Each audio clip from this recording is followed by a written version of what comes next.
A woman never belongs to you. It's just your turn. You lost your edge, she lost attraction for you. That's how it works. What'd you think she was gonna do?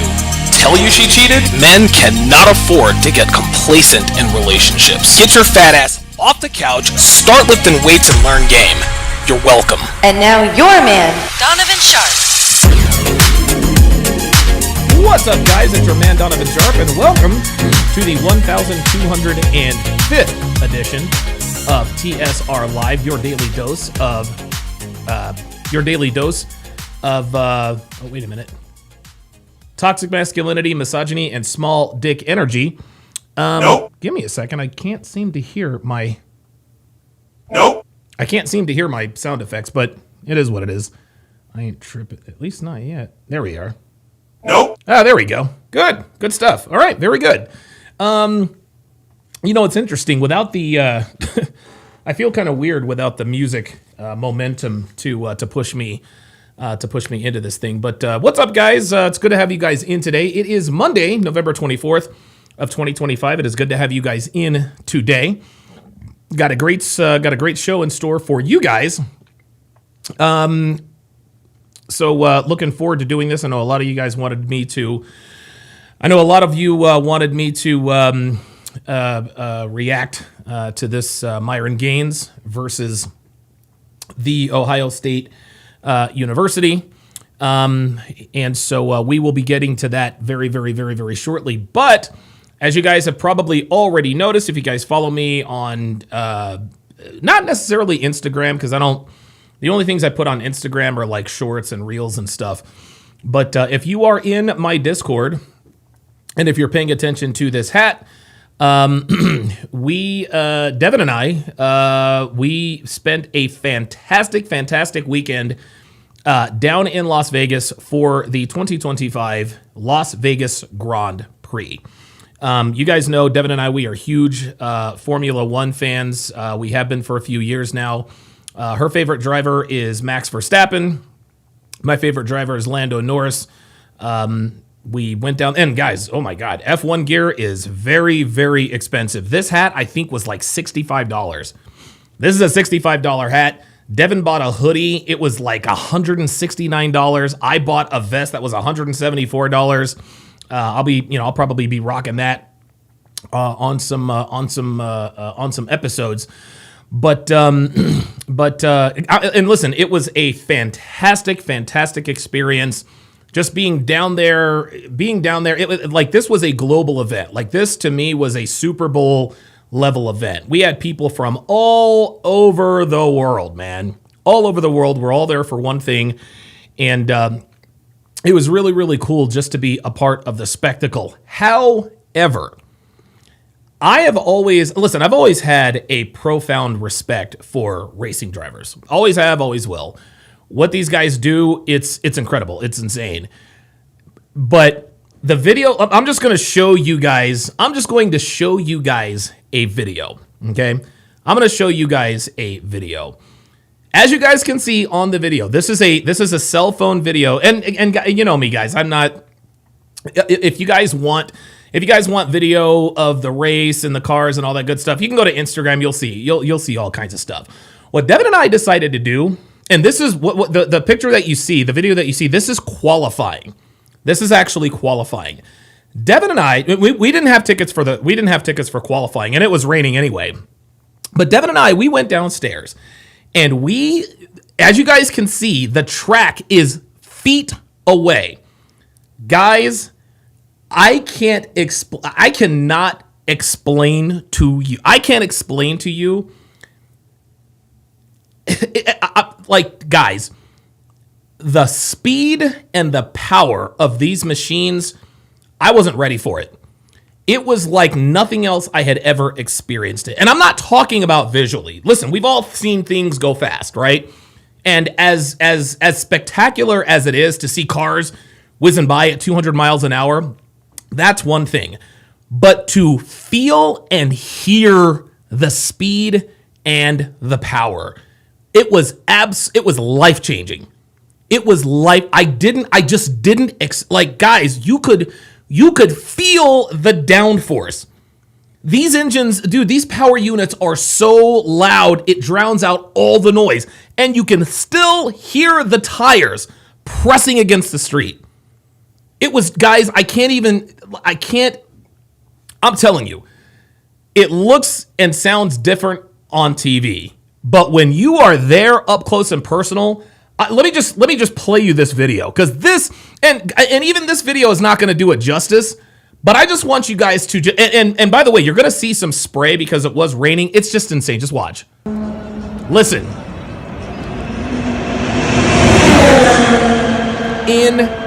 insane. Listen.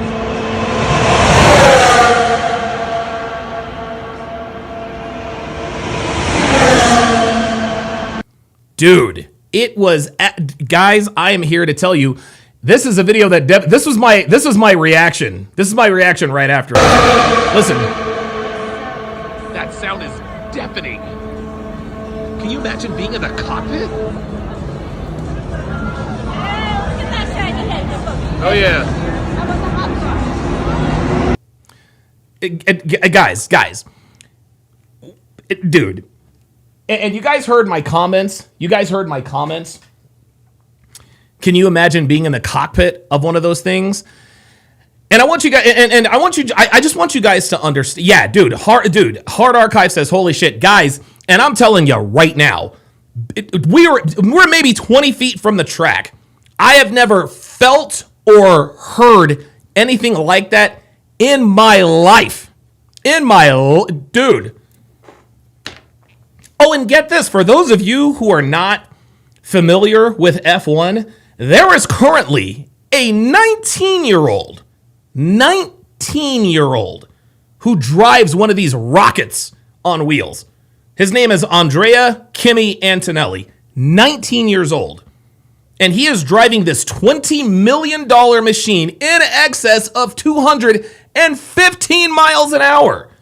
And oh, by the way, this guy, Max Verstappen, who is right now, he doesn't have the fastest car, but he is the best driver on the grid, and it's not close. Max Verstappen, he got into Formula One at 17 years old. At 17 years old, this child, this minor, was driving this $20 million machine at those speeds. It was just, I was not prepared. Yeah, Jay Blaze says the F1 drivers are not like us. No, they are not. And I'll end it on this because this is not an F1 podcast. Obviously, when you have fans of different teams, different drivers, you have some fan favorites, and then you have some people. Then you have some drivers that are not drivers that people talk a lot of shit about. One such guy is Lance Stroll. A lot of people like to talk trash about Lance Stroll. Guys, Lance Stroll is probably the worst driver on the grid. Probably is. I don't care. Lance Stroll is a fucking gangster. He's a fucking G. Anybody who willingly gets into one of these rockets on purpose and does what we just heard deserves everyone's respect. I don't care if you're Yuki Tsunoda. I don't care if you are Checo Perez, who is this guy's teammate until he forgot how to drive the car. He's actually going to be on Team Cadillac. I don't care if you're a backup reserve. I don't care if you like Alexander, I don't care. I do not care. Don't care. To get into these machines, and again, I just want, and guys, I'm not even close to exaggerating. This was an out-of-body experience. I just couldn't believe it. But I'm telling you right now, the worst driver on the grid is a fucking gangster. They can't have any fear, man. Can you imagine racing someone at those? Not to mention, it's open wheel. It's an open cockpit. There's G-forces with the... I don't care.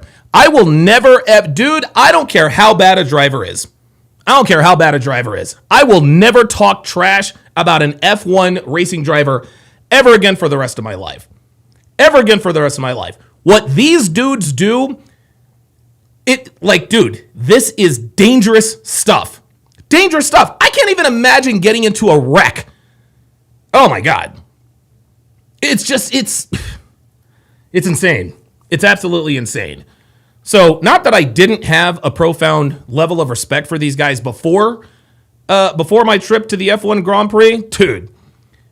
And even being in the stands and watching the cars, that doesn't do it justice. No, you need to be to see and feel and hear and experience the power of an F1 machine. You got to be where the marshals are. You know, the guys in the orange suits that are literally right on the track. It's unbelievable. I've never seen or experienced anything like that in my entire life. It was unbelievable. Jay Blaze says Max Verstappen, I believe, has a woman way older, though. Yes, he does. So Max Verstappen, just a little bit of racing history. So Max Verstappen is married to Kelly Piquet.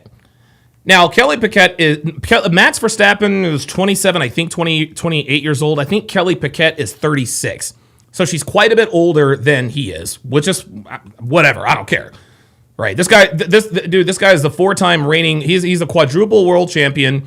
If things break the right way, he could be a 5-time champion, the first 5-time consecutive champion in F1 history. It's going to be tight. It's going to be tight because a lot of things have to break right. In other words, Lando Norris has to finish, I think, P4. He can't finish any higher than P3 in the sprint or any of the 2 Grands Prix left. But if anyone can do it, if anyone can come back from where Max is, it's Max Verstappen. This dude, he's the best driver on the planet. But Kelly Piquet is the daughter of F1 champion Nelson Piquet. Nelson also has another daughter, and I think her name is Julie Piquet. She is also married to a racing driver by the name of Daniel Suarez, who drove, I think this year, I think he drives for Trackhouse Racing. His teammate is Ross Chastain over at Trackhouse Racing. A couple of young guys with a NASCAR team. So Nelson Piquet, racing driver, had 2 daughters who married racing drivers. There you go. And listen, man, Max can have, and Max is not a looker. Max Verstappen is very, very fortunate that he is a racing driver. But the funny thing, it's weird. It's funny because the more you learn about a man, the more attractive he becomes. But the more you learn about a woman, the less attractive she becomes here in 2025, right? Because if you were to look at Max Verstappen and not know who he was, he's not a looker. He's Dutch, and he's got these fat lips, and he's got these squinty eyes, and he's got these funny shaped ears, right? Not a very good looking guy. But I guarantee you, every single woman would absolutely give it up for Max if they knew who he was. That's just how it is. That's just how it is. Max Verstappen, he's with an older woman, which is fine. I don't care. It is what it is. He got a woman in the racing family. And all of these guys, they date supermodels. None of these F1 drivers are dating Instagram models. They're not dating thoughts. Okay. You don't hear, it's interesting because I follow F1 very closely. You don't hear anything about Yuki Tsunoda's girlfriend posts a hot selfie on Instagram. Liam Lawson's girlfriend smolders the internet with a bit. No. No. These girls are fit, feminine, friendly, and faithful. You better fucking believe it. And I would even go as far as to say, before these dudes get with these girls, I think the FIA, I think F1, I think they screen these girls. I think they do. They're paying these guys. Max Verstappen makes $65 million a year. $65 million a year. Charles Leclerc makes $20 million. Lewis Hamilton makes $60 million. They have millions invested in these dudes. The last thing the FIA or these Formula One racing teams wants is these drivers' heads being twisted and upside down over some drama with their women. Okay?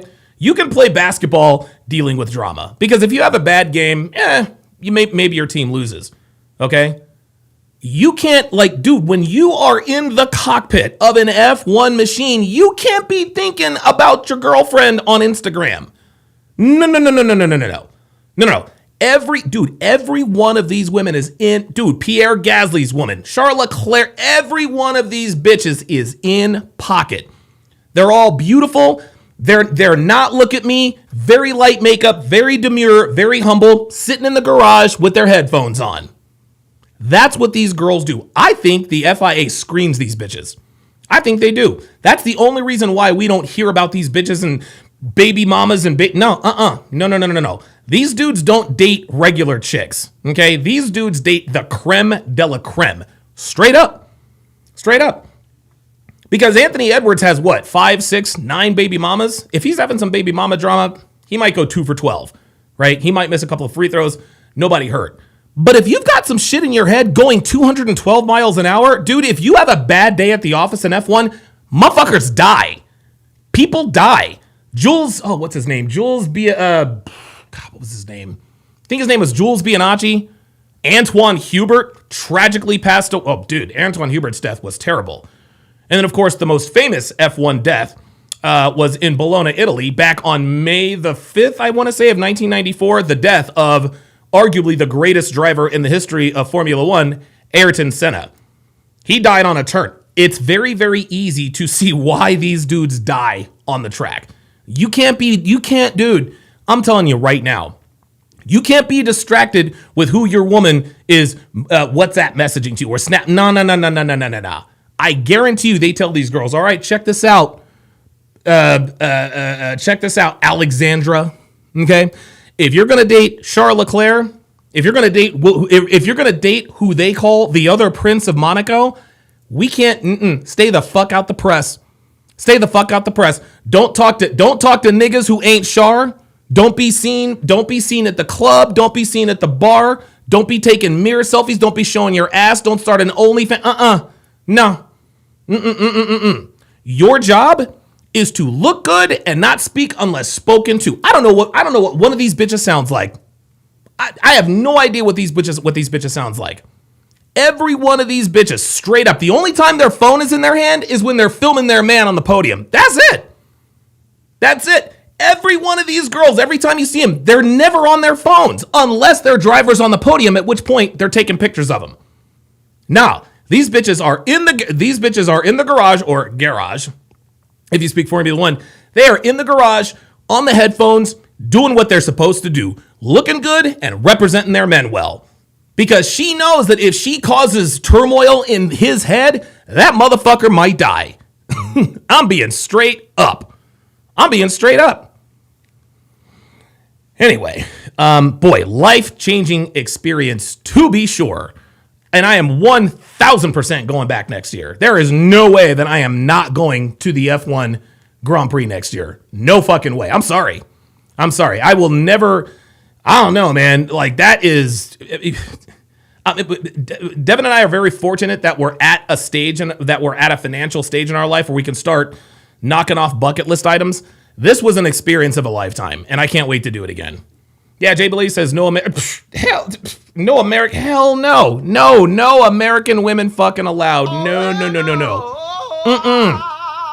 Oh, no. Gabrielle Bortolotto is not dating some fucking Instagram thought. I'm sorry, he ain't doing it. Okay? George Russell is not getting with an Instagram fitness influencer. It ain't happening. Fernando Alonso is not with a bitch who has an OnlyFans. Or had no. Nah, man. They probably find these girls in these small villages with no fucking internet. You look like you could be a supermodel. How would you like to have your life changed forever? How would you like to have your life changed forever? Come here. You are now Franco Colapinto's girlfriend. And every one of these bitches is like, okay, will do. Absolutely, will do. You want to date Kimi Antonelli? Bet. You got it.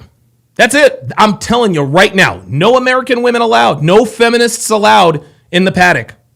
There is no feminism in fucking F1. None at all. And this is the interesting thing. There are women in F1.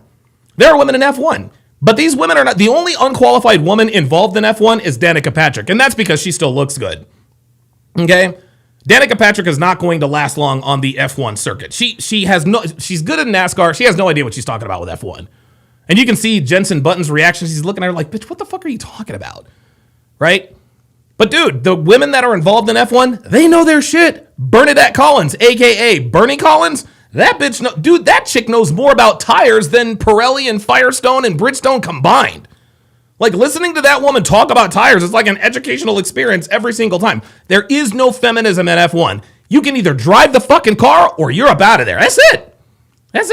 Dr. B84 with the $10 super chat says, ma'am, you cannot be, quote, living your best life to be with one of our drivers. We do not want to hear about your college days at the frat house. Guaranteed. Guaranteed. That's how it is, bruh. That's how it is, man. That's how it is. CJ Card 54 says, please shut up about F1 already. Thanks. Yeah, no, I'll talk about what the fuck I want to talk about. And if you don't, if you don't like it, you can fucking dip. Real talk. This is my goddamn show. Fuck what you heard, nigga. I guarantee you that was a nigga.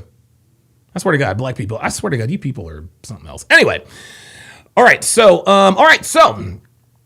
and so to business.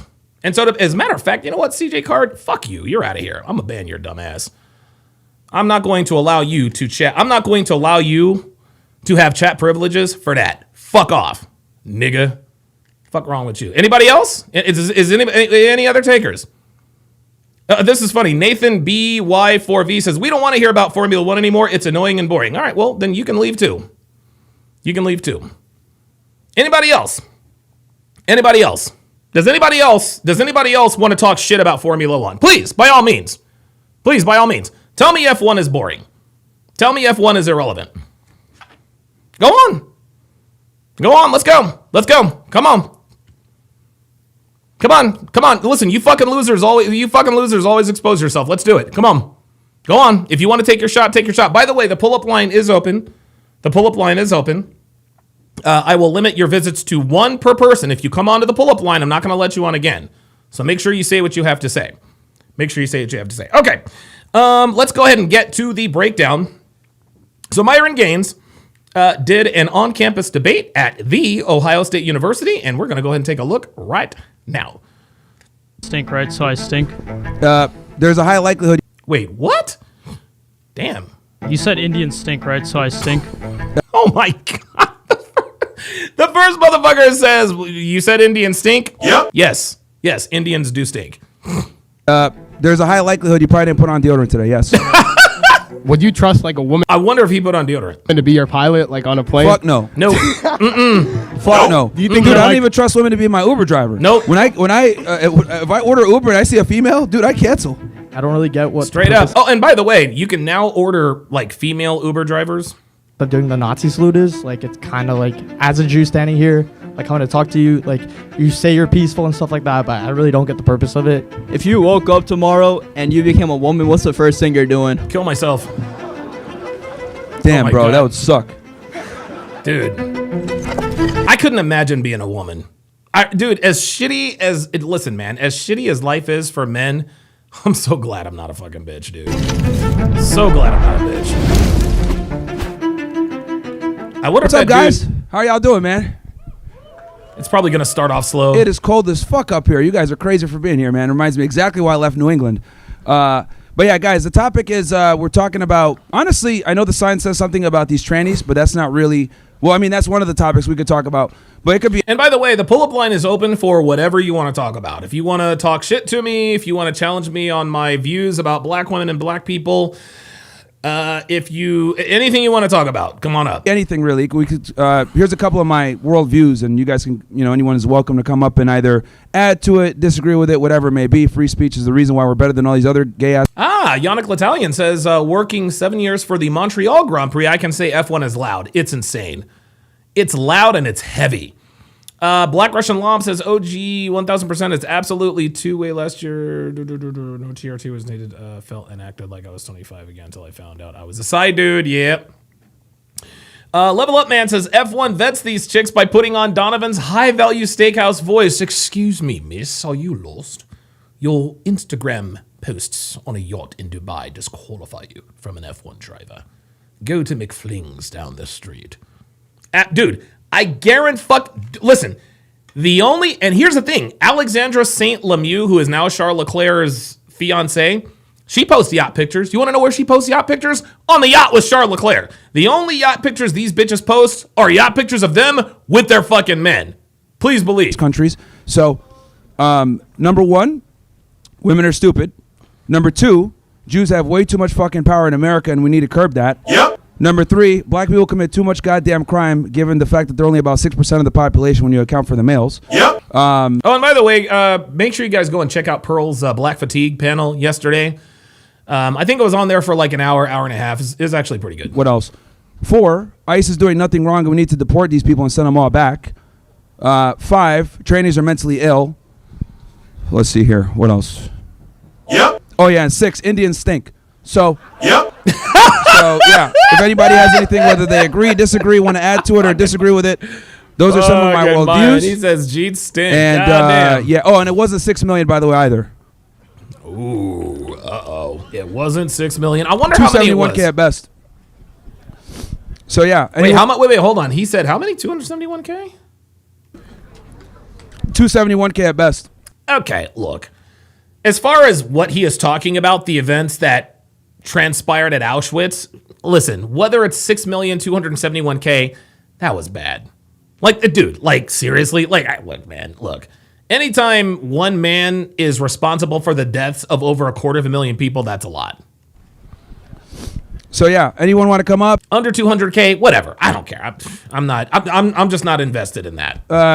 Come on up. Come on up.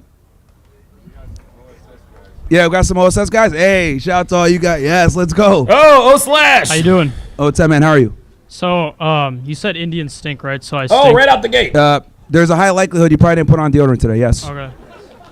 Yeah, I don't really have a problem. I don't consider myself a liberal. I believe in things like free markets and. Here we go. When someone says, I don't consider myself a liberal, what does it mean? It means they're a liberal. Every single time. It's the same thing as a woman saying she's not a hoe.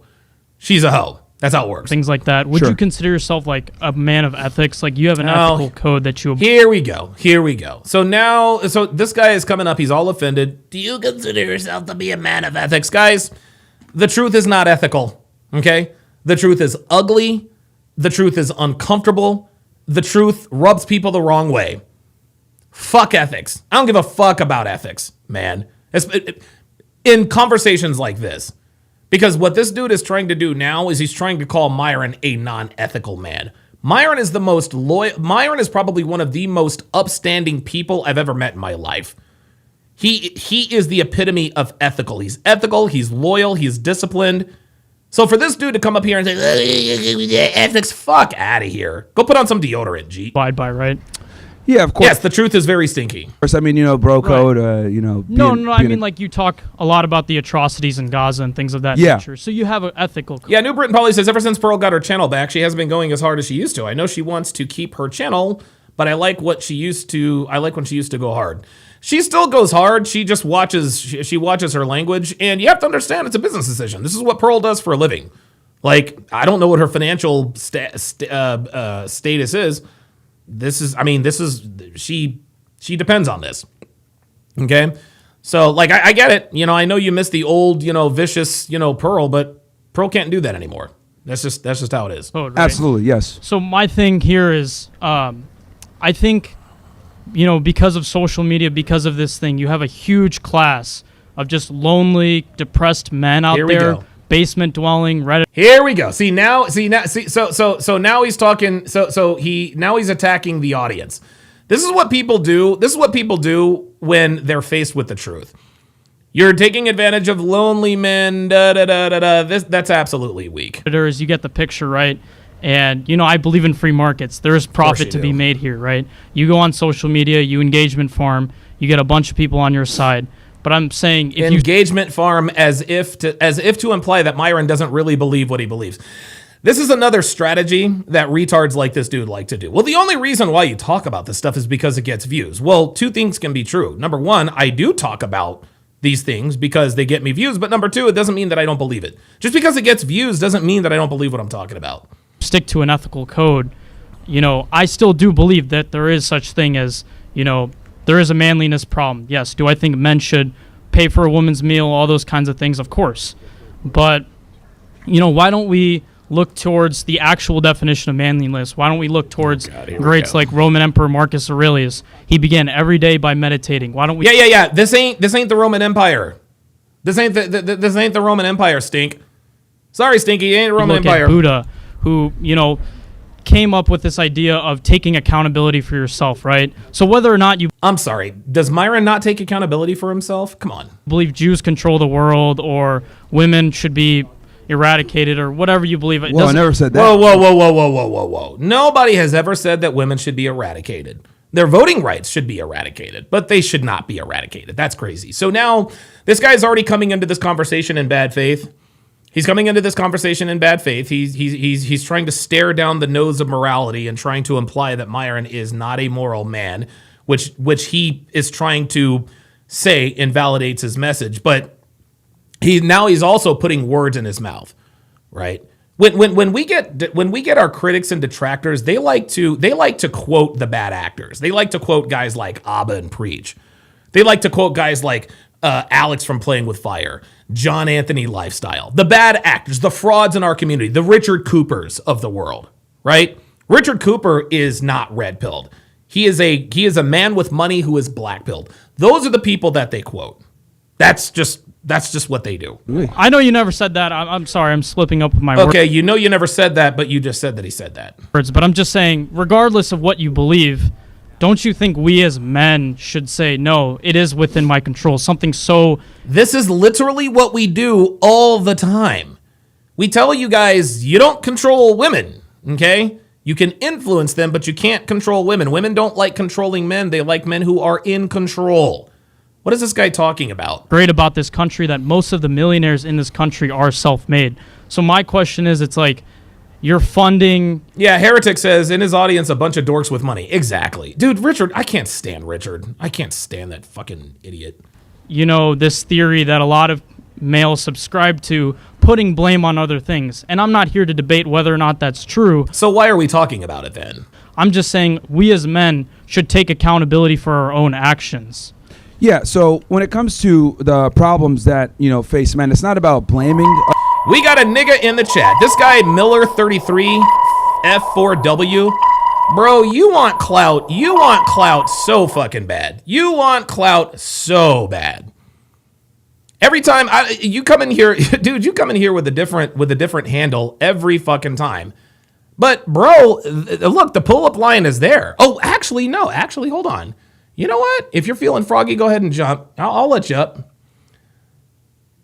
Because you said that you schooled Myron in a debate. You say that every single time, which means that you actually admire Myron. You admire Myron. You're Myron's biggest fan, but that's okay. That's all right. I'm going to give you an Oh, wait a minute.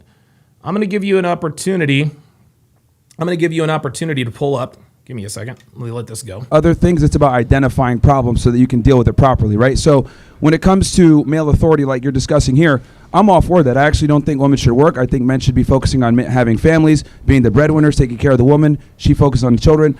However, we need to be able to identify the problems and the obstacles that keep men from doing that. And one of the big ones is feminism, which was a huge lie. And the problem is that men are held to a standard where they're expected to be chivalrous, they're expected to be the authority, the protectors and providers, but these bitches don't want to make sandwiches. And it's fucking ridiculous. Because you can't give someone... Yeah, Dana Gonzalez says he ain't coming up, Donovan. He's just a fan. I know he's just a fan. But I'm going to give... Yeah, that probably is Jerome. Jerome. Dude, Jerome got absolutely... Dude, oh my God, I fried that dude twice. And now we got this guy, Miller, or whatever the fuck his name is. I owned Myron. You say that every single time, but when I ask you to pull up, you don't pull up. You just don't pull up. All you do is talk shit. So I'm gonna give you 10 minutes to pull up, and then I'm just gonna ban you. Because I'm not gonna go back and forth with you in the chat. If you say you own Myron, obviously we know you're lying. If you want to debate me in topics, black women and all that, pull up.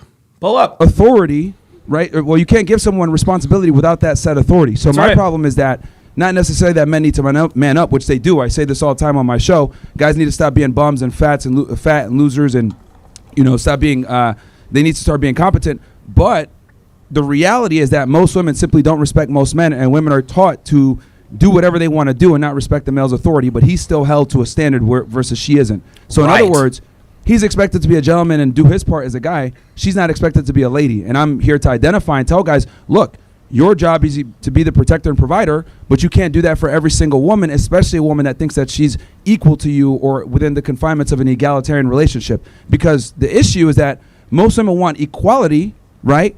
But women don't want equal opportunities. They want equal outcomes. This is why they're never satisfied. They still want you to be better than them in every single other way. They want you to be taller, make more money, have more status, etc. But then they don't want to listen to you when you say, make me a sandwich. That's a problem. So it's one or the other. You want me to be the protector provider? You got to follow what I say. But a lot of women don't want to do that. Right, but there's a difference between identifying a problem and thinking about things that are within your control, right? So, well, that's part of problem identification, my friend. Miller, still waiting on you, buddy. Still waiting on you. Where you at? We got the Periscope up.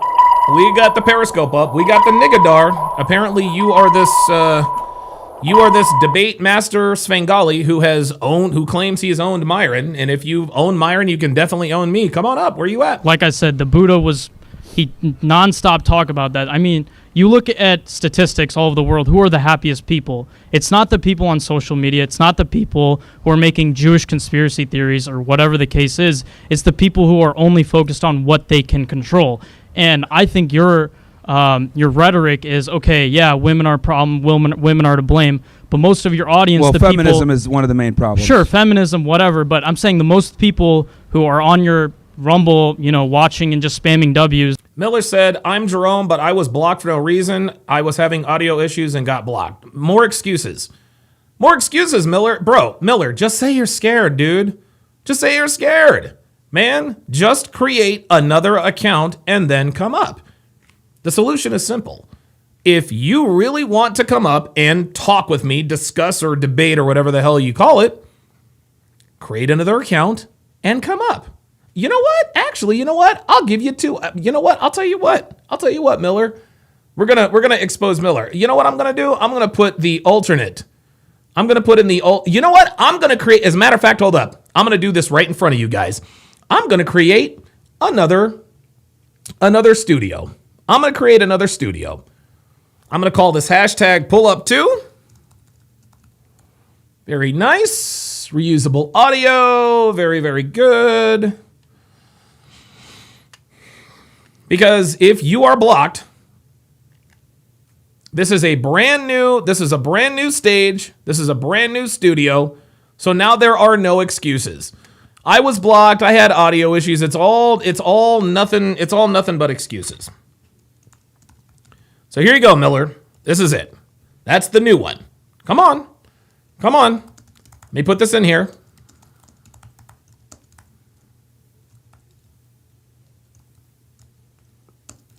Yeah, we know Miller's Jerome, dude. Miller's Jerome because he wants to talk about black women. I might actually bring up you want to know something? I know a lot of you guys are probably wondering why Jerome is so mad. I might actually find the video and you guys will be legitimately, yeah. They're the one, how can you identify a problem, fix a problem of feminism when you yourself are a basement dwelling, kind of low life bum who doesn't really contribute anything to the economy? Well, no, that's a good question. That's precisely why I do my Money Monday shows. That's why I do my Womanizer Wednesday shows. That's why we do call-ins where people can ask questions. Do you see how this guy is smiling? The reason he's smiling is because he knows that Myron has just successfully rebutted his question.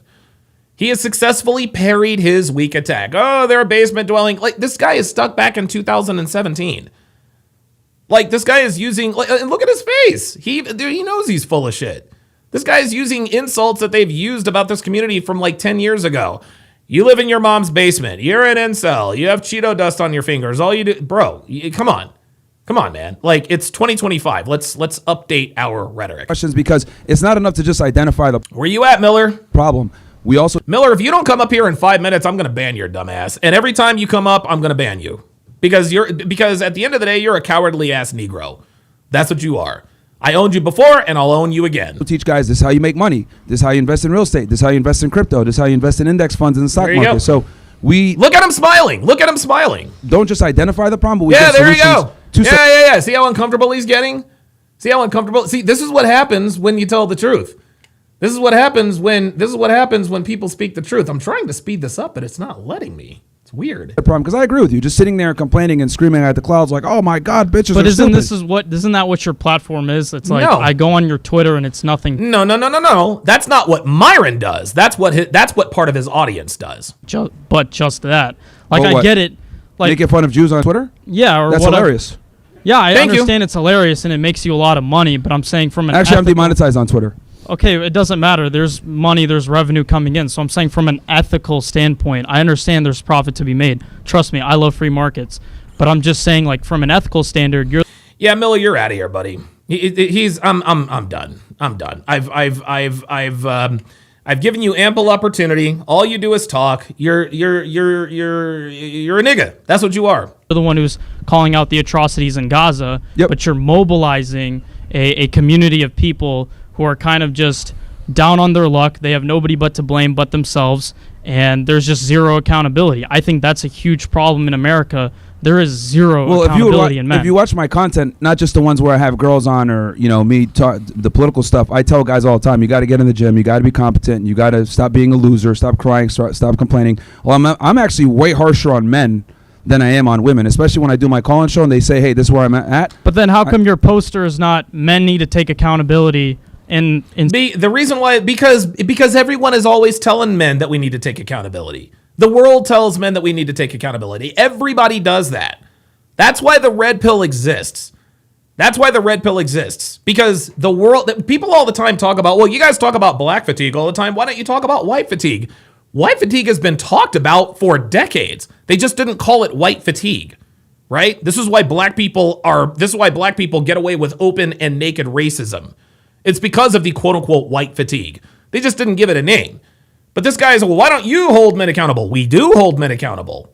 But so does the world. Instead of transgender as a mental awareness, right? You're appealing to these dog whistles.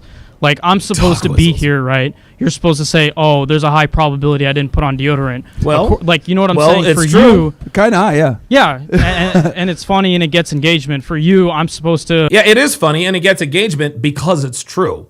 But I would really like to know if this guy put on deodorant. I really want to know if this guy put on deodorant. Make a scene. I'm supposed to get all mad and get on my high horse so there's engagement to be made. But I'm not doing that, right? I'm presenting you an argument, and you kind of deflect here. You're deflecting. No, I'm not deflecting. It's that you're just speaking from a position where you're not totally aware of the type of content I make. You're saying, hey, look, why don't you put more accountability on guys? And I'm here to tell you I do. Literally, I do. We just did a Money Monday the other day talking about how to pull your budget and make money. Yeah, this guy. Yeah, somebody said it in the chat. This is the type of dude who just he's basing his opinion on clips, TikTok clips. That's all this dude is doing. You can always tell these guys do this. And keep from being a brokey. And we literally did a whole show on that. Spent like almost 2 hours. It's just that stuff doesn't go viral, right?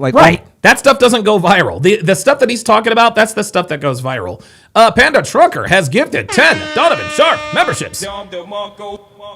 At Rebel by Choice, at Sire G Bullum, at Simply Rose, at JT47GH, at Bet All Young Attractive 644, at Kyle Curtis, at Brandon Nesbitt, at Danim 7876, at Grand Shy 8611 to welcome them to chat privileges. Let's go ahead and do a chat-wide age and location check. Hashtag where you at. This is how communities of like-minded men are formed. Let's continue. My self-help stuff doesn't go viral. It's me talking about other things that go viral, but I absolutely do present all that other stuff because I agree with you. Identifying the problem simply isn't good enough. You must come up with solutions, but the problem is that solutions don't go viral. But I make a lot of different content. I do true crime, geopolitical stuff, everything, but the stuff that goes viral is Is this guy reading a cue card or something? Like the cultural stuff, unfortunately. But what would you say about, statistically, people who exhibit levels of prejudice, people who are hateful people? Yeah, we can't control what our audience does, my guy. Okay? I can't control what my audience does. I can't. 10 on average to have lower IQs. Do you factor that into your assessment of anything? Of course. I'm a bit confused. You're saying so people that are prejudiced have higher IQs? Lower IQs. They tend to have lower IQs. No, people. No. Here we are. Here it is. Prejudiced. Prejudge prejudice. Prejudice is pattern recognition. Yeah, and King Life says he keeps moving the goalpost. Yeah, this is crazy. I mean, do you think it makes any of your fans money by going around and claiming dancing Israelis when most of us were born past 2001? About? The war in Iraq is kind of over. This guy's all over. And all these sort of things. It's like this guy's talking it's about. just. Oh, you really don't watch my content? Yeah, he doesn't. He doesn't know anything. This guy has no idea what he's talking about. I don't watch your content because I wake up in the morning, I do my work. No, that's fine. Oh yeah, I don't watch your content because I have better. He's telling I have better things to do. Yet here you are talking to this man about his content. Do you watch his content? Do you really know what this guy is about? Or are you, again, just responding to the viral clips you see on Instagram and TikTok? That's what this dude is. This guy is an Instagram and TikTok junkie. He wants to talk out of both sides. Well, your content says this and that and the other. Myron's like, okay, well, You don't watch my... Well, no, I don't watch my content because I have better things to do. Clearly, you don't. Right, class, but the I thing take is like, notes. I just love how you're like making all these like assumptions and you're totally wrong. That's actually the contrary. I tell people all the time, hide your power level. Don't talk about this shit when you're at school. Don't talk about this shit when you're There at you go. work. Don't mention anything when it comes to dealing with women or Jews or anything, because I don't want people to get in trouble for this stuff, right? It's cost me millions of dollars. But talking about these topics. how does me So I don't want believing people that getting in Jews trouble. control the world, how does that help me with my goal? How does that? Well, you need to understand the power structure of the United States. If you Thank don't you. understand who rules over you, then how are you going to figure out how to get power? Like, There you it's go. very important to understand who runs our government, how they run it, why they do the things that they do. And it's only probably within the last 2 years or so that people have woken up to Jewish power and Jewish supremacy in the United States, where it's getting us involved in a genocide that's been documented in 4K. I've been talking about this stuff before Gaza, right? But obviously that got That me stuff demonetized and doesn't go, yeah. create a whole bunch of problems. Yep. But it's good now that people are finally seeing where our tax dollars are going, and they're seeing how it's manifesting, and it's manifesting in bombs over kids.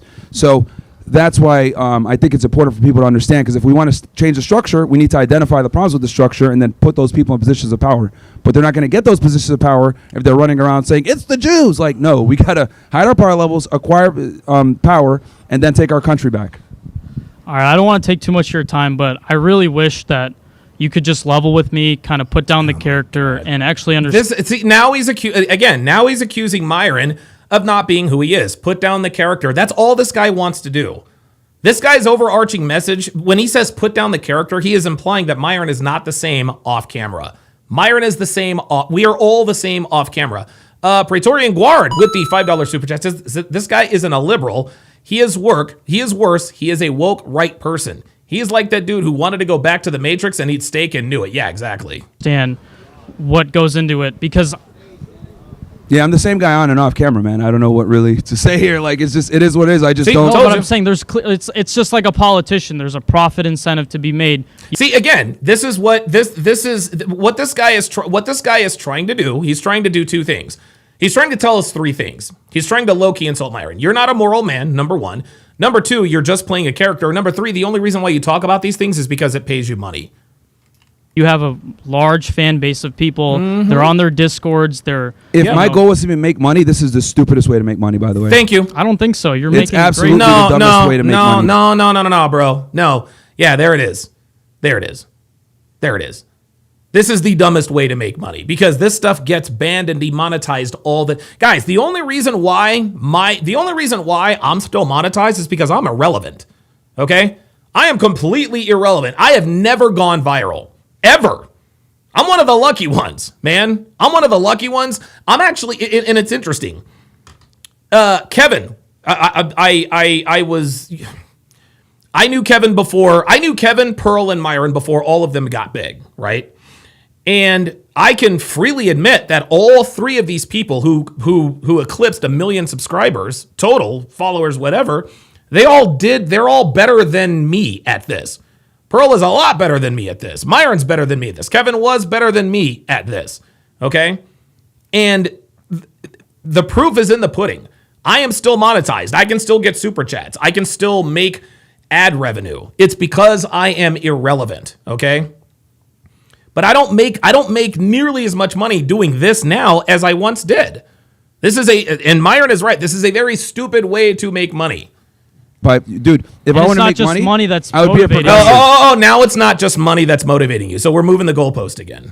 It's If not I money wanted to that's make just- money, I would be a progressive. I would, talk about feminism being great. I'd be taking a leftist approach to anything because the problem is that when you're a conservative, especially someone like me, you get banned, you get censored, you get, demonetized. So, I truly do believe this because I've lost millions of dollars doing it, and that. Yeah, but I mean, whatever it is, it could be money or fame. But like I said, for example, Hakeem Jeffries came here last semester. The only people in his audience were just well-to-do white people. You have a very, very potent and concentrate, fan base that Yes, because Myron speaks the truth, my is guy. willing to ride or die for you. That's really powerful. Yeah, because we're all tired of the faggotry. That's why. Thank you. Thank you. That's what it is. We're all fucking tired of ingrates like you. Literally tired of the faggotry. Like right now, like I'll be honest, like right now you're trying to tone police or whatever. This is precisely what I'm rebelling against. Like this whole, well, shouldn't men take more accountability? Well, You should talk it this way and not that way. Nigga, fuck you. Go put on some fucking deodorant and take a shower, G. kind of retarded to talk about the dancing Israelis. Oh, well, isn't it like I'm just saying it's a waste of time. Okay, well then what the fuck are you doing here? If it's such a waste of time, then what are you doing here? Okay, you think enough of this man to come up here and debate him, yet you're going to sit here and tell him this is a waste of time. Come on. Saying it's a waste of time. Yeah, Okay. well, I would beg to differ. Because I think about every morning what is in my control. And what is in my control? And we don't? Going to class, making money, taking care of my family, those sorts of things, right? Sure. I'm not going to gain any profit. I'm not going to gain any like enlightenment or anything like that if I'm on my Twitter. Okay, well then stay off Twitter. Stay off Twitter and stay off, stay off TikTok. Just looking at a bunch of like, Jewish conspiracy theories. That's Okay. all my. That's my. well, not really conspiracy theories. They're true. Okay, but I'm telling you, like they're 100% my true. argument is if I don't really care if or not it's true. That's not my argument. I'm just saying it's just a waste of time. Okay, so then what are you doing here? If you think that this is such a waste of time, then why are you standing here trying to debate Myron? And if you want to maximize your time, Oh, here we are. Here we go. Now here comes the advice. They do this with Pearl. They did this with Kevin. They do this with Tommy. Well, if you really want to maximize your time, if you want to broaden your audience, if you really want to be successful, you should do it this way. Dude, you are a stinky nobody. I think it's more important to wake up in the morning, acquiring stay disciplined. acquiring knowledge on female nature and how to navigate the dating marketplace so that you can pick the appropriate wife so she doesn't ruin your life is a waste of time. Figuring out how the United States is run and who actually funds it and who's behind everything is a waste of time. I would disagree. I think that's extremely important and pertinent to people, especially young men, who constantly get lied about how the world really works. All right, then I guess we get to agree to disagree. But I really appreciate. Yep. Let's agree to disagree. Translation: I lost the debate. That's what it is. When somebody says we'll agree to disagree, you are conceding. Appreciate you No talking worries. to me. Yeah, no You problem, have a man. good rest of your day. You too, man. Take it easy. Yeah, Dana Gonzalez says he doesn't believe his own argument. Yeah, it sounded to me like he was scripted. Who's up next?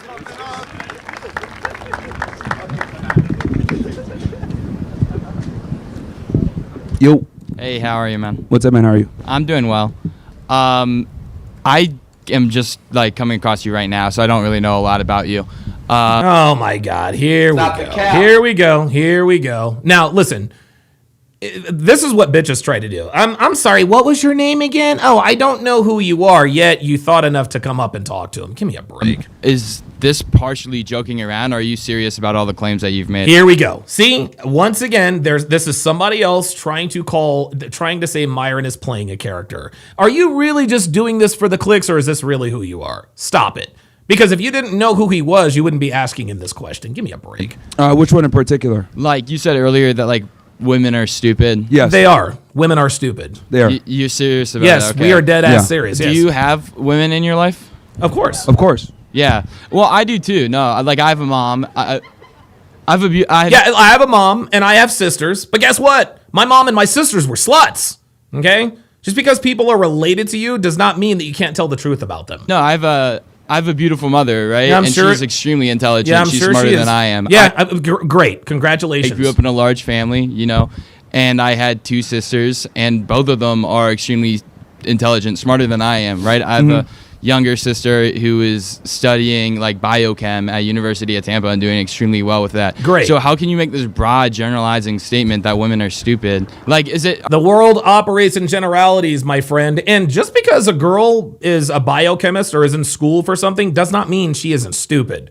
We got a lot of people with degrees walking around with degrees who are as dumb as a box of fucking rocks. Are you not talking like? Help me to understand. Yeah. So like when I say that, what I'm talking about is like feminism was a lie. Yeah. And a lot of women are stupid for buying into it because it creates a lot of problems. Yeah. Well, wouldn't you agree? And women are stupid, bruh. They're dumb. For example, I'll just give an example of a lie that men have bought into, right? Sure. Like I think pornography is a lie that men have bought into, right? I agree. I think So- pornography is very bad. Yeah. Pornography is not a lie. It is bad though. What are we talking about? Pornography is bad. This guy looks like he might have Down syndrome. Yeah, it's terrible, and a lot of guys use it, and they use it a tremendous amount. From your logic, I could say that men are stupid, men are retarded. No. Men are not stupid and retarded for watching porn. Okay, men are smart for watching porn. Okay? You want to know why most men watch porn? Because most women aren't approachable. Okay? Watching porn, that satisfies a biological desire. Okay? Women do dumb shit that they have. Men, we can't control our biological desires. Okay? We have to have sex. We have to have some sort of sexual release. And when we can't get it from an actual woman, they get it from a screen. That doesn't make him stupid. That just means he adapts. Porn saves lives, gentlemen. You think that's fair? Yeah, absolutely. I would argue that most dudes are retarded, but here's the difference. Yeah. Men get told that they're stupid, women don't. Oh! As a matter of fact, Gotcha. There you go. There it is. that you're even up here talking to me right now and you're so triggered by it proves my point that women never get told that they're stupid. Yeah. Because you felt the need to come up and defend it because that's how rare it is to hear from a guy saying, yeah, women are retards. No. I do think I do feel like a desire to defend that, and I don't know. But that's what I'm trying to explain to you is that because you said, oh, well, men are stupid too, right? And I was like, yes, but the difference is no one gives a shit if I say men are retarded. People only care when I say women are retarded. Yeah. So much so that you came up to defend them. No, I don't know. And not just you, many other people too, of course. You and I have extremely different experiences. Yeah, of course. I've had experiences with women, my friends, my sisters, my mom, where we're able to have conversations, and I'd like to believe that I can point out some of the bullshit that they're on, and they can point out a lot of the bullshit. But bro, you don't point out. No, I'm sorry. He said, I'd like to believe that I can. No, bro, you aren't calling your wife. You're not calling your mother or sisters out on their bullshit. Don't you stand up here and lie to the American people with your dude. This guy has weak body language. He has a weak voice. He sounds like a woman. He's acting feminine, but he expects us to believe that he calls women out on their bullshit. Yeah, you call women out on their bullshit like Akash knows how to put a bitch in her place. Yeah, nice try. Panda Trucker with the $5 super chat says, saying I have a mom/sister, etc. sounds awfully similar to I'm not racist. I have black friends. Oh boy. I'm not racist. I love niggers. Dr. B84 with the $10 super chat says even women with science degrees can, quote, live their best life. Ask me how I know. Bullshit that I'm on, right? I mean, men and women, we're different, and that means we have to talk to each other in different ways to some degree, right? Yeah, men are superior. No, dude. I mean, I think we're equal. Not? We're equal? I think we're equal in worth and value, right? I'm not saying that we're the same in every single way, but the worth and value that a man has is exactly the same as the worth and the value that a woman has. Now, when it comes to like a human dignity standpoint, of course. Yeah, he's right about that. What other but when it comes standpoint to adding matters? value to society, it's us 1,000%. Well, it depends. Like, what do you mean by value? See, here we are. Now we're obfuscating, moving the goalposts. Because if it wasn't for women, I mean, human beings wouldn't exist. No. If it weren't for women and men, because women need male sperm to create a baby. It's funny. It's so funny how losers like this like to come up and claim that women are asexual. It's crazy. Well, they need a man to do that too. But Well, yeah. So no, 100%. and that's another common misconception that we pedestalize women way too much. I disagree. Like the reality I is that disagree, yet you're up here talking about, well, my mom and my sisters are hyper intelligent. I don't believe that for 1 second. I believe that your mom and your sisters are as dumb as a fucking picnic table, but you're up here caping for them. Sorry. outside of sex and having children, like women are effectively useless for society. Let's be very honest. Let's be honest. No, right? that's evil, man. I'm being honest. No, this is not evil. This is not evil. This is honest. This is honest, man. Okay, let's look around here. The cameras, the lights. All created by all men. these different structures that are built. Men built all of that. Women don't build anything. They just move in. I don't. Yeah, Matrix Hoops says hashtag Donovan pull up. Matrix Hoops, you are more than welcome to pull up, brah. You're more than welcome to pull up. I've just created, and just so you guys know, I have created a brand new studio where nobody is banned. There's no excuses. This is like considered like a very taboo thing to kind of understand that men are superior to women in almost every way. And we have to be because men have to add value to society. Women don't. Look, you and I must have different experiences because I have professors at this school There it who is. have made a tremendous impact on me. I've had teachers. Oh my, clearly. I have professors who have made a tremendous impact on me. That's the first honest thing that this dude has said all day long. Matrix Hoops, my guy. Bro, look, man, hold on. Let me tag you. Come on up, man. Quit talking shit. Come on up. If you got something on your chest, pull up. Let's go. I'm going to give you 30 seconds to pull up, and then I'm going to ban you. You have taught me so much. Of course they have, and we can see. I have sisters in my church. Yeah, that's a part of the problem. Thank you. Women control academia, and that's why it's getting cucked. And this is why you're up here sounding stupid talking to Myron. this guy is literally the human representation, the male avatar of this guy is the avatar for the male feminist. Okay, bud. I mean, I don't know. I've just had a lot of great people in my life who have played a tremendous amount of influence. Great. And I'm happy for my you. mom, and my mom did a Look, great I'm job not with saying raising all me, women are yeah. retards. There's some brilliant women out Yeah. there. But for the most part, most of them are retards. Just Thank like you. with men, most of them are retards. Most of us are retards, okay. Yeah. See, most of us are retards. He can admit that. But when it comes to women, well, I don't know about all that. So People in general. look, if I'll agree with women are stupid only if we all agree that human beings in general are stupid. No, we do agree. See, now he's trying to make women equal to men. Now he's trying to make women equal to men. No, women are not equal to men, my guy. You Of know? course, but the Yeah. difference is that with women, we don't call out their stupidity. I Because we're disagree too. with Because that, You disagree. That's why you're up there arguing with him. Try again. Yeah, Matrix Oops, bro. You're done. You're done, bruh.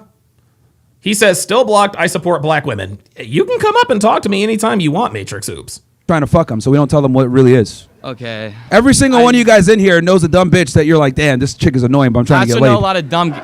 Let's be honest, bro. Every single one of you guys know what the fuck I'm talking about. I know a lot of. Come I on, know man. A lot of, You're like, how the fuck did I this know bitch a get lot in? of. Here we go. Dumb What the guys, hell? too. And I know a lot of dumb guys too. I know a lot of dumb guys, dumb guys too. But like Myron said, the difference is we don't call girls retarded. Oh, by the way, Siege Clan with the $5 super chat says, W Donovan, would you throw hands with John Transtheny lifestyle? No. You want to know why I would never fight John Anthony lifestyle? Because only a coward fights a man he knows he can beat. I'm not going to fight Alex. I would never fight Alex with playing with fire. I would never fight Abba. I would never, like, if they were to accost me, I would absolutely handle that. But if somebody said, hey, Donovan, will you get into the ring with Abba? The answer is going to be no, because I'll fucking destroy him. Like, dude, I'll rearrange his face. Would you get in a fight with John Anthony lifestyle? Would you get in a fight with John Anthony lifestyle?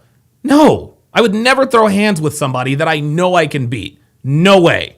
No way. Because if I were to ever throw hands with John Anthony lifestyle, I would end up in prison. Man, it's the same thing with Abba and Preach. Dude, I would cave in both of their faces, man. I would cave in both of their faces, dude. So I can't, like I said, only a coward takes a fight he knows he can win.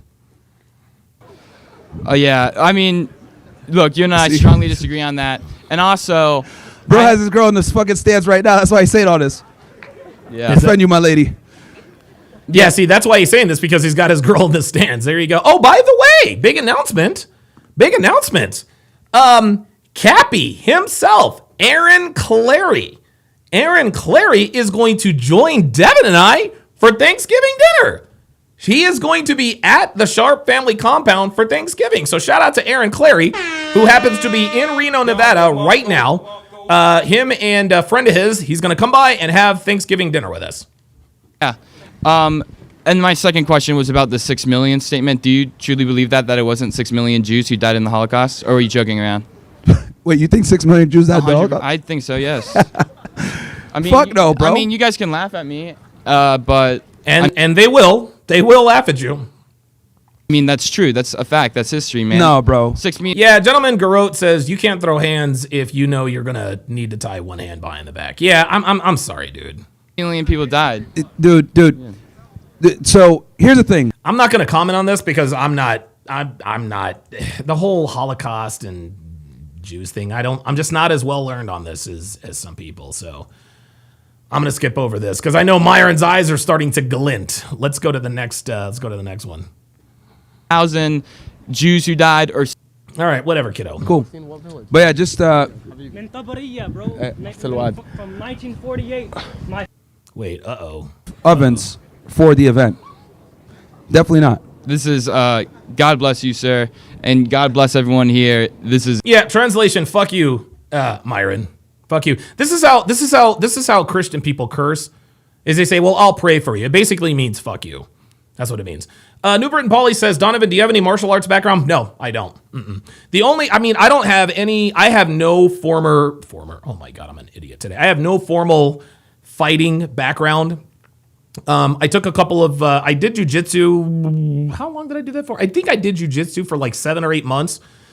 Picked up a lot of helpful and useful tips, but no, I literally learned how to fight by getting into fights. That's how I learned to fight. And I still have all my teeth, no broken bones, never suffered a concussion. So Evil. This is really Oh, evil. now this is evil. Telling the truth is evil now. 100% it is. Thank you for speaking with me, though. Yeah, no worries. Who's up next?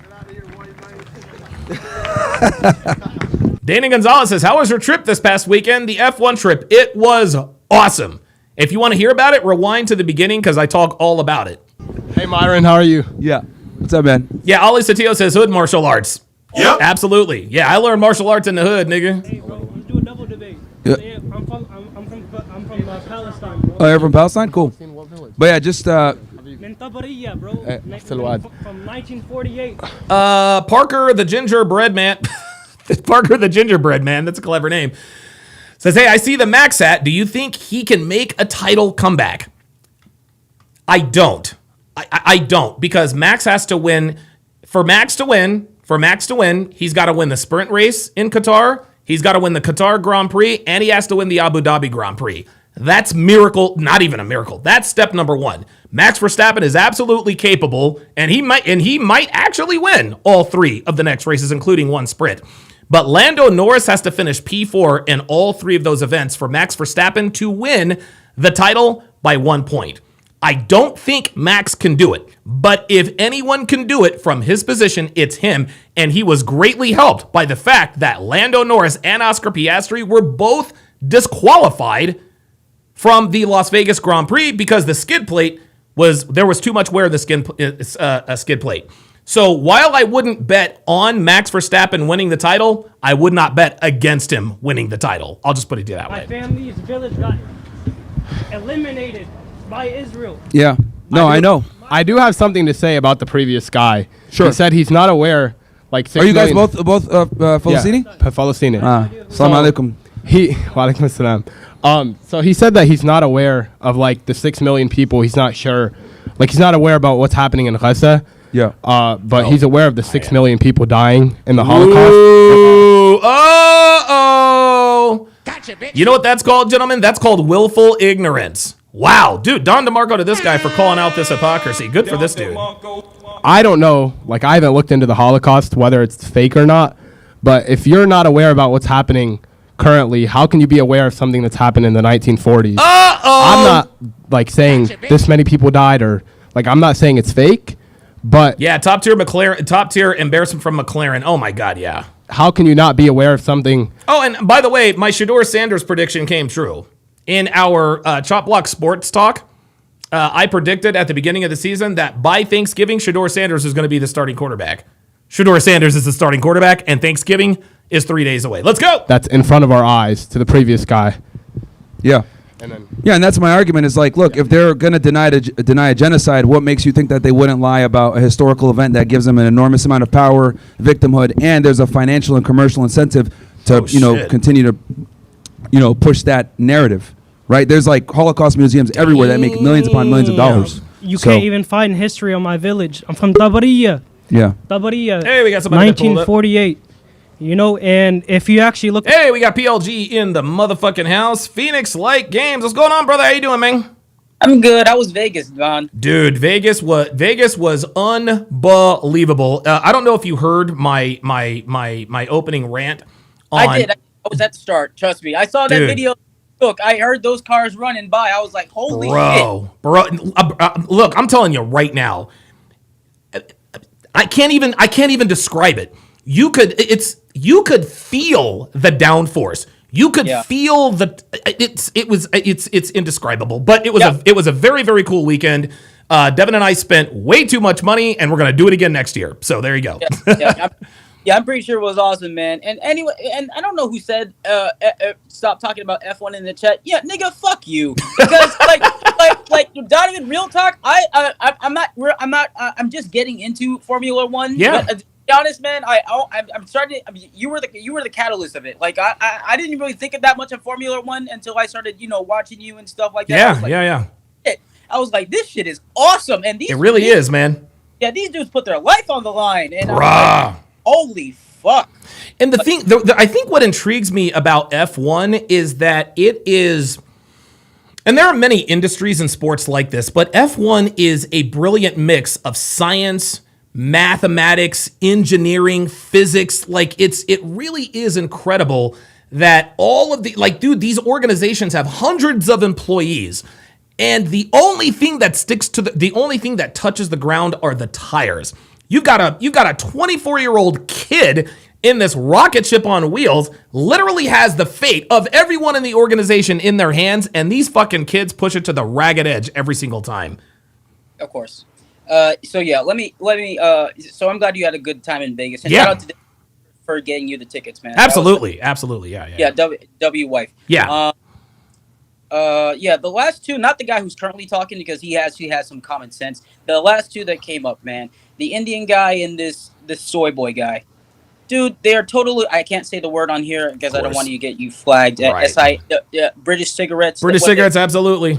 Yeah, like, dude, like, and this guy, this white dude said, "Well, I was heavily influenced by professors." Yeah, no shit.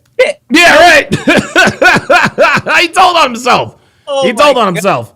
Yeah, but yeah, like these dudes, like here's the thing, man. Like both of these guys, they're Myron's biggest fans. Like any dude that comes up here, and Myron actually said this and everything like that. There are two types of men who are in the RP space. Ones who see the truth, accept the truth, and adapt, like myself, right? My best job and everything like that. Yeah. I'm friends with you, everything's going up high. Yeah. That you guys tell me, and I'm applying it to my life. Good. And there are guys who just simply cannot accept the message because it's too fucking hard. It is tough. I don't this and everything like that. So and shout out to Pearl because whenever she watches these interviews, she's totally right. The reason why these men go up to debate Myron and everything like that is that they think that this is going to increase their sexual market value, make them more appealing. Oh, I know. They just want to. They think that they're just trying to get laid, brah. Yeah, they're just trying to get laid. At the end of the day, they think, but it backfires because women, no matter how promiscuous they are, they know that Myron is telling the truth. Of course. And if they see men trying to combat Myron's message, this doesn't make you more attractive to them. It makes you more repulsive to them and everything like that. They're like, they actually think that, these male feminists go up and talk Myron like, I'm going to get more pussy if I destroy Myron. No, you're not. Yeah, like this guy Miller in the chat who keeps telling us that he owned Myron somehow, but he's still won't come up. Owned Myron, like no. Dude, please. No way. Yeah, that's one of the reasons why they do it. And I do have a question, if you don't mind me. Sure, what you got? Yeah. I can't find the if I did anything to help that made you delete that video, I apologize. The recent hard R. Oh, no. I had to delete it because of actually YouTube deleted it because it was preceded by the Steven Crowder thing. That's why. That's the only reason why it's gone. Yeah. Okay. That's the only reason why it's gone because if you remember, we did the Hard R podcast right after that, but it was but they specifically pointed, "Hey, Steven Crowder flagged this video down." Thankfully, I didn't get a community strike, but it is what it is. Okay, I thought it was me because I thought I No. Had nothing to do. No. Had nothing to do with you. And I like the fact that you have categorized everything. I like the fact that you have hard R for Rumble. And at some point, I am going to start a hard R for Rumble. That's going to be a little bit more thought provoking, a lot more violence with a lot more pew pew. But no, you had nothing to do with the fact that the video is not up there anymore. Absolutely. Okay, no problem. Yeah. And one more thing before I go. And I did text you this. At first, when I told you about it, I didn't have that much videos. But let me tell you something, man. The booty juice videos are increasing. So the booty juice videos are increasing. All right, I might have to check that out for the next Hard R podcast. Yeah, booty juice. Oh, the homeless. You mean the homeless / booty juice? Yes. Okay. All right. Yeah. I might actually have to name the next Hard R podcast Hard R episode 62 Booty Juice edition. Yeah. My God. Man. You know what, man? I think you should put a poll though. Because, I think you should put a poll because these are the two so far. They're the two most hilarious out of all of them. It's either niggas on the run or the booty juice one. I'm gonna put it. Look, I'm gonna put it in the poll right now. Right now. Which category do we do next? yeah, that way you can decide which one you want to do next time you do a Hard R podcast. But okay. Man, I'm telling you, man, the videos are insane. And guys, and this is not just for you, Donovan. Everybody in the chat. these cops are losing patience because the no nonsense cops with black fatigue, dude, they go in on these niggas, man. Dude, I'm trying to tell you, man. They're not being patient anymore. Nope. It's like they ask these niggas one time, comply or good fucking bye. See you later. See you later. All right, I got Jay Blaze in the chat, but yes, listen, keep adding those booty juice videos because I think that's gonna be the star attraction. Thanks for coming up, man. I appreciate it. No problem. Have a nice day, man. All right, let's go to Jay Blaze. Jay Blaze, what's up, brother? How you doing, man? Hey, how's it going? Good. Dude, see, the problem is, you say women are retarded, they vote for their own disinterest. Exactly. And that's all they do. Oh, shit. Like, you had them vote 81% for McDonough, who is going to try and release prisoners from jail. Right. Which will make it unsafe, and he wants to remove all misdemeanors, so you can literally group women on subways. Unbelievable. Not a crime. And not get prosecuted for it. And what do you think is going to happen when that happens? We're gonna see more Irina Zarutskas, right? We're gonna see a lot more of that. And I'll tell you this too. If things continue to go the way they are legally, we're not going to just see murder on subways and in public transportation. We're gonna start seeing EPAR. What are we gonna do? Like, honestly, think about this, Jay Blaze. What would somebody do if somebody walks onto a subway or a bus and sees a man engaging in non-consensual sex with a woman? What's going to happen then? It already happened. It's already happened. Are you kidding me? Yeah, there was a man assaulting a woman, and all the guys are like looking around, going, "Am I supposed to do something?" Because we have made it like because of the Daniel Penny thing.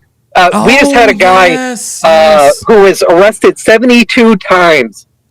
Oh, dude, I read about that. Threw gasoline on a woman and burned her to death. That is it, dude. That is it. And let me guess, it was a black man and a white woman. Am I wrong? Yep. Incredible. And incredible.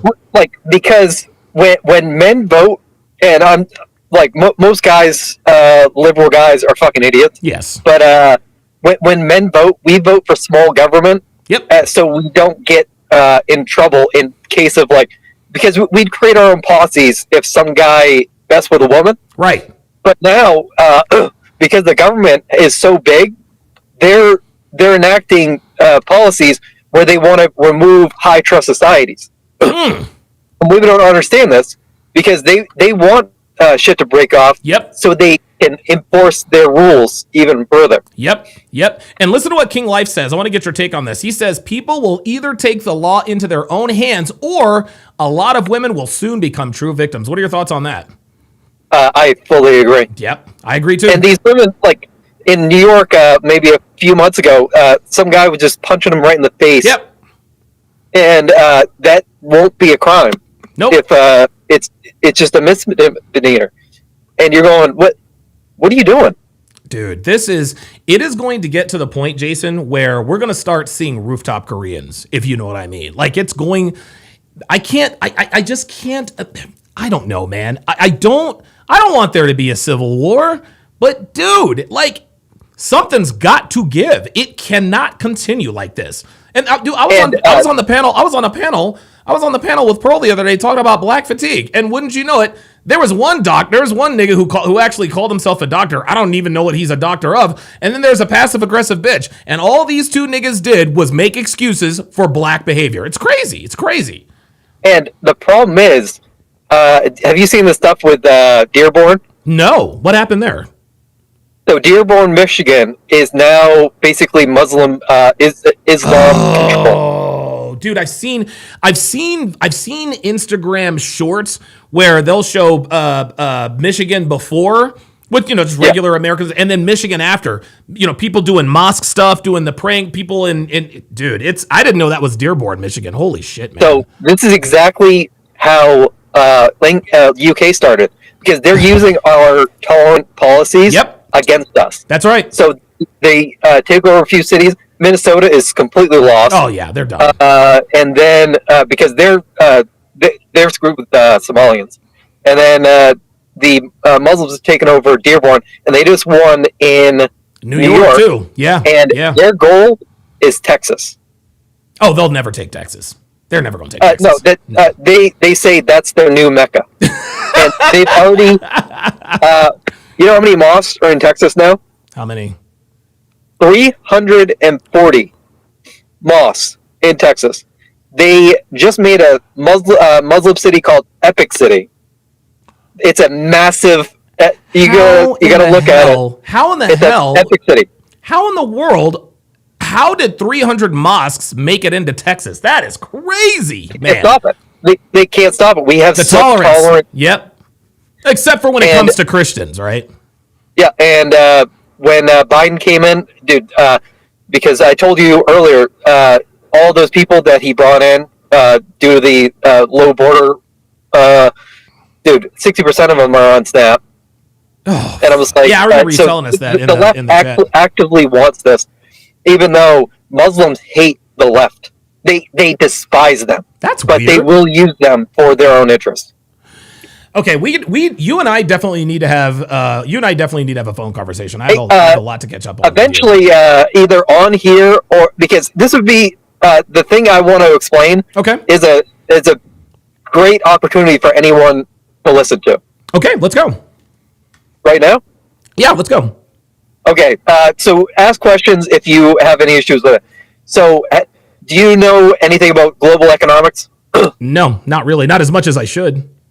Okay, so in the 2008 crash, you had we had low interest rates, like zero. Right. And so they were giving the banks were giving out crazy loans. Yep. And then the bubble burst. We over leveraged. Yes, right. So that is happening in Japan. For the past 30 years, there's been zero interest rates. What? Oh, yeah. So these high-level people, this is not financial advice. This is just for entertainment and just to cover you. Disclaimer. Yeah, so they have been borrowing. 401ks are borrowed against them. Dude, tens of trillions of dollars have been borrowed against the yen. Oh, my God, dude. So last August, Japan was announcing, because they need to increase interest rates.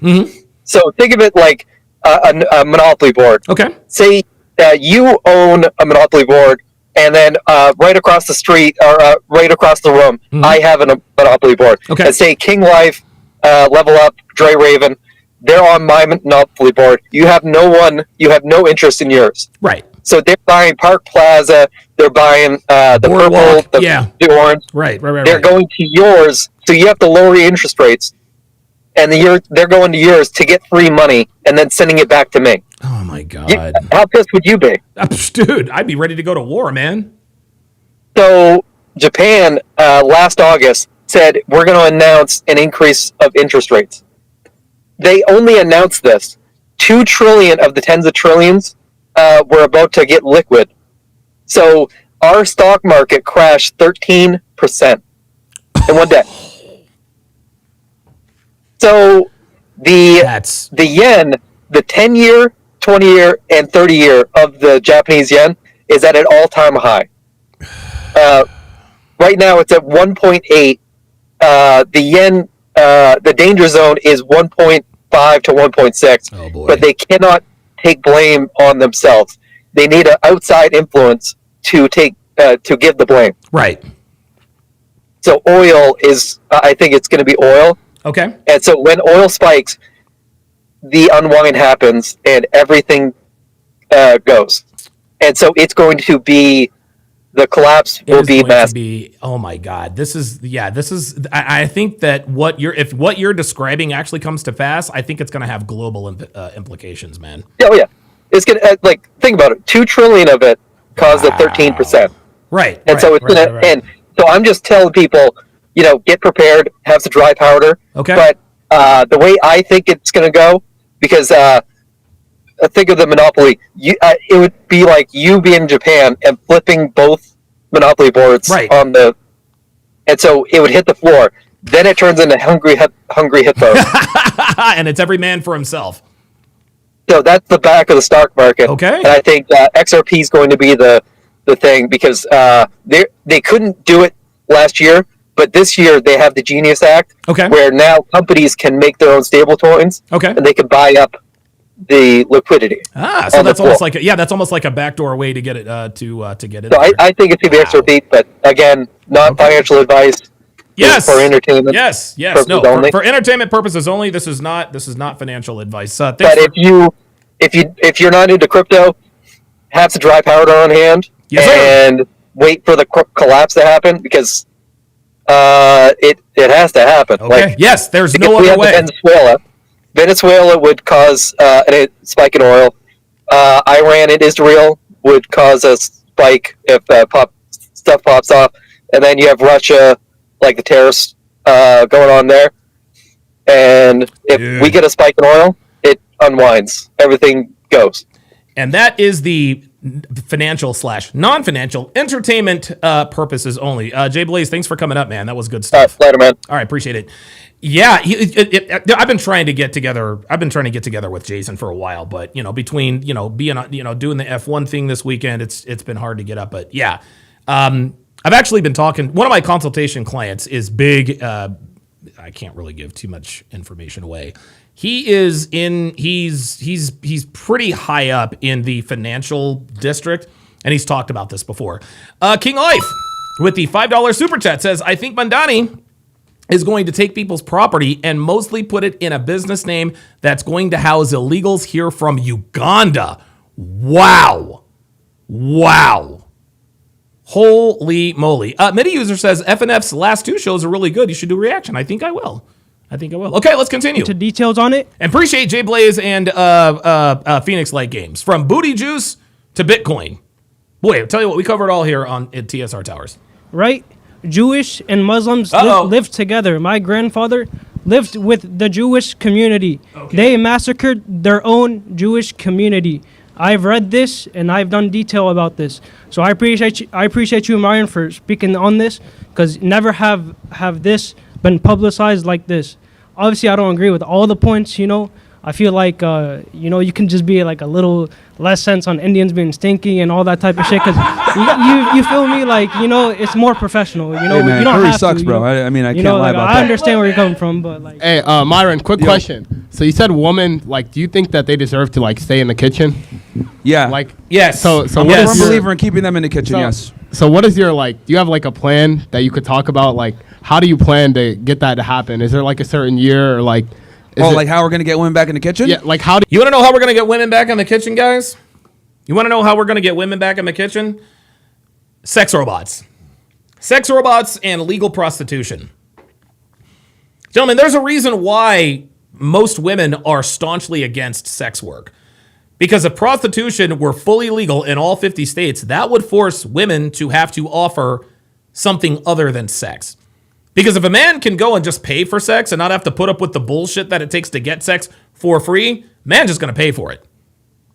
This is why women do not want prostitution to be legal. Right? But guys, sex robots are coming. Sex robots are coming, y'all. They're coming.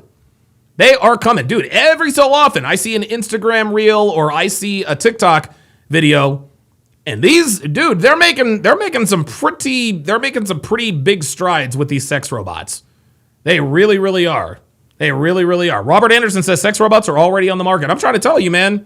I'm trying to tell you. And I'm gonna tell you what, in less than a decade, dude, I think that in less than a decade, sex robots will be indistinguishable from the real thing. And at that point, women will get their asses back in the kitchen.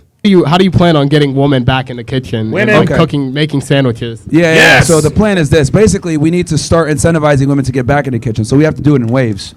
So my plan is, like you go to airport and they say group 1 can board, group 2 can board. Yeah. Yeah. So group 1 is going to be the hot girls. We're going to send them back to the kitchen first. Right? So, hey, all you bimbos. This is great. That are hot, you can get back in the kitchen first. Then it's going to be the mid girls. Hey, you guys can get back in the kitchen now. And then lastly, it'll be the fat bitches. We tell them they can get back in the kitchen, but they can't eat anything. So, this thing is stupid. Oh my God. That's kind of how we're going to do it. We got to do this shit in waves. We can't just tell all of them to go back at the same time. It's not going to work, right? Okay. Right? Yeah. So we got to do it slowly but surely. Hot ones first, mids after, then fat ones last, and then we go from there. All All right, and then sorry, one last question. Yeah. So, in like one of your debates previously, like there was the girl you were arguing with. I forgot what college. Wow, dude, I'm looking at these guys. I'm looking at these sex robots. You can tell they're robots. You can tell they're robots, but I'ma tell you what, man. I'ma tell you what. I'm trying to tell you, man, these sex robots are starting to look a lot more realistic. You can still tell that they're fake. You can still tell that they're not real, but I'm gonna tell you what, it ain't gonna be long. It ain't gonna be long before they are indistinguishable from the genuine article. We're like, where's Muhammad when you need him? Yeah. Do you? Oh, it was like a chick. Yeah, she was wearing a hijab. I was like, she was why is low key talking? annoying. She was low key annoying. Like, I'll give you that. Yeah, bro. But I wanted to ask, like, you're Muslim, right? Yeah. So, like, why do you refer like to our Prophet sallallahu alaihi wasallam as like Muhammad, or like, why is there certain things you do? Well, I wasn't talking about the prophet in that context. I said, because Muhammad's a popular name. So I was like, Okay. where's a So Muhammad you're saying to like take Muhammad it? in general? Yeah, like a Muhammad in general. Yeah. Okay. I was just curious. Yeah. Or Abdul, whatever you want to say. I say Not Abdul when get it the rocks comes to all the the time religion. too. Yeah. Okay. All right. Thank you, Myron. No problem, man. Hey, do we get pics with you at the end? Yeah, sure. All right, I'm all gonna right, stick bet. around and can take Bet. pictures of everybody. What Don't time worry. are you here until? Whenever. As long as I need to be, man. I'm not Hollywood. All right, bet. You guys know it. You know, Yeah, man.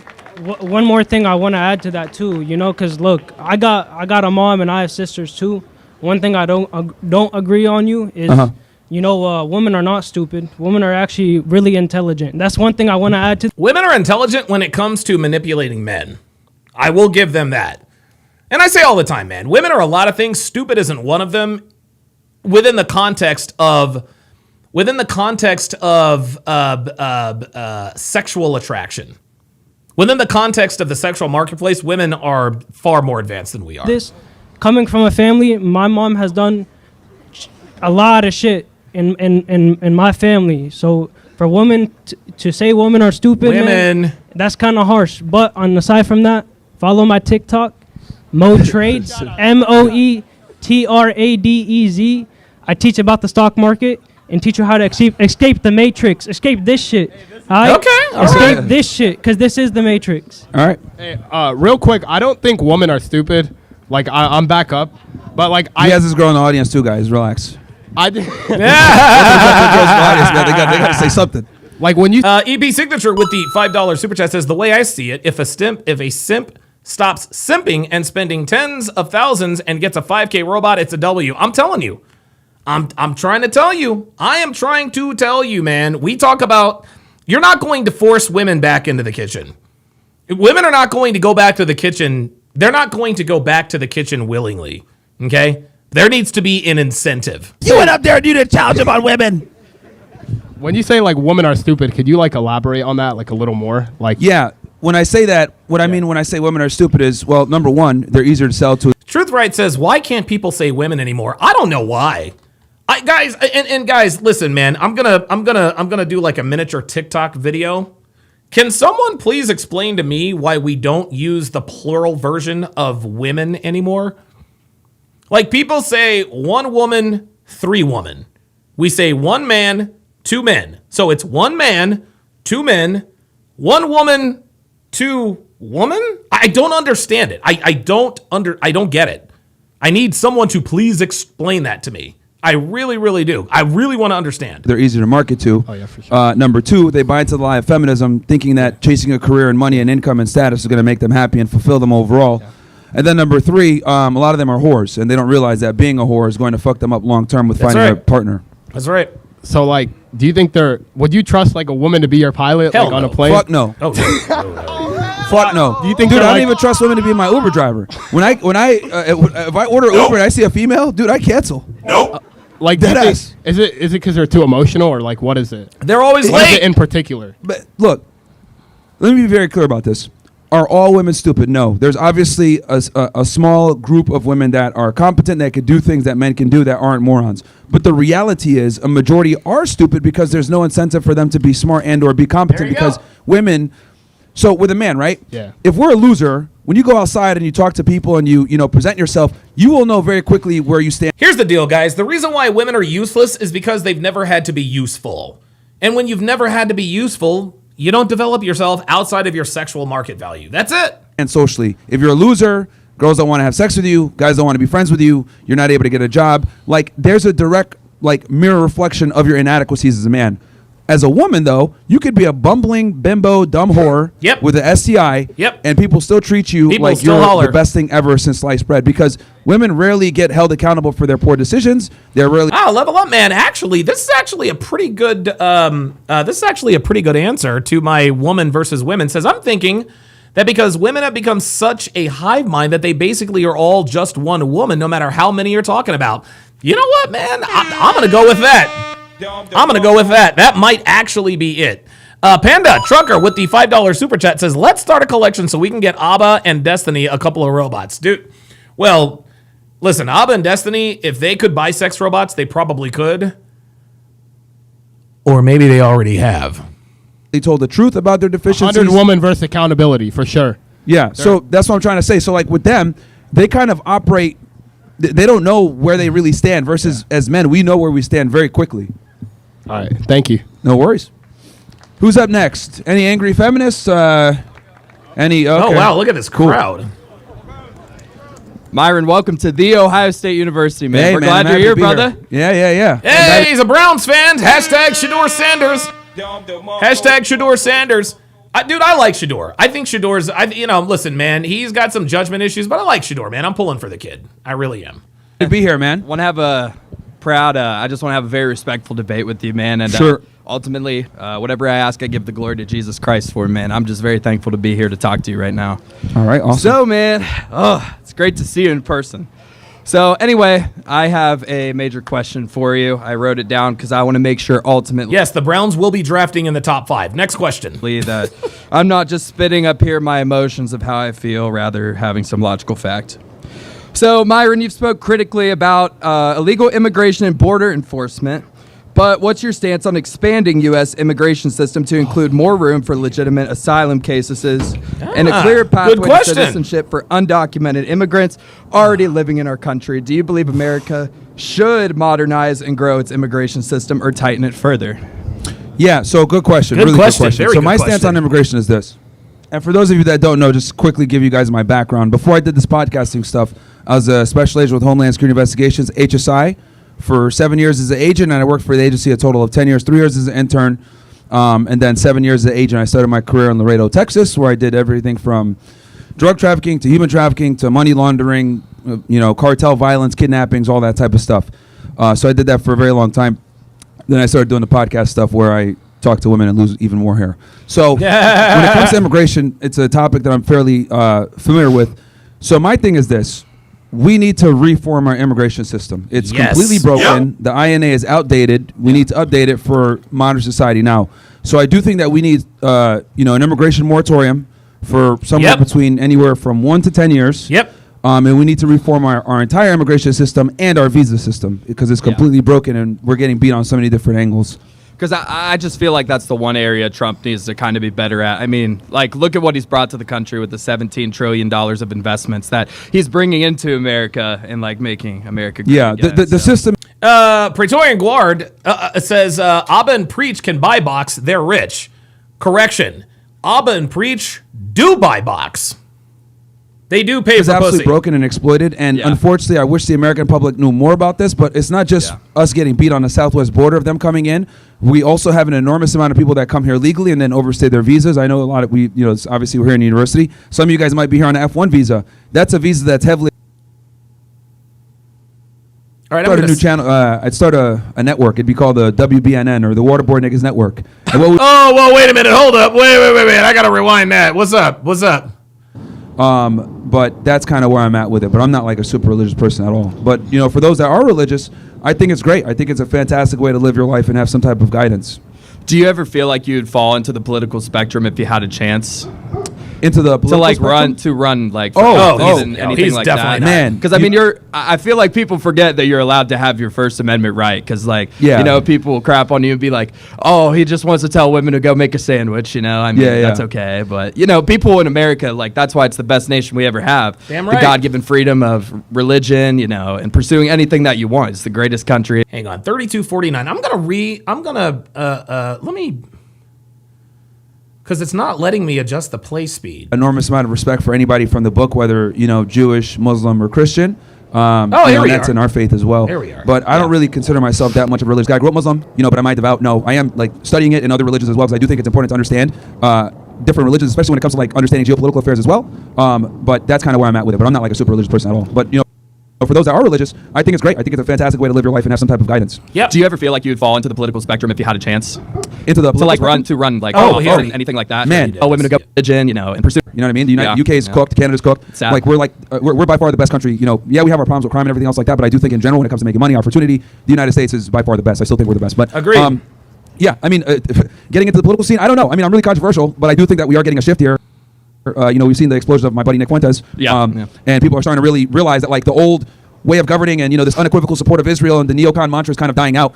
So we might get a new America where we're actually going to put America first, and we might need more radical people at the forefront. So we'll see what happens. But I'll tell you this, man. If I ever got into office, we'd cut that crime immediately. I think that's one of the biggest problems we have in the United States. Yeah. Oh, absolutely. I mean, all the sanctuary cities that are being I think we need to bring torture back. I'm going to be honest.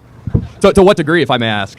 Dude, like what do we legitimize as proper thing for torture? Like people who are facing crimes? Like I very much take it from a biblical sense of an eye for an eye, and I believe like the death sentence for people that take a life to have their life taken. Yeah. Because, so if I became Fuhrer or president, what I would do is or Attorney General or whatever. I think what I would do is I'd bring torture back. I'd start a new channel. I'd start a network. It'd be called the WBNN or the Waterboard Niggas Network. And what we would do the Waterboard Niggas Network. He's stupid as hell. Is anyone that assaults children, school shooters, crazies that like stab women on trains, right? Like the other guy that did that in I think it was North or South Carolina. Yeah. You got to just torture these guys and publicly do it, because the reason why is that these guys, a lot of times just executing them isn't enough. You need to set a public example, and then also you need to deter others. And the problem and it's interesting. I remember a long time ago, I forgot what I was watching, and I forgot what I was watching, but I remember it was like this criminal historian, and he said, a lot of people think that the main purpose of sentences punishing crime, the main purpose is to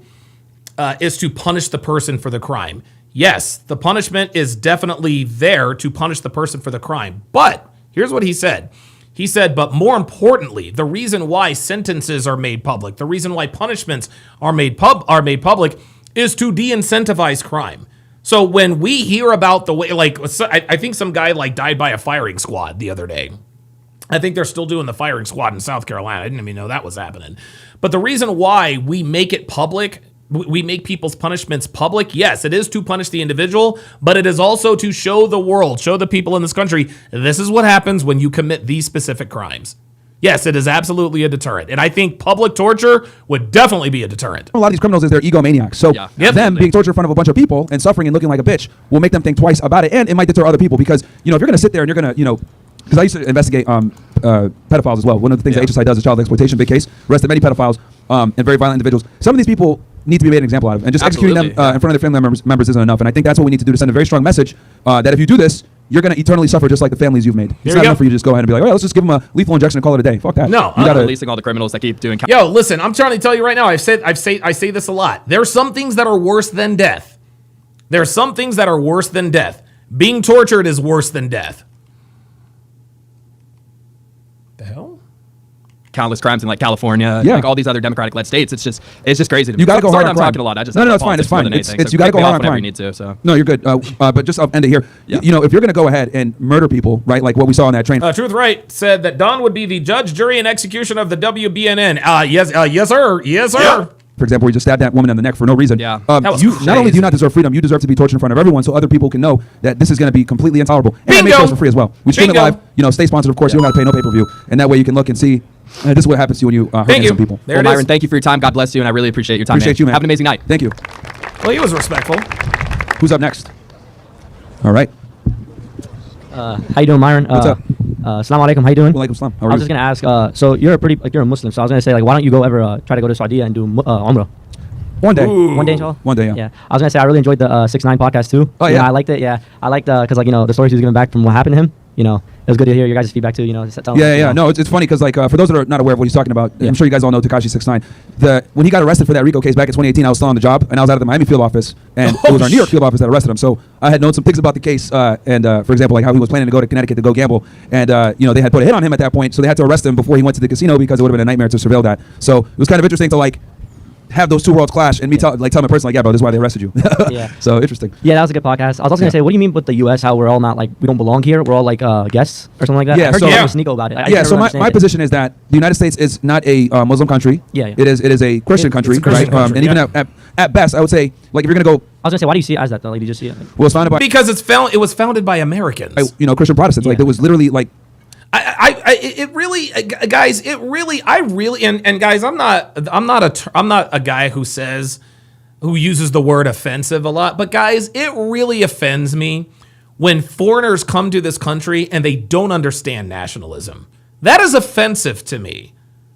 Like, how would Muslim countries like it if we were to go to their country and pitch Christianity? Like, come on, man. Like, this is our fucking country, man. And like I said, at some point, people are going to start pushing back. No, you're fine. It's fine. It was based on, a lot of the laws that we have are based on the Bible, right? And it was founded by Christians. Now, of course, they had the separation of churches, and all this other stuff. But the reality is, even if you look at this as a secular country, it still has Christian ethics and a Christian culture embedded into the country. So I look at it like as Muslims, we're here as guests. We're the minority. Which King Life says, let an angry big black woman whoop them and yell a bunch of random stuff in front of their school crush. That's the worst. Oh my God, that'd be terrible. By definition means we're here as guests. And I look at it like praying publicly in significant locations of American culture just doesn't look good because they're playing that damn loud in certain cities. Yep. They're publicly praying in places like the Times Square, obstructing traffic. Like that's just frowned upon and not really fair. And they're doing this on purpose, guys. They're doing this on purpose. So my thing is I don't have a problem with worship at all. I don't have an issue with it. I just think like praying in culturally relevant areas and documenting it and being loud about it and obstructing other people's way of life is kind of disrespectful and rude. And I don't think it's necessary. It's very disrespectful. Oh, it was good talking to you, Myron. Good talking to you too, man. Leave some. Who's up next? Yo. Josu Rodriguez, hope I'm pronouncing that correct, says, don't worry, Donnie. In Mexico, it offends me that people think it's weird that we have national pride and tell people this is an outlet. Yeah, I just don't understand it. Or this is our land. Right. Mexico belongs to Mexicans, man. Dude, I think Mexico, I think the national religion there, I think might be Catholicism, maybe. And I think there's Santeria or something like that. Dude, do you, man. This is why the world works. So a few days ago, I saw what I think was kind of a new clip of you and Steven Crowder talking. Yeah. And it kind of struck me when you said, I think wait until marriage is like the ideal. Yeah. But kind of blended in with what I understand to be your worldview on this topic is given the effects of feminism. Yep. My guess is that he's going to start talking about the 50 lay count. Promiscuity, maybe more so female promiscuity. The best thing guys can do is kind of try to like self-actualize, get them to that top 10% most desired status. And then have your say, like have a body count of 30, 40, 50 women so you can learn to understand women. And so I'm sure for like most men here, that kind of sounds like a fun journey, at least at the individual level. Yeah. Sure. But I'm wondering like in terms of at the societal level, is that kind of encouraging the top 10% of men to effectively create a new class? No. Because if you're in the top 10% of men, you are going to be promiscuous anyway. Listen, man, the top 10%ers in terms of men have always been promiscuous. Always had multiple wives, multiple girlfriends, and this was a normal thing. Dude, Genghis Khan had like 1 million wives, right? King Henry VIII was banging Anne Boleyn on the side and divorced his wife. Actually, King Henry VIII actually had the very first known divorce, legal divorce. That's the way it is, man. Promiscuous women. Does it push us away from healthy two-parent families toward... E. Jones says, look up the 1797 Treaty of Tripoli, Article 11. It states that the United States was not a Christian country. The founding fathers practiced such things as deitism. Look it up. Yeah, E. Jones, got to disagree. Even if what you're saying is true, and I don't have any reason to believe that it's not true, this is a Christian nation. Just because some treaty back in 1797 said that the United States wasn't a Christian country, dude, look around you. Our Constitution, our laws, all of it is influenced. All of it, ecumenically, it's influenced by Christianity. We are a Christian. Well, we're supposed to be a Christian nation. So, yeah, I got to disagree there, man. The more polygamous, like King Solomon having however many 100 wives and concubines and whatnot. Yeah, no, I totally understand your concern, and I can quickly, for people here that might not be familiar. So my thing is this: I tell guys, I don't think guys should really think about marriage or being in a serious relationship unless they have 5 things in place. And those 5 things are simply 35 years old, make 6 figures a year, have 6 months to 1 year of savings, be in shape, and have had sex with 50 women. Yep. Now, obviously, a lot of people are like, 50 women, holy crap, what's going on here? And the reason why I say this, guys, is because we live in a new normal. And the reason why you need to have sex with 50 women before settling down and be 35 years old is because you need to figure out, you need to get hurt, okay? You need to get hurt. As a man, you need to get hurt and you need to get burned. Because the types of women that you are more likely, the types of women that you are most likely to meet are going to ruin your life, especially if you commit to them legally. So what we advise guys to do, and mine is a little bit differently. I always tell guys, before you even start entertaining the thought of a long-term relationship, you need to be at least 35 years old and have slept with at least 35 women. 35, 50, whatever, makes no difference, makes no difference to me. The point is that you have to have experience with women so you know what to watch out for. Because only men who are experienced with women are the ones who are good with them. Normal is women have way higher standards than they did before. Yep. Since women can attend college, which they are at a higher rate, graduating at a higher rate, earning more money, I predict in the next 10 to 20 years, women are probably going to start surpassing men in almost all fields when it comes to earning income. Guys need to step up because women are by definition hypergamous and look for a man that's better than them. So if you have these 5 things in place, you're going to be what I call an entry-level, higher status guy, where you'll be able to enter the dating market from a position of power, where you can go ahead and pick a partner suitable for you, right? That's kind of why I say these things. Now, obviously, you're coming back with a very, good criticism, like, hey, doesn't this create a problem that we're trying to avoid with, more promiscuous people, etc. And this is kind of the ugly part and the ugly reality, which is anytime I dispense advice to one party, it's going to put the other party at a disadvantage. That's right. And this is the, guys, this is the sad reality of dating here in America. For one party, for one sex to be successful, it has to be at the detriment of the other. Okay? That's the way things are now. 50, 60, 70 years ago, everybody won. If a woman was docile, submissive, doting, dutiful, etc., she wins. Same thing with a guy. If a guy, invests his time, his energy, his attention, and his resources, he also wins. But dating is adversarial. For a man to be successful on the dating market in 2025, it has to come at the expense of women. Because for a woman to be successful on the dating market here in 2025, it has to be at the expense of men. Sad but true. Dr. B84 with a $20 super chat says this conversation proves that even men are getting indoctrinated by feminism to the point to where they're trying to pursue the female imperative. Wow. Damn. Wow. Very good point. Right? Because dating and relationships in general is an adversarial situation. I know somebody goes like, what are you talking about, Myron? It is. Because your job as a man is to attract the girl with as little effort as possible, right? If you get her to come to your dorm and smash you, it's a W. If you got to take her on 7 dates, well, that's an L for you. But you're trying to do the least effort, right?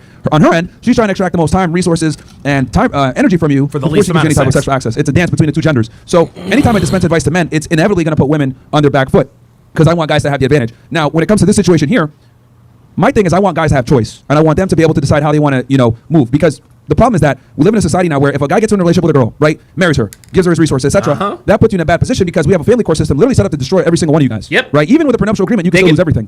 I just want guys to go in with their eyes. Women get paid to leave. That's why they leave. It's because they get paid to leave. But open, because the marriage institution that we used to have, that was set up in a certain way where women didn't behave in a certain way like they do now. It was set up for women that were traditional. But now women aren't traditional, but they want traditional benefits while simultaneously being able to exercise maternity, divorce rates, etc. So to bring this all full circle. By the way, guys, after today's podcast, and by the way, the reason why I couldn't do the Love is Blind breakdown is because my fucking modem decided to update right in the middle of the podcast. I've changed the settings. We are 100% a go. We're 100% a go for Love is Blind Season 8, Season 9, Episode 8. Right after TSR Live. I see what you're saying. Like, hey, are we perpetuating the problem even further? My thing is, I'd rather the guy get to a position where he's like, okay, I'm ready to settle down, and he has the prerequisite knowledge of how to deal with women accordingly. There you go. Then he picks the right one to start a family with. And listen, Akash is the perfect example of why we tell guys you need to fuck a bunch of bitches before settling down. Akash lost his virginity to his wife, and we see how that's worked out. But if Akash had fucked 50 women before he met his wife, he would not have married his wife. This is why we advise guys to do it this way. I got you, man. Respect. Thanks a lot. No problem, man. Appreciate that. I hope that makes sense for you guys. Hello. Okay. Oh, is that good? What's up? Hi. I was just curious. What do you think is the benefit? Oh my God. Jesus fucking dude. I knew this dude was gonna be on some bullshit. As soon as he said hello. Is that good? What's up? Listen. Hi. I was just curious. Listen. He said hello. Okay. Is that good? Listen. What's up? Hi. I was just curious. Down, and he has the prerequisite knowledge of how to deal with women accordingly, and then he picks the right one to start a family with. I got you, man. Respect. Thanks a lot. No problem, man. Appreciate that. Respect. I hope that makes sense for you guys. Respect. Hello. Hello. Okay. Is that good? Look. Hello. We already knew it was about to be on some bullshit. What's up? Hi. I was just curious. What do you think is the benefit of using words like whore to describe women? Like, who is that actually benefiting here? It benefits men because we're telling the truth about women. Like, this is why you have to use strong language to get the message across, my guy. We can't say, well, stay away from sexually promiscuous women. It doesn't hit as hard as stay away from whores. Besides yourself for, riling up a bunch of people for your own personal benefit. Oh, here Well, I would say the word whore is kind of funny. I've seen a couple people laughing, so I think that's what we benefit. And I think tone policing and, being politically correct. There we go. That's what's led to a lot of the problems that we have now in society. So I think sometimes people just need to be candid, and if that means being a bit offensive to do it so that you can be memorable, I think it's worth it. What problems specifically do you think are caused by not being respectful to other people? What problems are created by not being respectful? Yes. Feminism, like you're looking at it now. Like if you're using slurs to describe people, I would not call that respectful. What problems are caused by not being respectful here? Well, you can tell that this dude this is a script for him. Guys, this is a script for him. You can tell that he is trying to lead Myron down a path so that he can play gotcha and make a point. You can tell that this dude has rehearsed this. His heart is probably pounding in his chest right now. What problems are caused by being respectful here? Well, here's the thing. The reality is we live in a very, how do I say this? We live in a TikTok world. And what I mean by that is you only have a little bit of time to get people's attention to really get a message across. So sometimes you need to break the silence or break the OODA loop that people are in the swipe thing, and sometimes you have to speak in a polarizing manner to get people's attention. So I'd rather, if I say something like, yeah, women need to stop being dumb bitches and whores, but, oh my God, this guy's crazy. And then I can go ahead and expand on why feminism is a problem, why guys need to go into relationships with their eyes wide open. Yeah, that's the name of the game. It's called shock value. And it's funny because a lot of people, all these people, there are so many people like, oh, you only say this for shock value. That's the name of the game. Okay? People don't pay, dude, this is what people both understand and chastise the same thing. In order to be a successful content creator, you gotta make people uncomfortable. You gotta make people uncomfortable. Because if you don't, people aren't going to listen. Okay? You can't say, well, women are sexually, no. 5 signs she's promiscuous. No, 5 signs she's a slut. That's what we do. Why the family courts are set up in a position to destroy you, etc. So being polarizing is very important to getting a message across in, in an era where a lot of people have low attention spans, etc. Okay, so for your own personal benefit. Okay, so for your own personal benefit. See, so he didn't even listen to Myron's answer. What this guy is going to do is this guy wants to ask Myron a question. Myron answers the question, and then this guy sums it up as if he is translating it correctly. Okay, so basically for your own personal benefit. No, it's to educate men. It benefits the person that's listening a lot of the times. Disagree there. I mean, I have... Why do you disagree? Why do you disagree? You can disagree all you want. Substantiate it. Thousands of guys that write me that say, hey, I was going to kill myself, and I decided not to after watching your content. I'll actually tell you a quick little story. One time, a guy said he wanted to end it all because his life was miserable, and he found a nice little tree that had a good view of the sunset, right? And he was going to, hang himself. And what ended up happening is he was surfing YouTube one day, and he found one of my videos where I talk about, not being a simp, taking responsibility, every guy can increase their sexual market value, etc. The guy's alive today, has a family, makes 6 figures, and he said it's because he found that video that he canceled the day that he was going to kill himself, and he has a family now. So there you go. See? But see, this is what our detractors don't. This is the thing that our detractors conveniently leave out.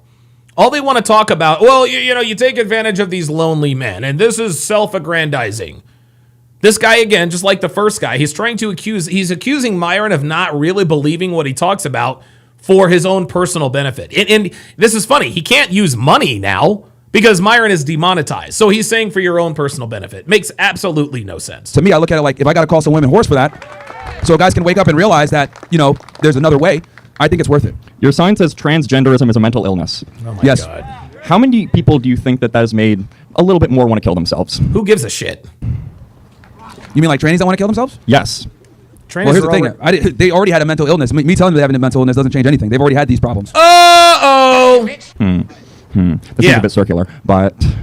Oh, look at this. It seems a bit circular. This is so funny. Watch this. This is funny. This doesn't change anything. They've already had these problems. So he's already made the point. Listen to this guy. This guy has no rebuttal for this, so listen to what he says. That seems a bit circular. That seems a bit circular. That makes no sense. How is that circular? But... Yeah, but it seems a bit circular to say that somebody... They have way bigger problems than me calling them fucking insane, dude. They got way bigger problems. If you weren't calling them insane and you just let them, be people, and we didn't have to make this an issue, do you think that they would still want to? Who gives a shit? Well, here's the thing. I'm not saying I hate trannies. I'm not saying that we need to get rid of them or whatever. I'm just saying that they have a mental illness and they shouldn't be around children. That's my biggest thing. Is I don't think. Yeah, there it is. Yes, it is a mental illness and they shouldn't be. Listen, I don't give a shit what these people do. Right? Dude, I was just in Las Vegas. I see RuPaul stuff all over the place. Let RuPaul do what he wants to do. Right? He said he's going to do a drag race for the mother-tucking world. I think that's actually kind of funny. Right? I don't care what. Listen, if you're look. If you're a man and you want to dress up and act like a woman, I don't care. I have a problem with that.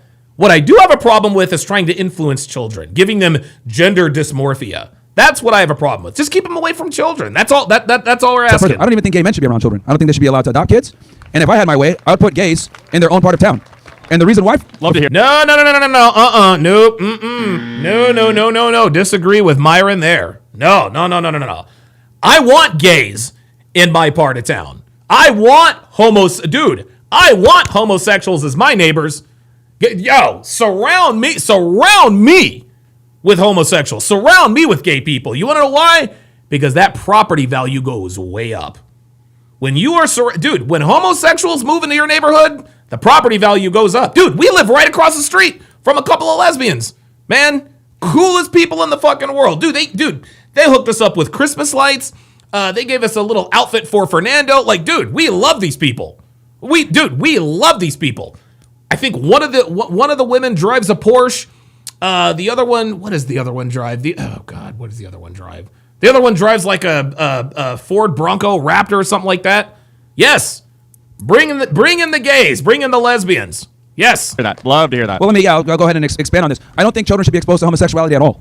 What do you think I'm going to do here? Huh? What do you think I'm going to do here? What do you mean you do here? Yeah, what do you think the gays are going to do to the children exactly? Well, what gays are doing to children is they could sexually molest and rape them. That's why. Right? You don't want sex offenders around little girls, do you? Well, of course not. If there's a man who has been convicted of unspeakable crimes against children, and you know that he has an attraction to children, you don't want them around children. Well, a lot of homosexuals, they are attracted to the same sex. Why in the world would you want your son around a man who likes men? That makes no sense. No sense at all. Okay, so my thing is, I don't like public displays of affection, right? I don't like PDA. Even between heterosexual people, I don't think it's appropriate. In front of children especially. So my thing is I think gays need to go back in the closet. We don't want to know you're gay. We don't need the flamboyant, parade marches and everything else like that. And if you want to go ahead and have your gay clubs and make out and do all the other degenerate stuff, no problem. Just do it in your own area, and I don't think kids should be seeing it at all. Because Dude, I do think that children are the future. Your entire deal is being a piece of shit really loudly. So why can't other people be normal? Here we go. Yep, this was it. This is the coup de grace. This is the coup de grace right here. Guys, this dude is not listening to Myron. All he wants to do is make statements to go viral. That's all he's doing. Listen to this. Your entire asshole shtick. Entire deal is being a piece of shit really loudly. So why can't other people? Your entire deal is being a piece of shit really loudly. Did you come up with that all by yourself, or did your boyfriend give you that line? Give me a break. Well, be normal loudly. Well. I don't care. No, guys, respect this First Amendment, man. It's fine. But this is the package that I'm talking about. Anyway, so. Whoops! Uh-oh! Guys, respect this First Amendment, man. It's fine. But this is the package that I'm talking about. Anyway, so we got to combat this, guys. But it's cool because we can have a discussion, right? It's very important to have these discussions. So thank you for being up here. Of course. Again, I think. Okay, so my worldview is this: children are the future. Children need to be protected, and if that means that we need to do certain things in society to protect said children, I'm willing to do that. So I don't think it's appropriate for gays and lesbians and other people that are sexually degenerate to be around children and or even be able to adopt them. I think that's a problem, right? If they want to become an adult and then they want to learn about homosexuality and everything else like that later on, that's fine. But they can do that when they're an adult and their brain is fully developed, so they can kind of have their own worldview. But I don't think it's fair to children when they're still developing, still going through life, etc., to see these things. So that is a big reason why I have the worldviews I have when it comes to trannies and gays. I don't think kids should ever be exposed to that. I think rainbow flags should be completely banned. I think if it was up to me, I'd put gays in their own little part of town where they can go ahead and practice homosexuality openly. They can do their parades, everything like that. But then when they come into regular society, we don't want to see any of that. I guess the last question. Do you think that that's protecting parents from having to deal with the fact that their kids aren't cishet? Or do you think that it's... Wait, I got to slow this down. I already said. And I might have to do the closed caption. Like, I guess... Go ahead and practice homosexuality openly. They can do their parades, everything like that. But then when they come into regular society, we don't want to see any of that. I guess the last question. Do you think that that's protecting parents from having to deal with the fact that their kids aren't cishet? Or do you think that it's like... What is cishet? Hang on a second. What does cishet mean, guys?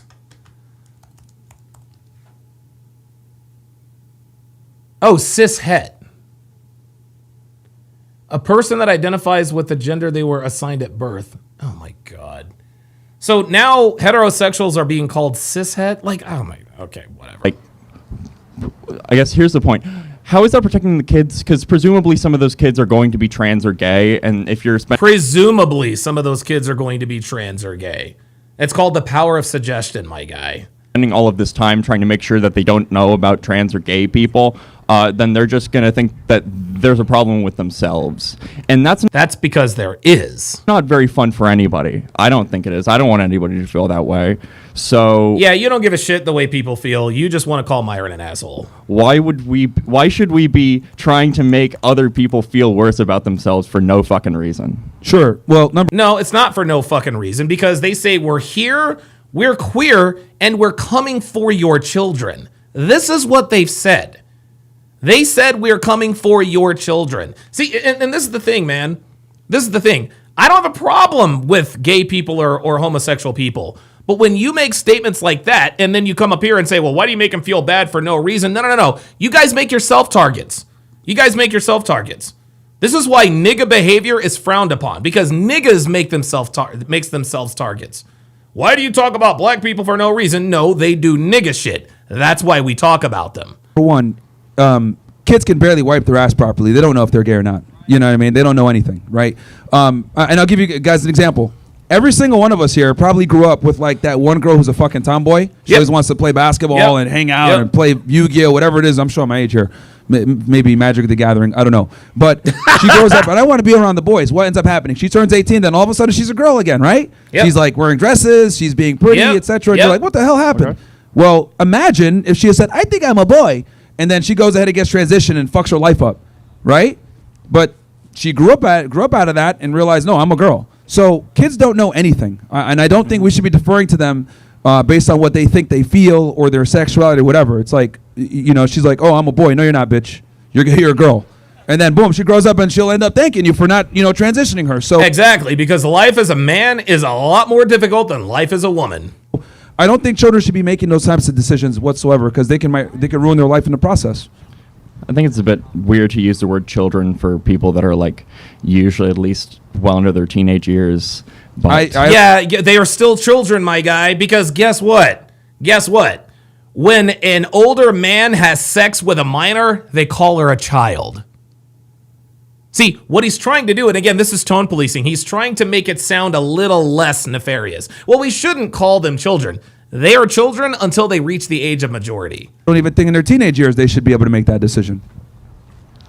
What about at 18? What's your opinion there? Hey, if they're 18, let them make the choice. At that point, they're in the age of majority. Let them do it. I don't care. Well, at that point... Out of curiosity. Yeah, at that point, maybe there could be a conversation, but, I think when they're still kids and teenagers, they don't know anything. All of us, I'm 35 now, and, I'm showing my age here, but looking back, I'm like, wow, my parents were right about a lot of stuff. It takes a significant amount of time for people to look back and realize, like, oh, they were right, or they were wrong. Right. So I do think that... And this is what these people like to do, is they like to influence young, impressionable minds.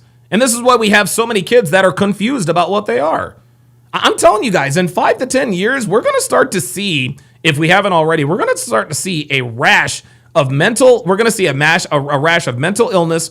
We're going to see a rash of these people who were confused starting to off themselves because they realize, you know what? I fucked up. 18 is like the bare minimum where we can even entertain this conversation. But even then, I still think people aren't developed enough a lot of the times. Do you think that people know that they're straight or cis by the time they're 18? You know you're straight when you are a child, my guy. Well, that goes on a case by case. But I don't think you're... Case by case, I'd say. Okay. But I'd say the majority of the time they're probably... Yes, E. Jones has facts. Ask Nora Vincent. That's... what's interesting, E. Jones? I was actually thinking, wasn't there I was trying to think of the woman who transitioned into a man to see what it was like and ended up killing herself because she got depressed about it. Oh my God, Mac says, remember Desmond is amazing. You want to know something? I wonder, hold on.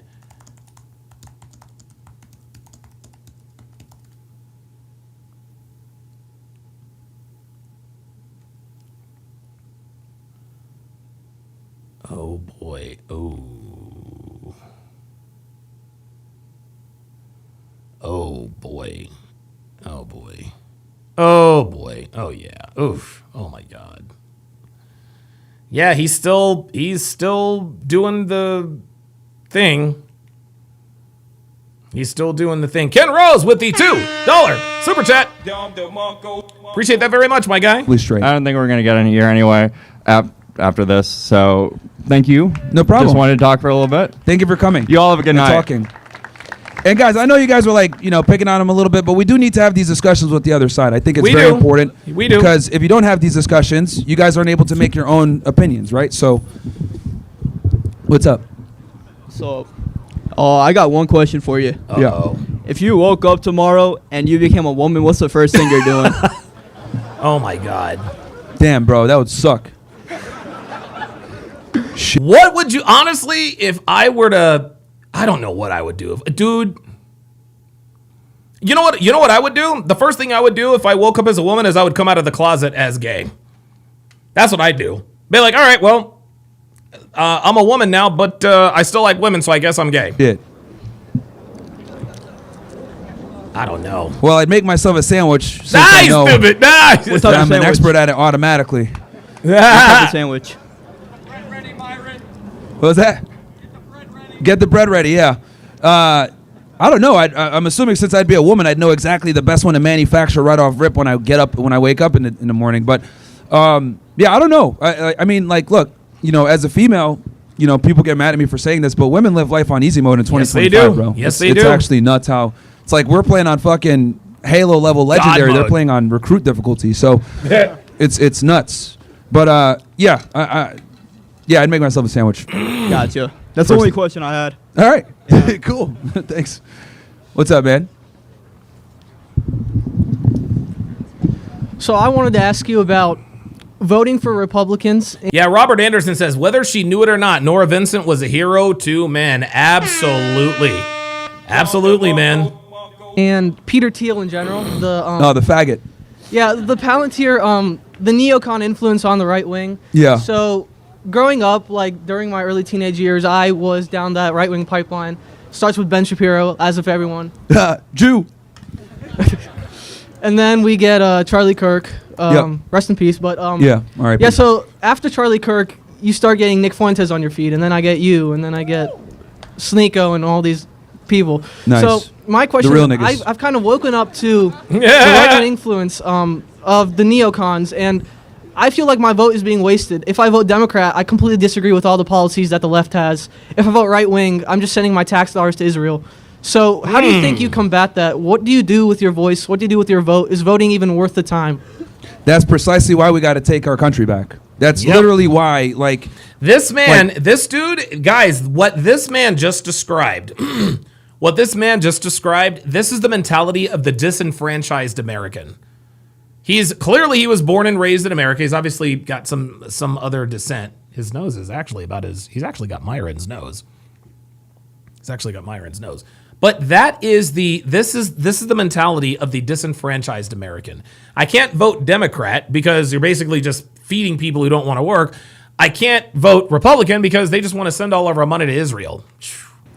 Earlier, I said, guys, hydropower level. Zero Jiu-Jitsu with the $2 super chat. Appreciate that very much. Right? Like, someone was saying, oh, well, why do we need to know about Jewish conspiracies, all this other shit? You need to know it so that you understand who's in power and how to get in a position to take that power. Obviously, peacefully. We're not going to do anything crazy like that. But we're going to gain influence. We're going to get backing. And then we're going to go ahead and take the White House. We're going to take This is what Charlie Kirk was going to do. This country back so that we don't send aid to a country that commits a genocide in 4K. Trump just sent a fucking letter, literally this morning, I think, to the Israeli government trying to pardon Bibi, right? So that's unacceptable. So the way that we're going to go ahead and, be able to make it where a vote actually matters is we got to be the ones in charge. So if you guys have a similar worldview to what I have, like hydropower level, get in positions of power, and we're going to take our country back. How do you get to a position of power when I feel AIPAC controls 80% of Congress? It's almost impossible to win a primary. Well, they're running now.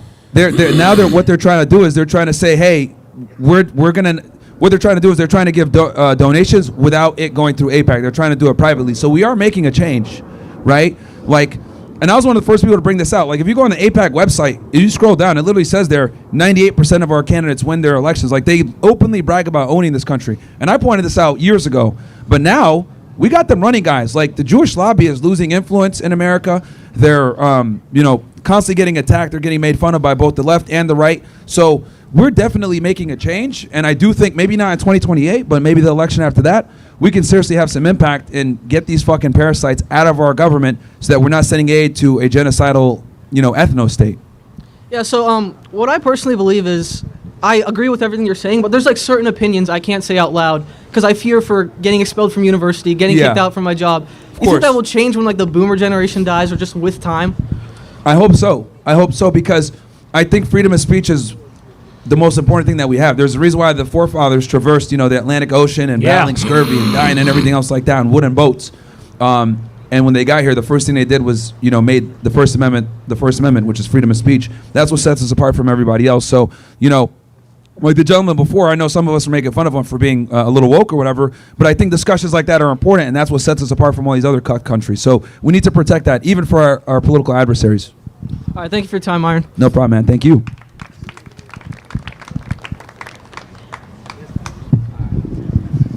Maybe not so much freedom of speech for women, though. Just kidding. No, they can talk. We just ignore them. That's all.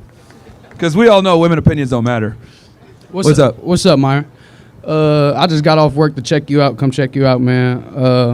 I ain't here to debate you. I'm here to thank you, bro. I was sitting at home one day playing a game. Saw a video. All I heard was if you're a man making 25, 30K a year, you're a loser. And look, I ain't got no college degree, but in the past year, I obtained my CDLs. I'm on pace this year to make about 90K. Nice. Woo! Yes, sir. Hell yeah. Very nice. I wouldn't consider that high value, but I'm earning value. Oh, you're getting there, bro. You're getting there.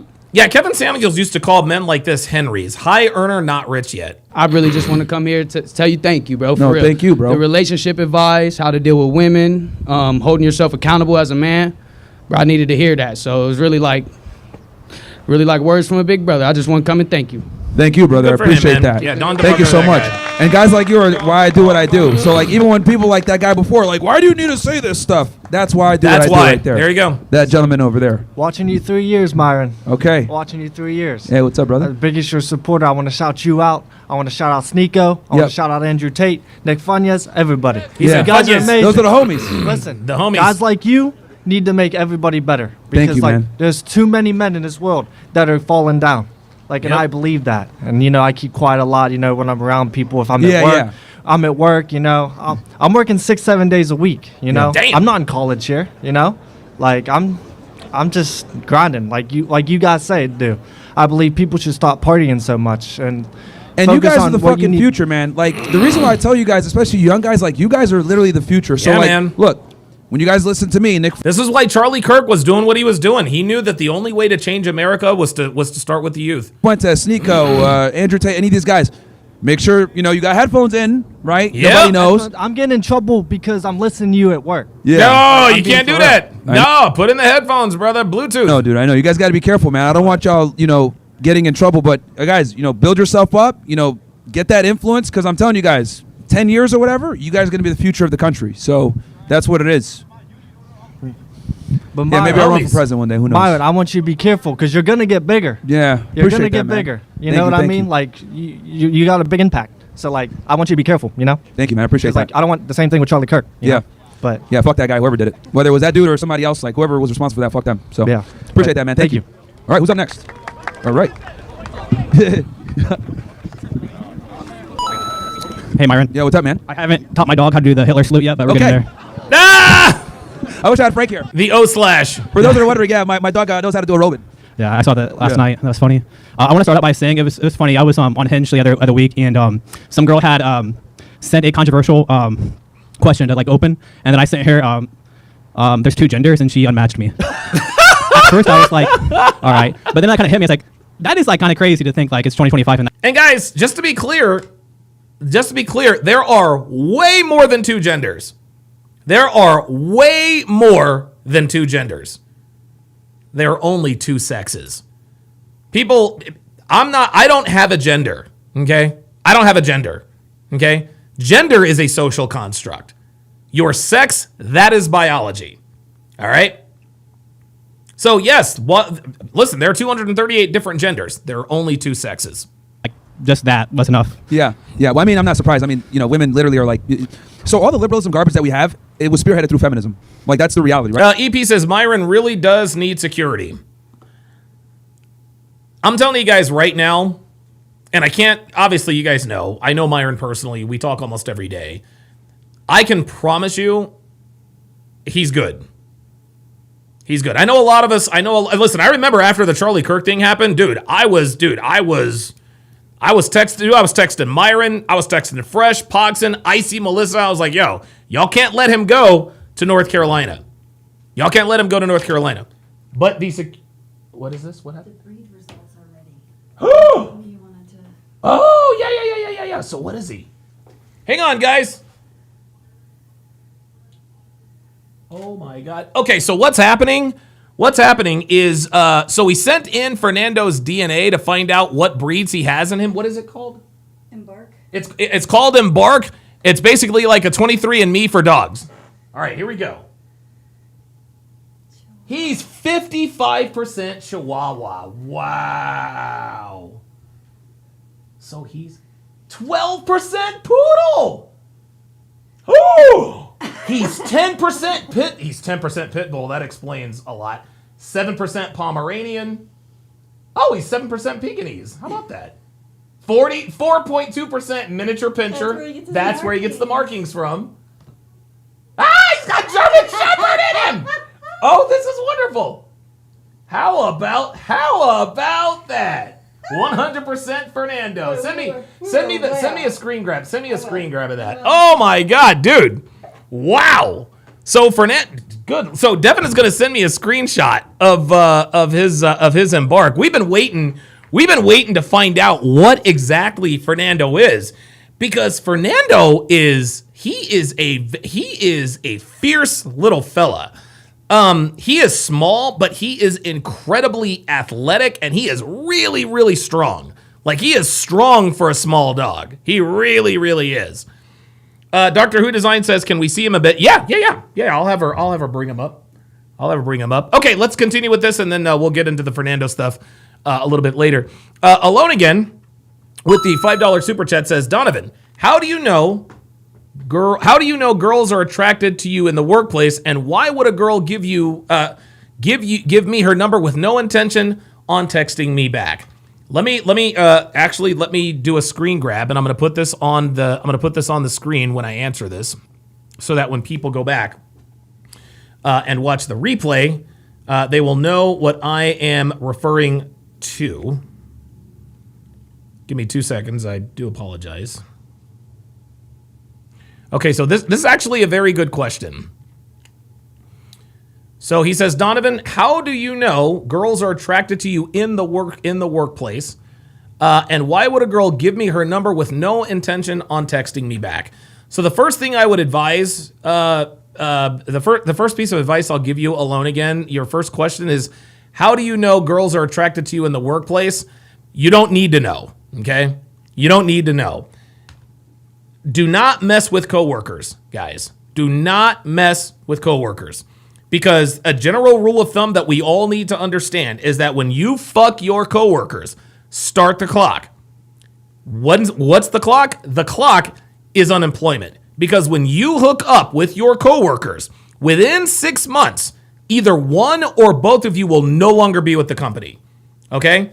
And more than likely, sometimes she'll leave the company, sometimes he'll leave the company, sometimes they both leave the company. Most of the time, he is going to be the one to end up without a job. So Alone Again, if you mess with this coworker, start the clock. Because within 6 months, you will no longer be employed.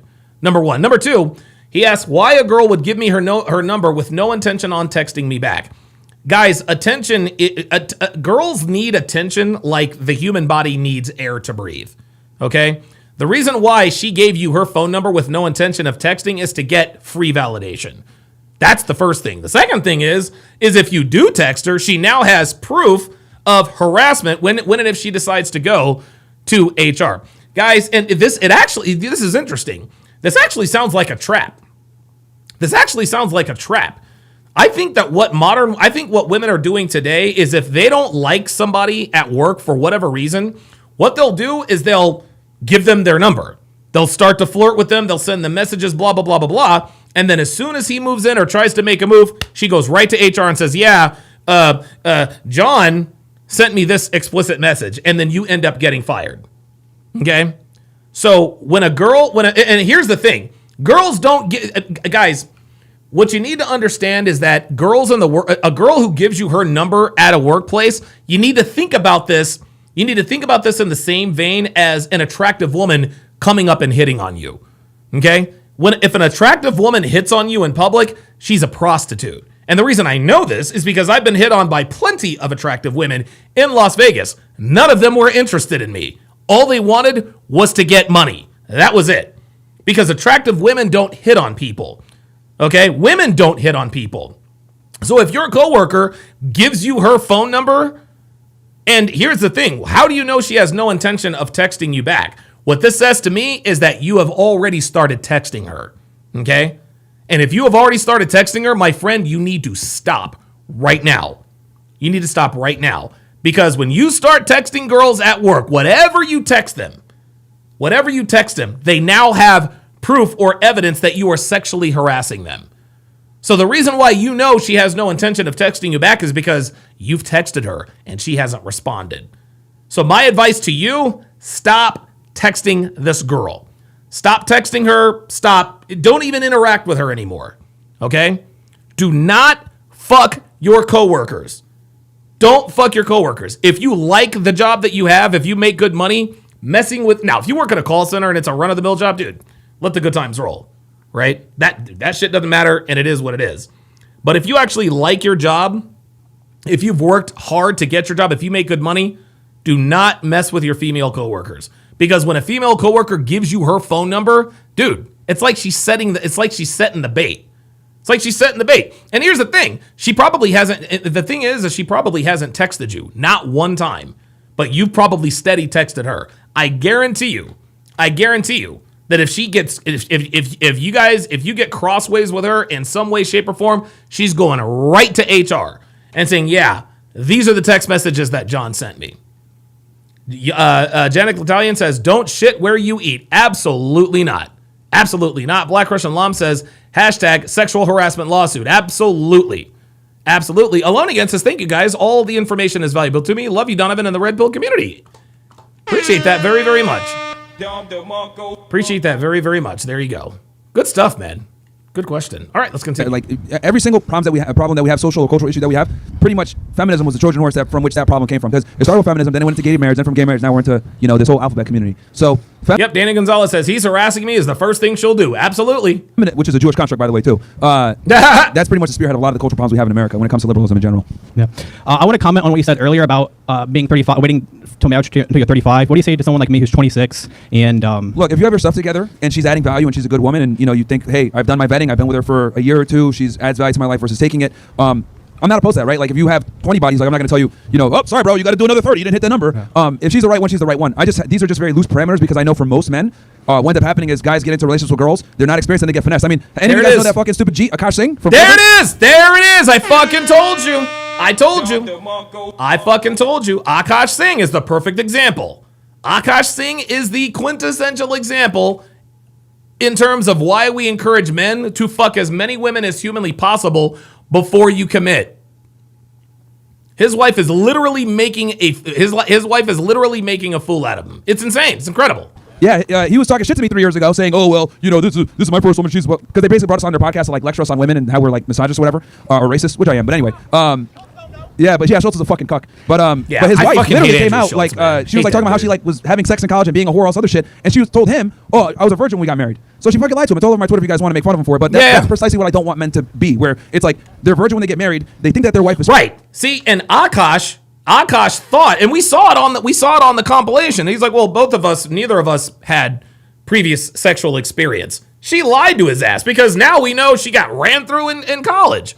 But if Akash had at least a 20 body count, he would pick up on the hotels. He would pick up on the slut tells. This is why we tell guys to get laid. Pure and good, but in reality, she was a whore before that, and that will fuck them up because promiscuous women tend to have really bad habits that are not conducive to a good long-term relationship. So I just want. Ooh, Real Rain 89 says you just got akashed is going to be a phrase now. It is now. Guys to go into that relationship with their eyes wide open because at the end of the day, we're the ones that take all the risk. It's not Damn just women. right. You know what Damn I mean? right. They don't take any. They want to get married. They want to go ahead and walk down the aisle and get married. But the problem is that they don't want to be a wife. So that's the issue and why I tell guys to go in with their eyes wide open. So look, if you're in a position where she's a good girl and you got your shit together, go for it. But you got to do it in a way where you mitigate as much risk. Also, I highly suggest you don't get married with the state involved. Do it religiously only. Gotcha. I like somewhat want to help the other guy earlier.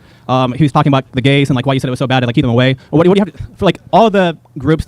What would you say for like the good ones? Like he was trying to get that out there and like for like as little or as many good Jews, gays. Like what do you say to those people that are actually doing not, for example, the gays like not doing anything bad, they're just living their life. Oh no, there's some sensible gay people. Like like Dave Rubin. There are. Like let me be clear. Like I've met some sensible gay people that like totally like agree. Like yeah, no, dude, like Milo Yiannopoulos, Dave Rubin, right? Who else? Yeah.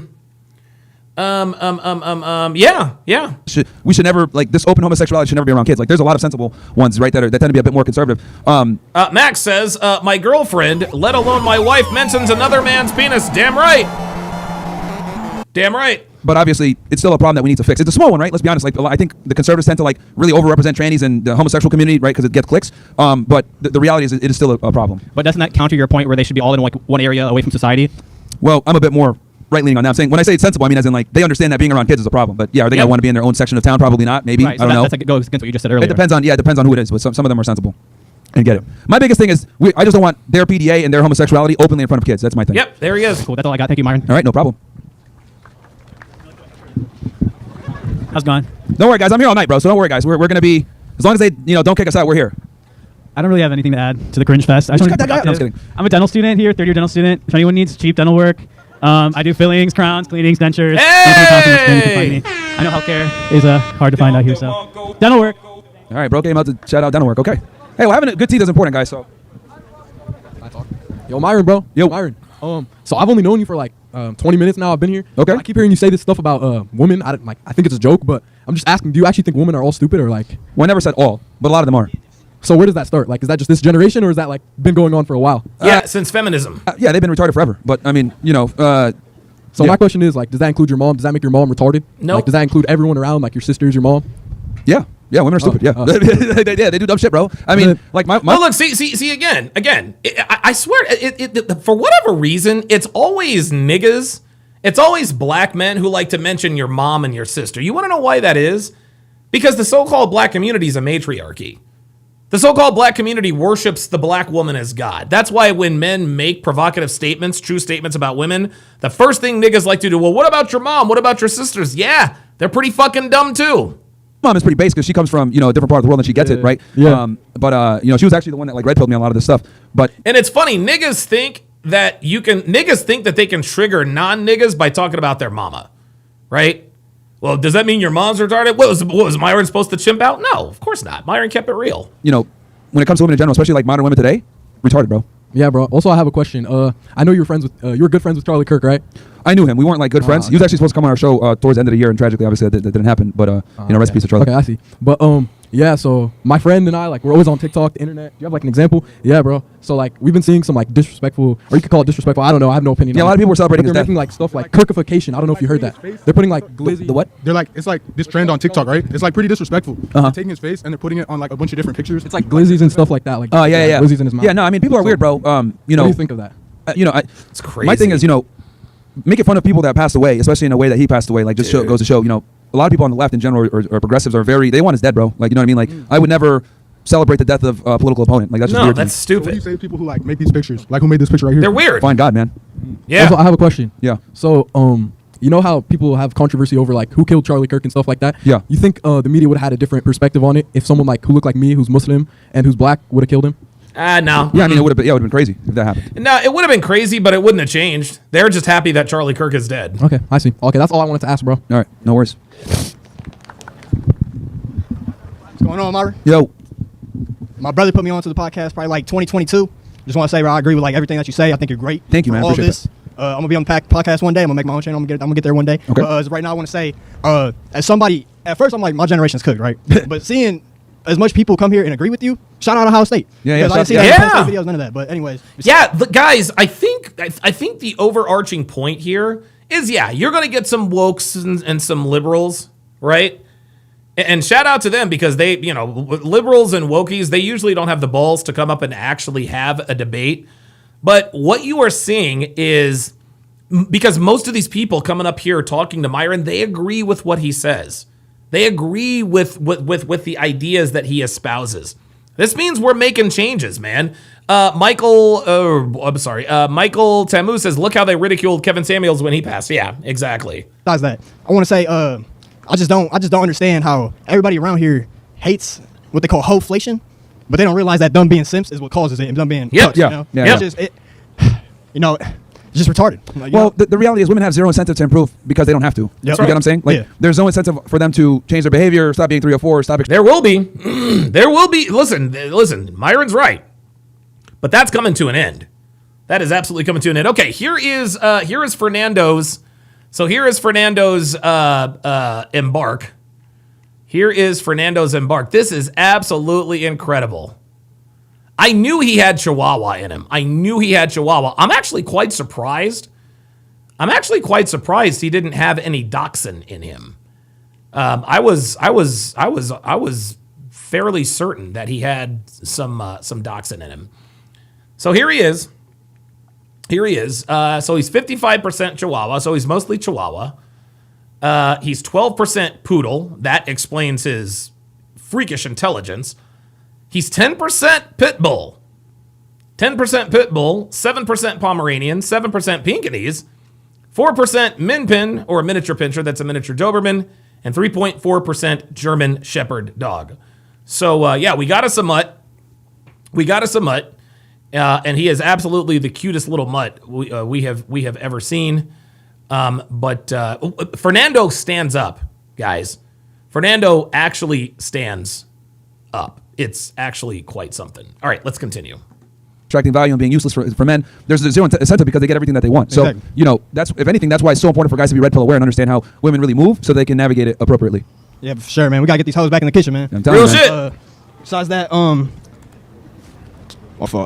more question. For somebody like me who is like, I wouldn't say like woke in this generation, but somebody who just, I feel like, I don't want to say right because like what is right, but to my beliefs and to people who think like us, being in like my generation, like if you're, I'm 19 years old, like my generation, I would say is cooked, like I said.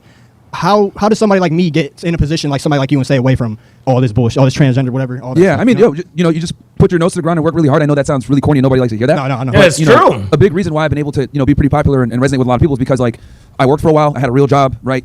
Obviously dealt with a lot of different struggles. So like when I come on, I talk, people are able to say, damn, I can, relate to that. So I think that's a really important thing. If you want to be a creator, that is like, people being able to like be able to relate. But the biggest thing, man, is when I tell young guys, like consistency plus time equals result every single time. So I know it's hard because you're distracted. You want to party, maybe you want to. So now you guys have this extra problem with social media. So it is hard to be focused as a guy, but like you just got to tune out the bullshit and like really grind. And I would argue like nowadays, like there's even more pressure on you guys to be successful because you guys don't stand a chance if you're not successful. Like at least like when I was growing up, we didn't have to compete with social media to get bitches, but now you guys got to compete with like some fucking sheikh in Dubai. Dubai was gonna give a chick like $100,000 to fly out. Like that changed the game. Like Instagram absolutely changed the game when it came to sexual inner dynamics. Yeah, for sure. I drove 2 hours for Cleveland right after work, bro. Appreciate your time. Fuck the Jews, baby. Hey, man. You know what time it is. Taking America back.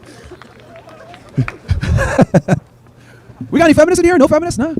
Oh, they're there. I guess it's a Klan rally. Fuck it. They're there. What up, Myron? They're They're just here at Ohio State, so I had to ask the question: Julian Sayin or Jeremiah Smith for Heisman? Jeremiah Smith all day. Jeremiah Smith. Say that again. Julian Sayin, our quarterback, or our number one wide receiver. Jeremiah Smith. I don't watch sports at all. Yeah. Jeremiah Smith, guys. Jeremiah Smith is gonna be a top 3 pick in the NFL draft next April. He would have been a top 3 pick in this year's NFL draft. Jeremiah Smith is awesome. He is awesome. Whatever team he goes to, he will be their number 1 receiver instantly. Oh, damn. I don't watch sports at all, but I'll go with the Ohio guy just for you. They're both Ohio guys. No, right? shit. They both play for us. I don't know. I honestly, this is kind of a hot take. I think sports are a waste of time, personally. Damn. I think watching professional sports or even college sports is you could be doing a lot more productive stuff with that time. Damn. But look, if you watch sports, I'm not going to knock you. And I do understand that because I went to college too, guys. I went to Northeastern in Boston. So I understand, like... Alone again with the $5 super chat says, the one whose number I got was a random at a bar. I asked about the coworker because I can't tell if she's attracted to me or not. Thank you for the help. Right. Oh, okay. So you got it at the bar. That's good. That is okay, good. So you're out of the woods there, Alone again, which is very, very good. So now, definitely, It doesn't matter whether she's attracted or not. Okay? It does not matter. It does not matter. If she's attracted to her, if she's attracted to you, it doesn't, dude, Nope, you need to stay away from that. Absolutely. It's school pride and following your team and everything else like that, so I get that. But yeah, in general, I don't follow sports. Damn. Okay. No worries, man. Who's up next? Oh, shit, the Arabs are back. Arab attack. We all gone. I did see Shador ball out yesterday. Yes, sir. Bad, Myron. This question just popped up in my head. I was thinking about it. Yeah. Yeah, the sports thing, this is something that Myron and I disagree on. He thinks that watching professional sports is a waste of time. That's fine. That's his opinion. And that's fine. I just don't like the meathead red pill guys who say, oh, you shouldn't be watching sports. It's sports ball. Those are meathead red pill guys. Those are guys who play video games. Those are guys who don't hit the gym because they like to talk trash about guys who watch professional sports. And I've watched professional sports since I was a kid. Like, and guys, the Memorial Day weekend, Jesus Christ. I probably watched 1,600 miles of racing on Memorial Day weekend. I watched the Monaco Grand Prix. Then I watched the Indianapolis 500. Then I watched the Coca-Cola 600. Each race is progressively longer. The Monaco Grand Prix, maybe an hour and a half. Maybe. Okay? The Indianapolis 500, probably right around an hour and a half to maybe 2 hours, just kind of depending upon how things go. The Coca-Cola 600, that is a 4 to 6 hour expedition. That's it. With Erica Kirk, giving her speech about what happened with her husband, but then afterwards leaving and then saying her husband has similarities with JD Vance. Yeah. And you've seen her kind of give her a hug and kind of the feel. It's like, what do you think about that? It was a little sus. I ain't gonna. Oh, yo. So somebody asked me, am I going to the 2026 Major League All-Star game? Yep. Oh, hell yeah. Oh, hell yeah. We're definitely, dude, Devin and I, we are definitely going to be in Philly for the All-Star game. That is going to be fucking crazy. And I hope we get Pete Alonso. He would be the perfect fit in Philly. We missed out on Juan Soto. That's okay. We want Pete Alonso, the polar bear. Let's get it. I watched it because the pictures look horrible, right? Yeah. But anything if you take a still could look wild. You know what I mean? Yeah. So have you seen also the other videos where she's behind stage, kind of wiping tears, putting tears in her eyes or kind of something like that? Yeah, someone was saying that she's not really actually crying or something like that. I mean, look. She lost her husband. Obviously, she's under an enormous amount of pressure. She's under a microscope. People are analyzing every single thing she does. So it's I guess it's kind of unfortunate for her in that regard. But yeah, James Hancock says, I'm not a sports guy, but I see what there is to enjoy watching with a group of friends. Maybe at a bar with others who root for the same team, sharing food and drinks. It's a bonding activity. Absolutely.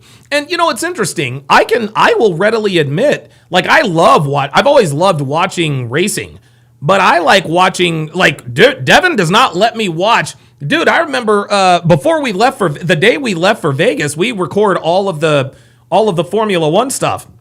She got up and she saw that Lando Norris had been the fastest in FP2. She's like, "You watched F1 without me?" It's more enjoyable for me to watch sports now with my wife. It's actually pretty cool. So yeah, listen, whatever your opinion is on professional sports, that's fine. You don't have to like it. But sports matter. They really do. They matter in a lot of ways. Sports creates jobs. It creates hope. It gets people out of depression. It's sort of an escape. So yeah, that's where I'm at with it.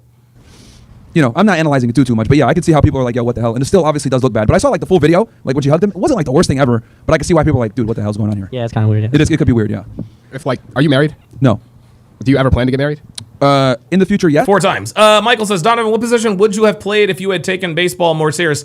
I did take baseball seriously. I took baseball very seriously, and I was a very, very good defensive center fielder. Very, very good defensive center fielder. But I faced a kid, I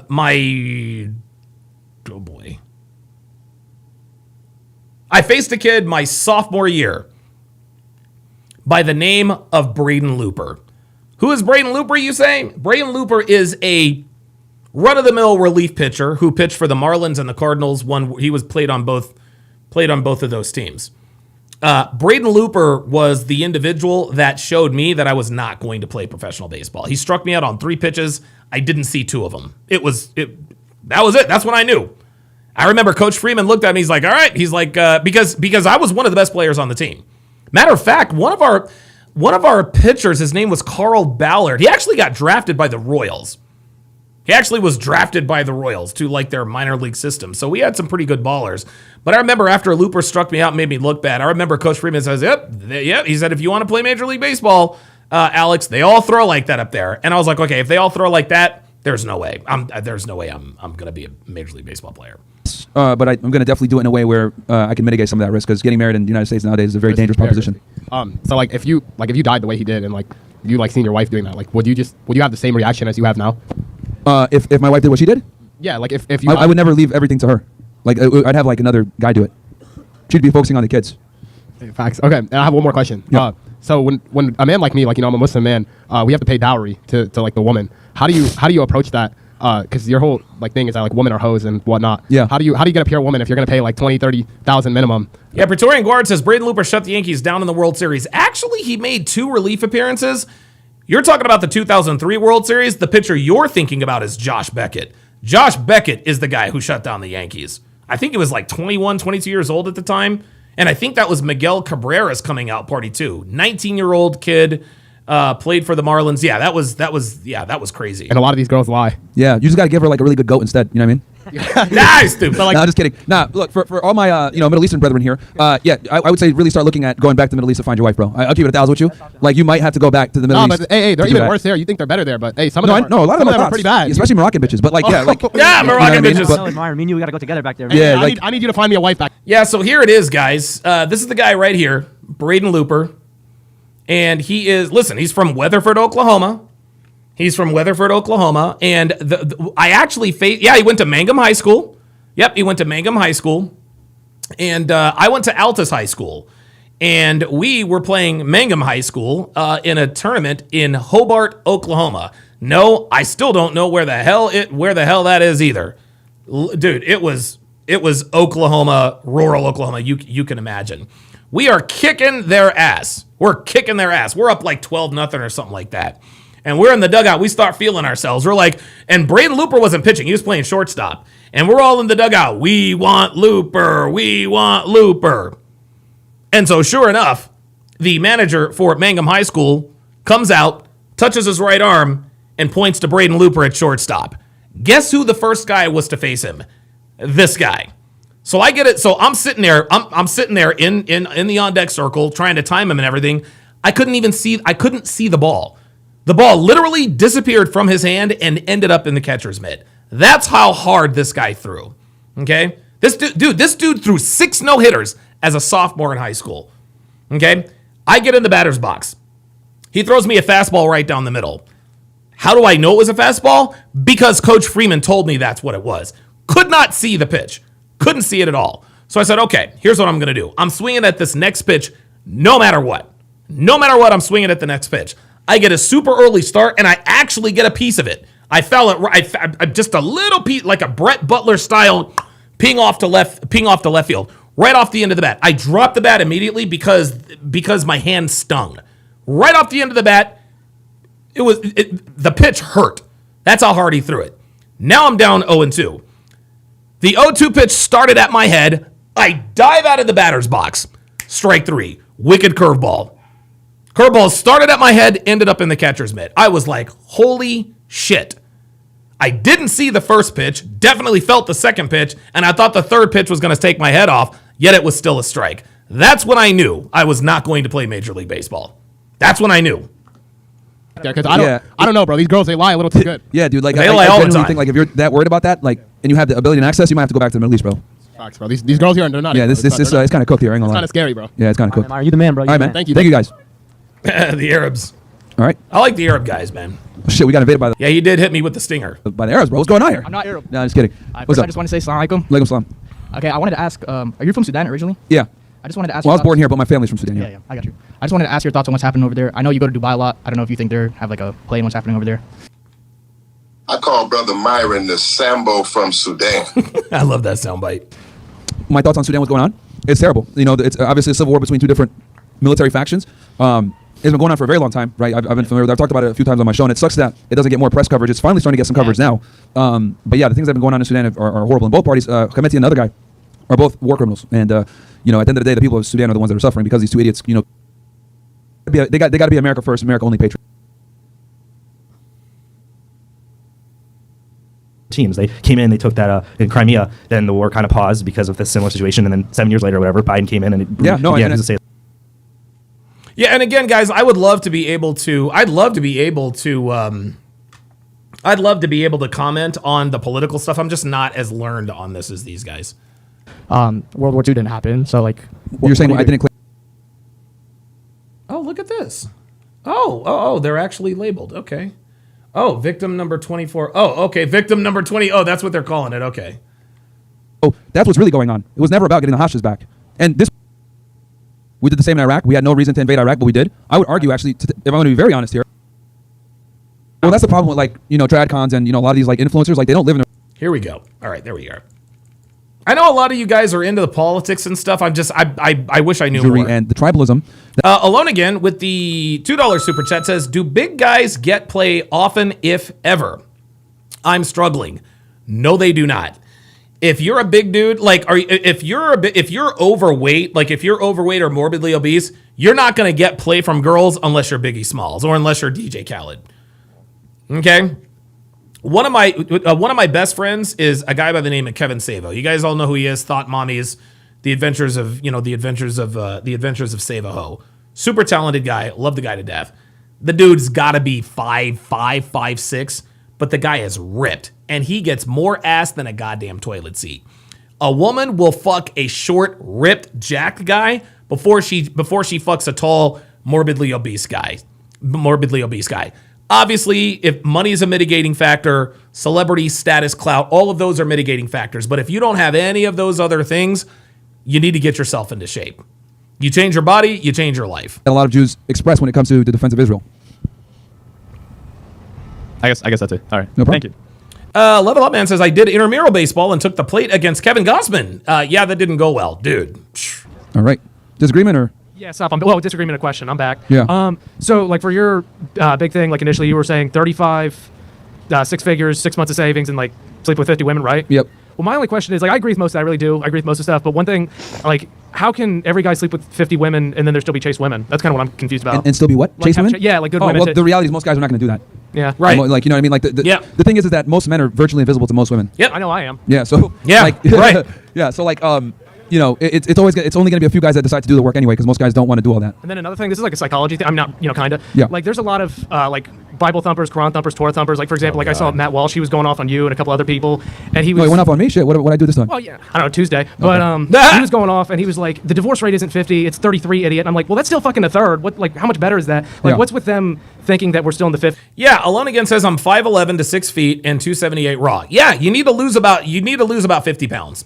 If you lose 50 pounds, you're going to be good to go. And still in this age. Carl says he trained powerlifting in university. Don DeMarco to you, man. Where that's attainable. It's fucking nuts. I mean, Yeah. look around. Well, that's the problem with tradcons and a lot of these influencers. They don't live in the real world a lot of times. Nope. Matt Walsh is like, "I'm married. Why can't you make?" He doesn't understand that the women that young men have now are not the same young women that he grew No up way, with. not a chance. Hell, even the girls from my generation are different because they didn't have social media and grew up with a cell phone like your guys' generation. So they're completely out of tune and out of touch with what young men deal with. And this is a big reason why so many of these tradcon influencers their base is older. They're not young men, right? That's why guys like me and Nick and others we get it. And that's why we resonate a lot better with younger men because we know what the fuck you guys are going through. These guys are fucking completely delusional. Don't know what's going on. It's kind of frustrating to watch because it's you see they'll even have kids our age and they'll just still not get it. I get if my dad doesn't, he's old as fuck, but when they don't get it, it's and they're in the mix, seeing this stuff. So I just never got it, Yeah, they're retarded, dude. That's one of the biggest blind spots that a lot of these trad conservatives have is they just don't know what it's like to deal with modern women as a young guy. Thank you, man. All right, who's up next? Chester's I got a down there question. barking. It's more it's about I can't even say. Trainees? Okay. Yeah. Just call them trainees. It's fine. It's easier. Can you name a single major, and I'm not very educated, so it's more I want to see your opinions on it. Yeah. But can you name a major medical or psychological organization that classifies being transgender as a mental illness? Well, they'll never do that. No, they Well, never why will. is that? They would No, that's exactly right. See, this is the thing. The wokies have infiltrated everything. They've infiltrated everything. The wokies have all the power. So what this guy is trying to do, okay, well, can you name one organization? They're never going to do it. Dude, these same organizations call Myron a domestic terrorist. Dude, Kamala Harris blamed Myron and Andrew Tate for her having lost the election. She named them in her book, man. So if you got people like that naming Myron and Andrew in their book, no organization is going to call this whole gender dysmorphia thing a mental illness. Not a chance. Phantom Logs said one. Yeah, one. Yeah. If I'm not mistaken, Hang on, guys. What the hell is going on with?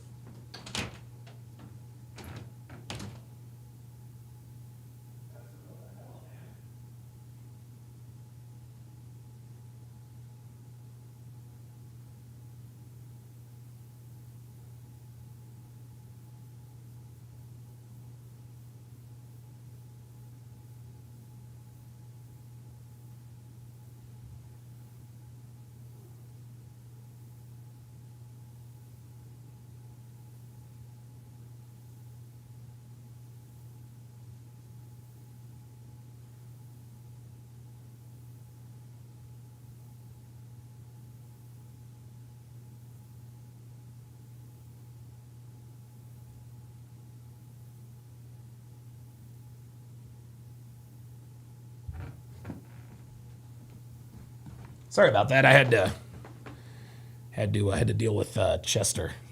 All right, let's continue.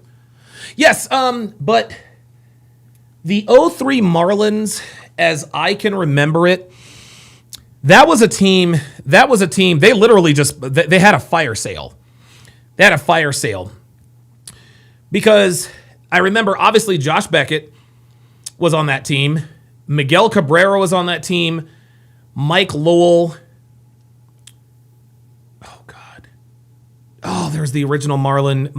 Jeff Conine was on that team. Moises Alou was on that team. Gary Sheffield was on that team. Juan Pierre was on that team.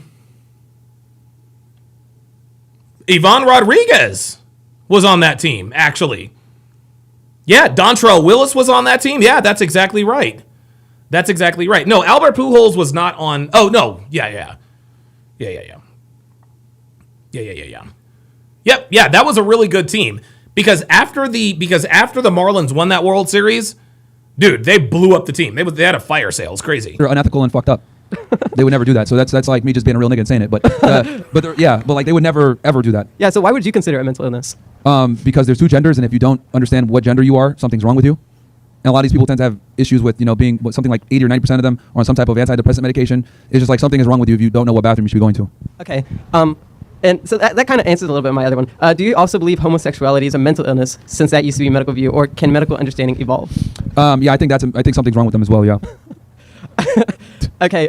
So like overall, do you think not respectfully, do you think your personal beliefs overview medical beliefs? Because medically, they don't think of it as a mental illness. Yeah. Again, the medical community is run by wokies, so you can't ask that question. Yeah, I mean they're not gonna because they don't want to be offensive.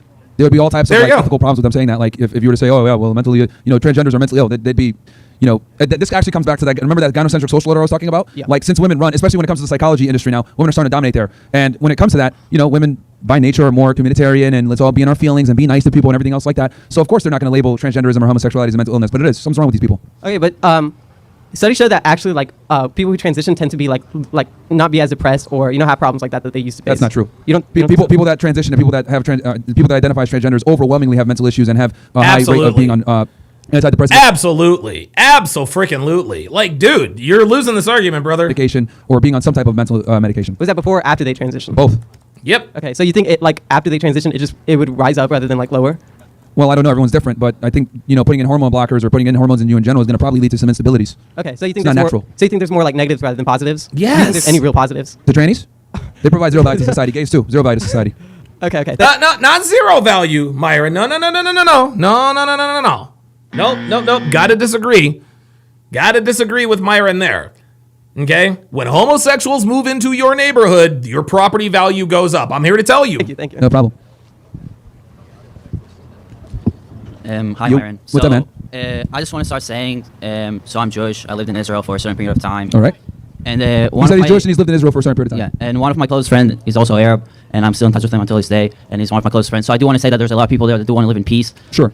But I also want to start saying, so you obviously criticize the Israeli government a lot. So I kind of don't understand why you don't criticize Hamas also, because I know there's a lot of peace treaties on the table that Israel has offered Hamas in the past, and they just didn't accept it. So obviously, I thought the most beneficial thing for them would be to accept it, to end the war, obviously. Well, okay. So when it comes to the peace deals, a lot of the times it's not a good deal. Israel breaks a lot of the ceasefires. And here's the thing: I've criticized Hamas as well. Like the thing is that we never.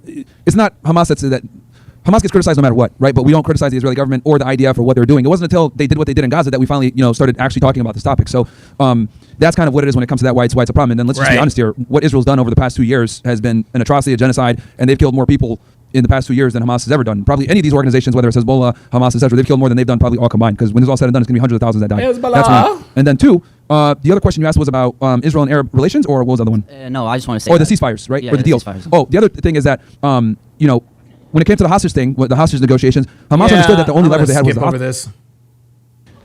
Hello. Oh, first woman. Okay. Hi, how are you? Oh boy. Good, Oh. Okay. Throughout this whole night, you've kind of been saying a lot of things about modern women and Yes. how, I think you referenced something how you were talking to someone and women now are changed from the way they were before. Do you know why that is? Feminism. Why women are no longer the way that they used to be? Yeah, in what way have they changed and why have they changed? Oh, okay. I mean, feminism is the main reason. Right, but why is there feminism? What thing are they having to go against that is causing them to want to make a change? Well, what they try to go against is this. Yeah, there it is. Yeah. The answer, her answer is the patriarchy. The reason why feminism exists is because man bad.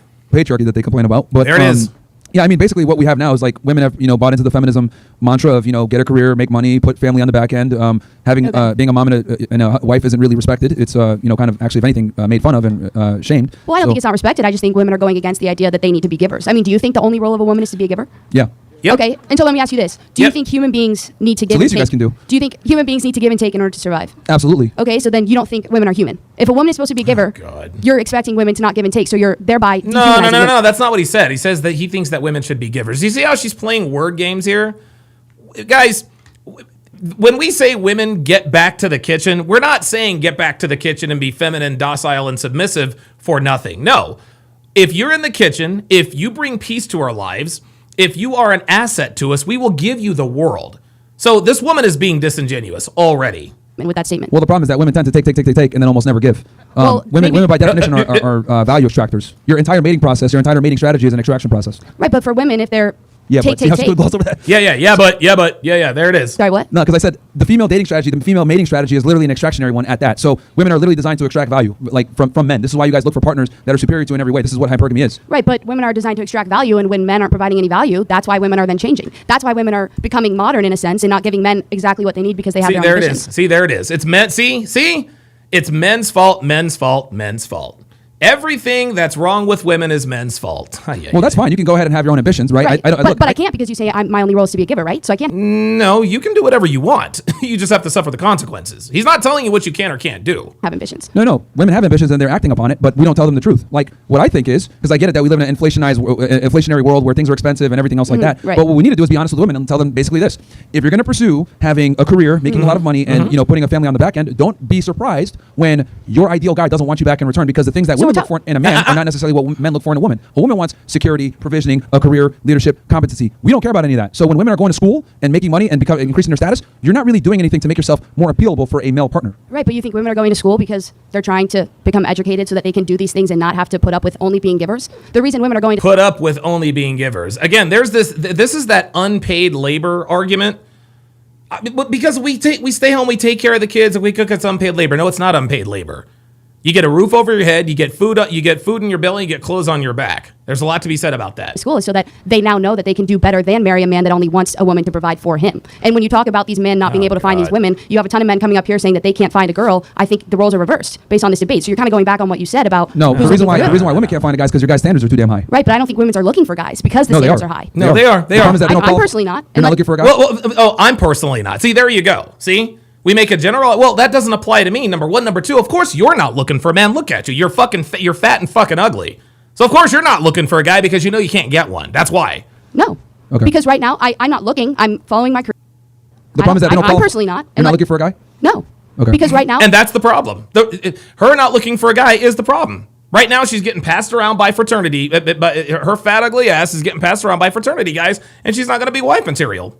Live with the consequences. I'm not looking. I'm following my career. I'm doing what I want to do because I think right now the norms have changed. As you said, women have changed and there are modern women because we realize that we want to be more than givers. I want to be a giver and a taker because I am a human being the same way that you are a human being. Yeah, that's fine. You can go ahead and be a giver or taker or whatever you call it. But what I'm saying is that's what I call it. What I'm saying is you're taking your prime years and you're putting it Explain towards. prime years for me really quick. A woman's Give me prime years are between 18 and 24, 25. No, I don't need the ages. I just mean, what do you define as a prime year? That's a prime year. When they can like fertilize? Is that When they're- Yeah, sweetie. That's exactly what he said. 18 and 25. Yeah. When they're at their highest beauty and highest fertility, yes, that is Okay. a woman's prime. Okay. So so cool. If women want to go ahead and pursue that, I think we just need to educate them, like I said before. But they are educating themselves, and you have a No, problem they're, with that. they're not. That's precisely the problem. Is that they think that they can go ahead and pursue the career, make all this money, get their status up, and then there's going to be Prince Charming waiting at the end. And I'm telling them that Prince Charming probably isn't going to be waiting there at the end, and you're going to have to settle for a guy that is at your level, if not worse, because you've pretty much priced yourself outside of the sexual marketplace. What do you define as Prince Charming? A guy who respects a woman and sees them as Well- human, or a guy who? Okay, doesn't? well, what women typically are looking for is a guy that's over 6 foot tall, making 6 figures a year, treats them nice, loves dogs, She is walked handsome, right but at into the same that. time can tell them to shut up and that they're See, no, okay, well, those aren't my standards. Of course they're not. stupid and is an asshole. Like They are looking for that. Sorry, I interrupted you. I didn't hear. they're looking for all of that in one guy a lot of times. Yes, A guy that tells them to shut up. that can tell them to shut up. Yes, Thank an you. asshole. Yes. Okay, so Women are attracted to, or aroused by men that have the capability of standing And up I to think them. You're goddamn right. You're just making blanket statements because I think women No. You can make blanket statements all you want to. This is the truth. are attracted to men that don't view them only as objects and view them as givers. My Prince Charming personally is a guy who respects that I am human and respects that I have the same ambitions that any other guy or woman can have. You know, it's so kind of you're interesting. generalizing it and you're making women out to be the villain. Yeah. I'm not making men out to be the villain. Yes, you are. You said the patriarchy. That's villainization. Well, here's the thing. I find it interesting when women say this, like, "Oh no, I just want a guy that's like gonna respect my blah blah blah." You know, if I take like what women say they're attracted to, and I look at the last 10 guys they fucked, it's gonna be completely opposite. Like, There what it women is. say they're attracted. There it is. There it is. There it is. There it is. Yep. There it is. Yeah. What women say that they're attracted to are very different from the guys they actually fuck. Versus what they're actually attracted to are two different things. Which is why, again, like I don't listen to what women say because what you guys are aroused by literally is the complete opposite of what you What is guys a say man aroused publicly. by? Huh? What is a man aroused by? Because you're Well, we're saying pretty all honest. these Fit, feminine, friendly, faithful. Yeah. We're honest about what we're attracted to. Well, women aren't. things about these women sleeping with guys. You want but big then I tits, have nice to reflect ass, on you. doesn't talk too much, right? Like we're pretty simple about it. But women will sit there and say, "I want a nice guy that's going to treat me well," but then you guys go fuck the bad boy that tells you you're a slut. Right, So but that's not true because you're just Listen, it is true. She's full of shit. realizing you're taking multiple types of women. I don't why, agree why with is the phrase many "nice women. guys finish last" such a thing? Uh-oh. Oop. What? Got her. There it is. Look at her. Look at the distress. She knows she's got. Why do a minority of the men on campus fuck the majority of the girls? Why do the athletes and the frat boys fuck a majority of the girls even though they're assholes? All you're doing is generalizing and saying these The things world that works some on women say and generalities. some don't. I The haven't said world- those things. okay, The so- same way some men haven't said the things that you say. Yeah, some. Okay, some. Well, I'm not doing it. It doesn't apply to me, so it's wrong. No, you are the exception to the rule, and the exception doesn't make the rule. By generalizing each gender to something that one person says, it's actively making it so that nothing can be solved. I don't agree with some feminist standpoints. I don't agree with some other standpoints of women, but I'm not generalizing what they're all saying in the same way that you are right now. The world operates on generalities, and to dismiss that is low IQ. Like the world operates on generalities. Like that's just how it goes. Like we could go ahead and go into specific people or exceptions to the rule or whatever, but that's low IQ. The reality is that women have certain things that they look for in a man, and a man has certain things that he looks for That's in a woman. right. When a woman builds up her career and earns money and status, these are not things that men really care about. Okay, at all. Like we don't. And I would argue the more money and status we acquire, the less we care about a woman getting that. So like, if you want to go ahead and pursue, like, I'll give you an example. Why does it have to be that you care about it though? Why can't you love a woman and then her like having ambition? Why does it have to be that you like Because women with ambitions don't make very good wives. a woman because she has ambition or vice versa? Why Well, do they that- have to? that Why statement- can't they just coexist? That statement precisely identifies the problem. Women don't give a fuck about what men want. Thank you for proving my point. What? You said why should it be that way? Like you said, okay, let me rephrase what you just Okay, said back yeah, in Woman Needs sure. to You. Men, right, have to understand what women want to get attention from women and or have sexual access. Women, on the other hand, They don't have to to. know or understand men to get attention from men. And I would take it a step further. Not only do you guys not have to do it, you guys don't want to do it because you know that men are going to come to you no matter what. So when women go ahead and pursue a career and make money, and those other stuff, it doesn't benefit us, but you guys are like, fuck it, I don't care what you want. I'm going to do what I want to do, and There then you you go. have to accept me anyway. That's the same logic as if I said, well, you know what, I'm just going to be a hobo, I'm going to be fat, I'm going to be a loser, I'm not going to be charming, and bitches should want me anyway. That doesn't work. So effectively, like you guys make fun of incels, like, oh, you get no bitches. A lot of you guys are femcells. You're not going to get into a relationship because you guys don't do what's required or care about becoming attractive to a male partner. Dude, he is absolutely cooking this fat hoe. He is absolutely cooking this fat hoe. You said That's what I mean. And I don't want to take their time, but you said women. I don't want to take their time. Translation, I am losing and I need to find an exit. I need to find an exit strategy quick. Are gonna not do to get in a relationship, but then you just said that women can do whatever or lack thereof, and Yes. men will come to them. So I don't understand. Like you're just completely contradicting yourself. No, I'm not. With those two sentences. No, You I'm are. not. Okay. Women, right, get a lot of sexual access by existing, right? Right. However, That's something you're saying. I'm not. yeah, agreeing with yeah, that. no, I'm but yeah, that's agreeing. no matter what. No. That's not something he's saying. It's true. Right, no matter what you do, whether you're fat and annoying or rude or whatever, or you're a boss babe, you're gonna get a man, right? Now here's the difference. The problem is that most women can't get a guy to lock them down. Why is that? And the reason why a lot of women can't get a guy to lock them down is because most women simply don't care about what men want. So since they have this mentality of take me as I come, they don't feel the incentive to improve and be a better girlfriend and or wife eventually, and they think the guy should accept them how they come, aka their career mindset, their attitude, whatever it is. So this is why so many Western women have a hard time with getting a guy because it's either A, the guy's not attractive enough for them, right? or B, he is attractive enough for them, but that guy doesn't want to commit to her because he has options because he's put himself in a position where other women want him. So if you take a guy that Praetorian Guard says she's angry. Yes, she's clearly angry. I think we know that. Yeah, it's very attractive, right, and has options. Who do you think he's going to go for? The 29-year-old businesswoman that's a lawyer that has her own practice, or the 19-year-old or the 20-year-old that is hot, submissive, and not career-oriented? Who do you think he's going to take? I don't know. That's the problem. The fact that you don't know is there it is. There it is. I don't know. She knows what the answer is. That's why she didn't give the other answer. Place to the issue why I do my show. I don't know, because every guy is different and every person is different. Yes, every guy is different and every person is different. She is absolutely right. She is absolutely right. And I love this argument. I love it when, well, I don't know, everybody is different. No. Everybody is different surface level. Some men like blondes, some men like big tits, some men like small tits. Some men like redheads, some men like redheads, some men like brunettes, okay? Those are surface level attractions. Some men like women who cook chicken. Some men like women who make steak.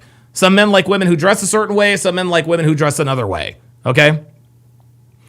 Fundamentally, we are all the same in that we want a woman who's fit, feminine, friendly, and faithful, among other things. So when a woman says, well, everybody wants something different, you're right. Surface level. But fundamentally, men and women want the same things. Okay? Yeah, there are some women who like... there are some women who like blonde guys. There are some women who like guys with blue eyes. But fundamentally, every woman wants a man who can protect them, a man who makes them feel safe, a man who can put them in their place. So while there are women that have certain surface level differences, fundamentally, we all want and need the same things. Okay. I don't know. This is going in circles. See how you don't know? But if I lined up any guy here and asked them, hey, what do bitches want? They're all going to know what women want, but you don't know what men want. And Right, that's what I'm trying to say. You're just completely generalizing. Men are simple. Okay, all I was wondering is why. See, there it is. Dude, she has totally lost the debate. She's lost this debate. This was never close.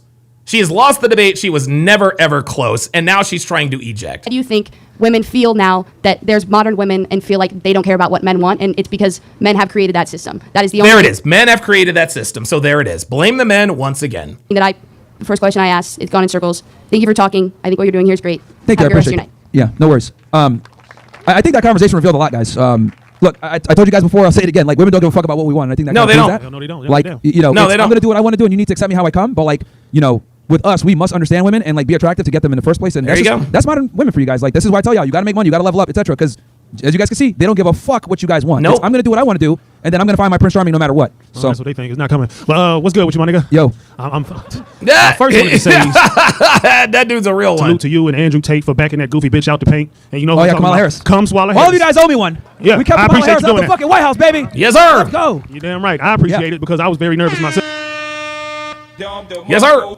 And I know you were going to be under fire like you already were. Oh, bro, yeah. We have to keep her out, man. So I'm glad. She put in her book, guys. If you read her book, 109 days, 107 days, she literally said in there that me and Andrew, like, took the young male vote. So we got her out the White House and put her back in the kitchen, baby. Real nigga. Real shit. I got a question. No female presidents, man. Hell no, none. Ever. Do you love the Jews? Oh, God. Do I love the Jews? No, I'm just kidding. Look, here's the thing. I got a lot of Jewish friends. You know what I mean? I really do. I got Jewish guys on my team, etc. You know, I want to be very clear about this. You know, some of the best voices, you know, that have been talking about what's been going on in Gaza and everything else like that are Jewish people, actually. And someone had mentioned that before, which I 100% agree with. So this isn't like a thing like, oh yeah, I hate all Jewish people, whatever. My issue is with Jewish control of America and certain individuals that do everything in their power to subvert our government and our culture for the benefit of another foreign nation. That's my issue. I understand that totally. So I actually been seeing some content online, a whole lot of Muslims saying that their goal is to basically take over the West and make it Muslim. Have you seen any of that? Yeah, I've seen it, yeah. Okay, so what's your stance on that? I think that's problematic. I think it creates a lot of the disdain that we have for an already perturbed America when it comes to you know, accepting Islam. And I think us exacerbating the problem and confirming stereotypes doesn't really help the situation. So, you know, there's a bunch of really beautiful and safe Muslim countries that people can go to. So I don't think we need to come in and take over America and, you know, wear out our welcome. Because I do think that Muslims are guests here. Legend said, with the $2 super chat, says, why do people see generalizations as a bad thing? No, people don't see, the only time people see generalizations as a bad thing is when that generalization doesn't fit their narrative, right? Because everybody talks in generalities, right? But when somebody uses the not all argument, that's low IQ because you can use that for anything. Much as they get mad at me for saying that, but I think it's the truth. We're the minority. This isn't a Muslim country. It's not a Muslim foundational country. And even if they want to go ahead and tell me, oh, well, separation of church and state. Well, okay, let's make the argument it's a secular country. It's still a secular country with Christian roots and cultural foundation, right? There's a reason why, you know, Christmas is a national holiday and Eid isn't. Right. That's right. Because I don't even know what that is. Fair enough. I don't know what you just said. Yeah. EID, whatever. Yeah. Okay, so, you know, because I've been seeing stuff like that, that's the reason why I asked you if you love the Jews. I mean, whether you do or you don't doesn't really make a difference, but the reason why I was asking was because it seems to me like we don't let him hoes, y'all. We don't let him it's like a hoes. default for Muslims to dislike Jews. Is that something that is that the No, case? no. A lot of them do. A lot of Muslims oppose the state of Israel. It's not really Jews that they dislike. It's Okay. opposing the state of Israel and the Zionists is what it is. Okay, so the overreach that they're doing in every country, they basically Yeah, like a lot of Muslim countries like are sensitive to the Palestinian plight, of them being displaced and occupied and having their land taken. Got you. Okay, so why don't you think the Palestinians can't simply go somewhere else where people won't be bombing them and killing them? Well, I'm not saying they should. I'm just saying because if I was getting fired on at my neighbor across the street, I would either move or attempt to kill them all. And I don't think, of course, killing them all is not going to happen. Yeah, right? well, they're not going to be able to make that happen. So, well, if someone broke into your house, right, and took over a significant amount, would you just leave and go try to find another No, house? of or would course you not. defend You and fight defend for your own house. I certainly Yeah. would not want to move. But what I'm saying is, it So seems you would to stay me- there and fight, right? It seems to me like it's Hold on, coming to a point where you would stay there and fight then, right? I would fight like hell. There you go. Of course. There But you what go, I'm my saying friend. is, it doesn't seem So you're like the Palestinian fight now. is going to go well. You You're feel me? Palestinian now. I mean, I could be. You know what I'm saying? Whatever. I'm saying like someone came in and took your house. You literally by your own admission, you're like, oh well, I consider moving, but now I'd stay and fight.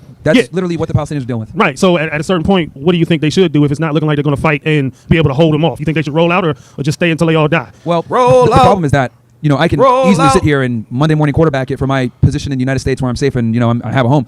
I can't really tell them what to do. I think they're but what I can do is predict, and I predict that they're just not going to go to another land. They're going to fight for their land. You know what I mean? They've been there for thousands of years. Many generations. They look at it like, yo, we're getting our land taken from us, and we'd rather die on our feet than submit on our knees. For sure, I respect that. Right. Of course, I'm not saying that they should leave. I would just hate to see them just. It be sucks. It's a very completely wiped sucky situation, but most of them, I'd argue, are probably going to stay and fight, which we're seeing now. Yeah. Hey, I respect it. They got to keep it G. So do you. Yeah. Salute, my nigga. I'm about to be out of here. Thank you, man. I said salute, my right, nigga. Who's up next? Okay. So, what's up, Gary? What are we doing? So first, let me just say this. This is a multi-millionaire over here. He came from the crown jewel of the United States, Miami, to this fucking shithole in Ohio to get you guys to understand what the hell is going on in the world. Can we get a round of applause for this man? Yes, sir. Thank you, Gary. I appreciate that.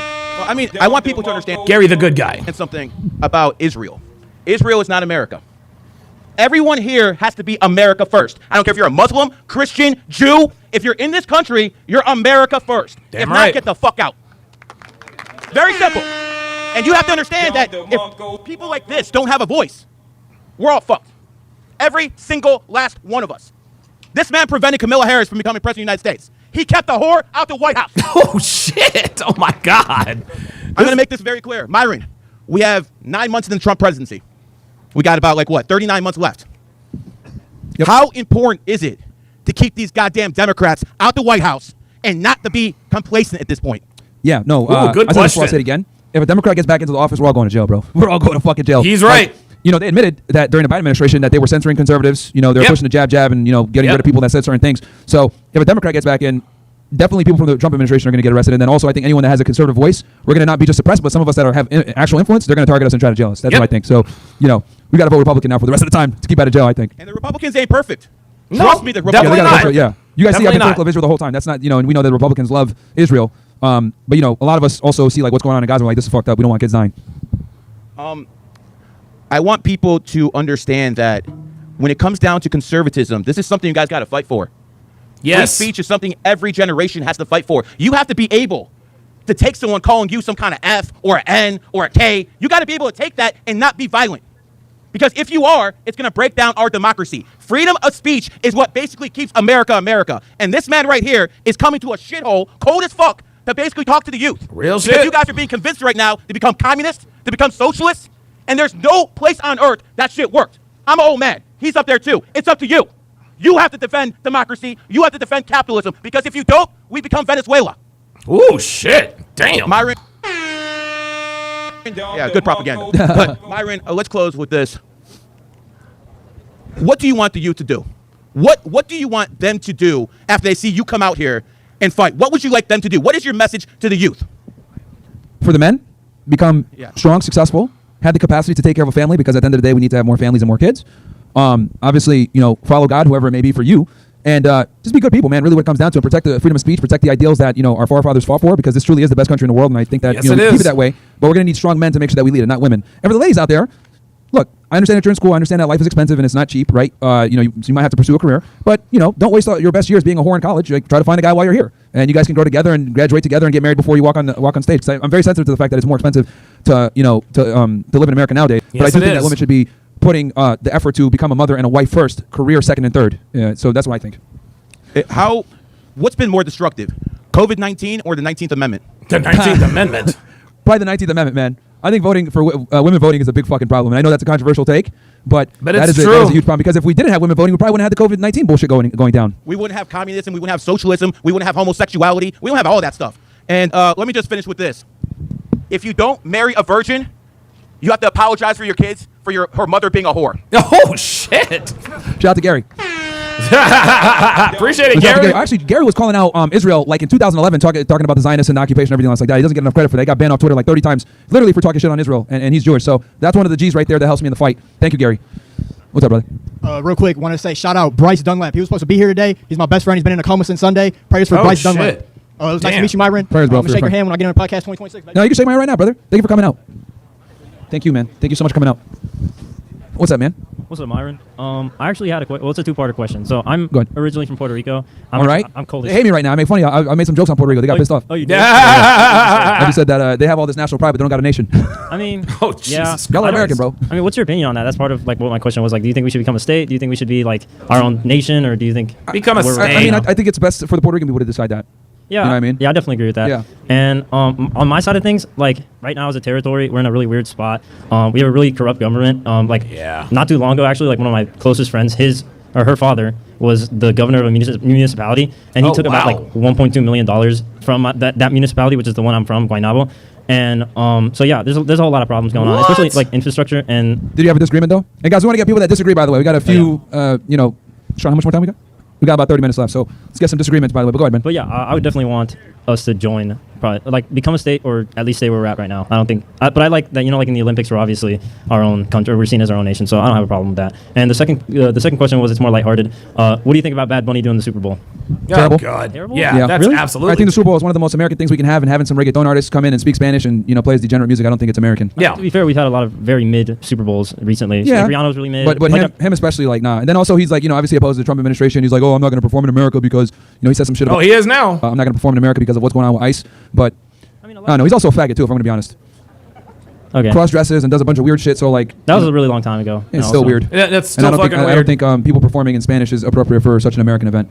I mean, America's not just English speakers. Yes, but it's primarily English speakers, my guy. See, that's the problem. It should be. And it's the official language. And I think that, people that come here need to assimilate and learn the English language and, assimilate to our culture, not the other way around. I think multiculturalism, this is going to be maybe controversial. I think multiculturalism brings a lot of problems. In what way? Well, people bring their bastardized backwards culture here and try to force it down our throats, and we don't want that a lot of the times. Does that necessarily correlate to like language? Yeah, that's part of it. I mean, have you been to Toronto?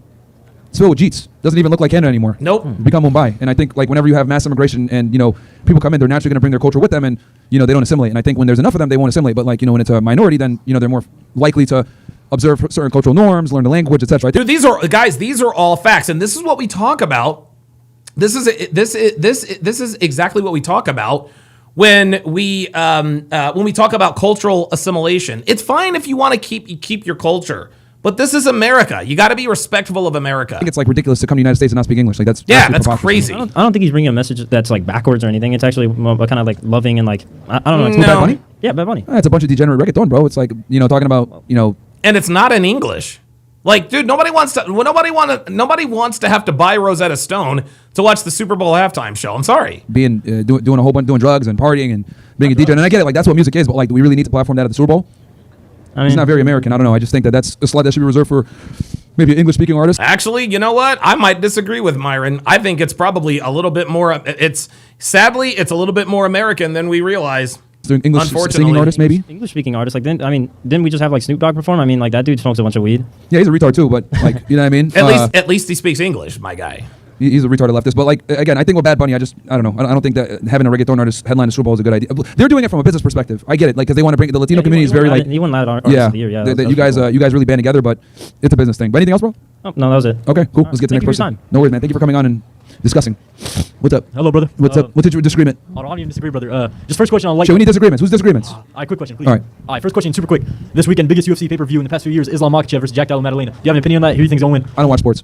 Fuck. Not even UFC, bro? No. All right, fuck. All right, second question is, like, as an American citizen, what do you think we should be doing? Because there's no secret. Every single one of our politicians is either blackmailed by Israel through Epstein Island and a bunch of other operations, or they're taking money for Israel. So how should we as Americans, decide who should we even vote for, who should we even, etc., support, all that stuff? How should we even decide any of that? Well, for me, it depends on what your interests are. For me, I vote a lot on foreign policy, immigration, that type of stuff, things that are going to keep the country secure more from external threats, because mass immigration is a national security threat, in my opinion. Okay. Because it brings a lot of inherent problems. But I think we need to vote for politicians that are like hardcore nationalists. Like, that's really the only way to go about it, right? Like, guys that only fly the American flag, guys that only care about America. And, some of these politicians will sit there like, oh, no, I care about America too. But a lot of times they're more interested in just getting into power and striking deals on the side versus being like hardcore nationalists. So that's what I think we need to be focusing on with the next candidate. Hopefully we'll see what happens in 2028, who runs. But, yeah. All right. And last statement, not even a question. Just want to say one thing. I want to say thank you so much for everything you've done, especially talking about Palestine. Especially that one time I seen that clip of you talking about Hind Rajab. Yeah, of course, yeah. A lot of my friends, they used to be like huge, like we love Israel because we're Christian. But then when you drop that clip, a lot of them switch up their views and they start saying like what happened with Hind Rajab and all that stuff. I just want to thank you as a Palestinian, bro. Thanks so much, man. No, thank you. And I didn't know that. I'm glad that I'm able to wake people up on that topic, man. Thank you so much. Recipes to Hind Rajab. For those of you that don't know, she was a child that was killed in Gaza, where they shot the car up like 300 times, man, when she was there asking for help calling 911. So, yeah. What's up, man? How you doing? Good to meet you. So you mentioned previously that if a man wants to have a successful long-term relationship with a girl, he shouldn't live with her. Does that change? One day I want to have a wife and kids, but are you like, would that change at all if I'm like married, or does that like cohabitation ever change? Yeah, I think and this is one of my more controversial takes too. I think cohabitating with a woman does a lot of things negative for you as a guy, right? It increases familiarity, which increasing familiarity actually makes you less attractive to your partner. Yeah. Makes you lazy a lot of times because your girl is going to say, oh, eat ice cream with me instead of going to the gym or whatever. Yeah. So look, I'm not saying don't, live there, like maybe sleep there a couple nights a week or whatever, but do your best to be outside of the house. Like, try not to always be there around her. Obviously, as the kids get older, you want to be there, but like, really, you can be a good dad without having to be there all the time. What I mean? Especially when your kids get older and become teenagers and stuff like that. That's when you're needed more as the father to come in as a disciplinarian. But in the early years, man, let her deal with that shit, bro. Let her change the diapers and do all that stuff. And I'm hoping that if you're a smart guy and you got your money together, everything, you're working all the time anyway, and you're supporting, so she does have that ability to help. Maybe even have your mother or a nanny help her out, because obviously I don't want her just being there struggling with the children herself. It's very hard to do that job by herself. So you should be creating all the resources for her to be an effective mother. There you go. And be able to do it efficiently without her suffering, without you being there. So, and I think that's the man's duty, is to make her job with motherhood as easy as possible, and create every opportunity or create an environment most conducive to her being able to be a mother without being stressed out. So that means you move your mom in there to help out, or a nanny, whatever, you do what you got to do. Okay, that's actually your job, is to good create that advice. environment as a man. Thank you. No worries, man. See, no one ever clips that part, though, when I say that for women. They just clip the part where I say women are dumb. And they're dumb because they don't want guys to do what I'm just saying right now, which is like, I'm saying this is what guys need to provide for their woman. And if you don't want that, you're fucking dumb, which I would, if people actually listen to everything that I say, we'll be like, no, that sounds like a good idea. Shit, maybe I should be a housewife. Yeah, right. Just a quick question. So you said, if I heard like partially from the other convo, you said like to move to America, you think you need to speak English? Yeah. What, like, can you elaborate more on that and like why that is? I think it's disrespectful to not just yourself, but it's disrespectful to people that live here and everybody else if you come here and you just expect us to learn your language and speak your language. Like, when you come to a country... Yeah, we were fucking here first. This country belongs to us. You adapt to us, not the other way around. A visitor, you should assimilate, especially if you're coming in as an immigrant, you want to be here long term. I think, if you're visiting, that's one thing, that's different. But like if you're here and trying to become a citizen or, get some type of long-term status here, you should learn the English language and, respect the country that you're in. Because let's be honest, bro. Anytime I get an Uber and the person speaks Spanish, I start fucking punching air. I'm pissed off because it's like, what the fuck, man? Like I don't... Like, okay, I kind of see where you're coming from, but it's also very frustrating when you get a Spanish-speaking Uber driver who speaks very broken English who wants to have a conversation with you. It's like, come on, man.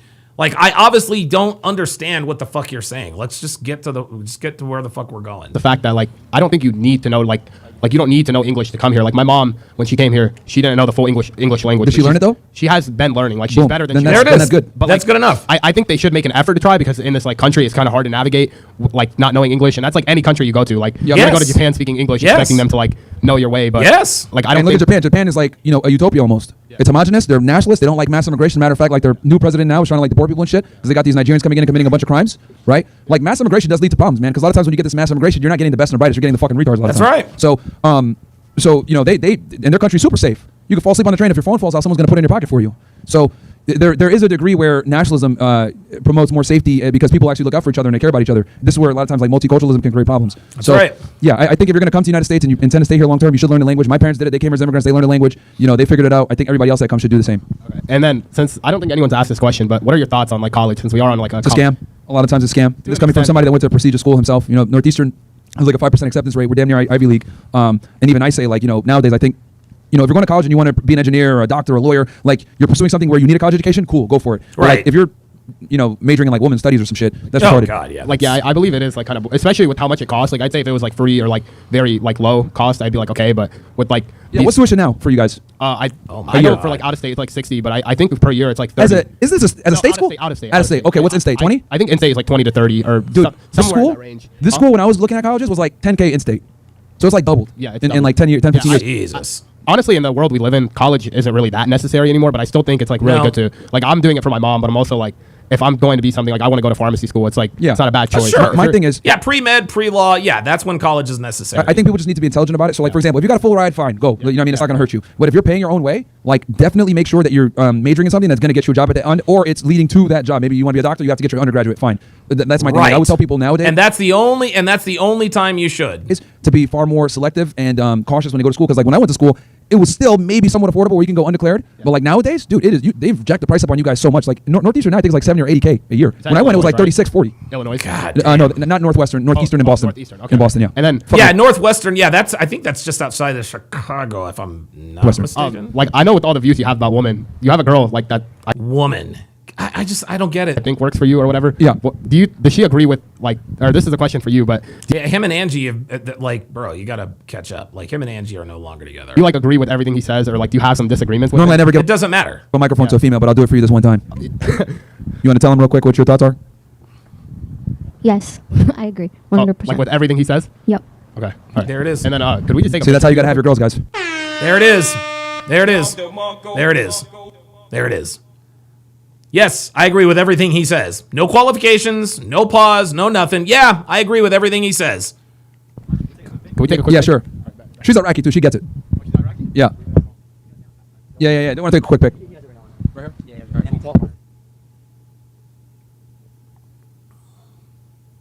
That was funny. Good seeing you, bro. Good seeing you. Yep. Later, guys. All right, cool. Who's up next? Any disagreements? Hello, how are you? I actually, thank you. Oh boy. I actually don't have a disagreement. I just Oh want to shit. make a Okay, so you statement got a smart one. Yeah, as a woman in college, in my prime, I guess you would say, I completely agree that the man is the provider for a family and that the woman is the caretaker and the nurturer. I believe that the man is the foundation of the family and that he should guide the woman with political views. And although people are going to say that I'm controversial or biased or whatever because I'm in college and I'm getting a degree, yes, I am. But although I think that the family comes first. Only reason why I'm getting a degree is because you have to have two incomes. Like, it's not possible for me to just live off my husband's income. I need to go to school to get a good career to make a second income, so I'm setting myself up for my future, but ultimately I know that my family is my top priority. No, and I think that's great. I say it all the time. I understand that we live in a because the thing is like a lot of people like have unrealistic views. Like they'll be like, okay, well we should do this, but at the same time like do this. It's like, okay, dude, we live in a society now where it's very difficult to make a living with only one income. So I'm totally sensitive to that, and that's why I say like if women are in school or they're pursuing an education, I understand why. But I do like what you're doing, and it's actually precisely what I tell women to do is go to school, but like be marriage minded and look for a guy while you're in school. I mean, if anything, this is a fantastic place to find a guy that's on his way up. That's right. Is in college. You guys get to a position where he works hard and he gets to a point where he tells you, okay, it's time for you to quit your job. We're going to have a family. And I think that's the ideal situation. And I think it's also a fantastic way for women to find, suitable bachelors. Because I'm also very sensitive to the fact that women have a declining marriage pool of men as well, right? As they increase their status and get money, the suitable candidates go down. So a great way to kind of help circumvent that could be going to school and everything else like that. But I think what you're doing, where you're going to school, but you're like still looking like, hey, family is my priority, I think that's a great way to be. And it should be the man's job or the man's goal, even if you do enter the workforce, to get you out of the workforce as quickly as possible. The analogy I always say is this.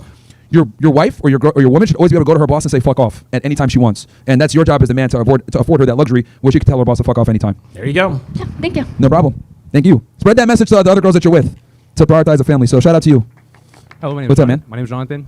I just want to say Did he say Ronathan? I respect that you're standing up for what you believe in. I think everyone has a right to the freedom of speech. But I'd like to say I do disagree with the way you go about it. Sure. It's just I'm personally a Christian, and as you say, America was founded on Christian values, so it should stay that way.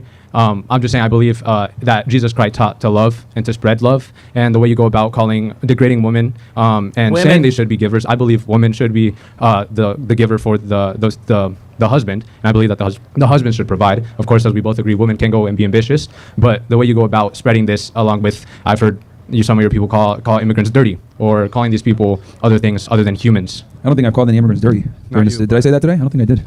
Not you, but along with that, I'm just like to say that. So what is your take on that? That I believe you're spreading hate. Okay, how am I spreading hate? I believe you're spreading hate. Oh, here we go. Degrading people, calling them. Can you give me a couple of examples of how I'm degrading people? You're telling women that they're useless unless they're givers. Yes. If they're not pursuing a family and having children, they are useless. Yes. But why not correct them in a loving way? Because you can't be. Why not correct them in a loving way? Yeah, because women don't respond to people correcting them in a loving way. Okay? We've tried correcting them in a loving way for the last, 30, 40 years, and all women have done is give us the collective finger. That's why. I think I just did it now. We had a lovely young lady come up and describe how she's going to school and pursuing education, but obviously a family comes first. But you didn't say that to everyone. When I say women are stupid, girl. or Women are stupid. Yeah, a lot of Yes. them are. That's the reality. Most people are stupid. Real Rain 89 with the $5 super chat says, when I was younger, I wanted to look like Arnold, but I soon realized that women love the Brad Pitt and Fight Club body type. Yes, they do. They absolutely do. I do apologize for missing those super chats. But why not correct them in a way? Like, is this campaign gonna... See, here we go. Change your message. So what this dude is doing, he's tone policing. I agree with what you say, but not the way you say it. No, you agree. You disagree with what he is saying. Encourage people to side with you if you're just gonna degrade them and call them stupid. Well, here's the thing. We're not looking for people to side with us. I don't give a fuck who sides with us and who doesn't. You can agree with us or you can fucking disagree. We don't give a fuck. My job is to put the truth out. If people get offended at how I convey that truth, then I guess that's their problem. But the reality is I'm waking up a lot of people with this polarizing message because, in a day and age where we have, ultimate access to everything with the internet, to break the monotony and the pattern, you have to sometimes say things in a polarizing manner to get people's attention. And I think the message overall is far more important than the way the message is conveyed. Now, if I offend some people, well, that's just kind of what comes with the territory. But being a very monotone, boring, polite, nice guy, that's just gay. So, was Jesus Christ gay? Well, I never said that. You just came to that conclusion yourself. Can I ask you, what was Jesus Christ?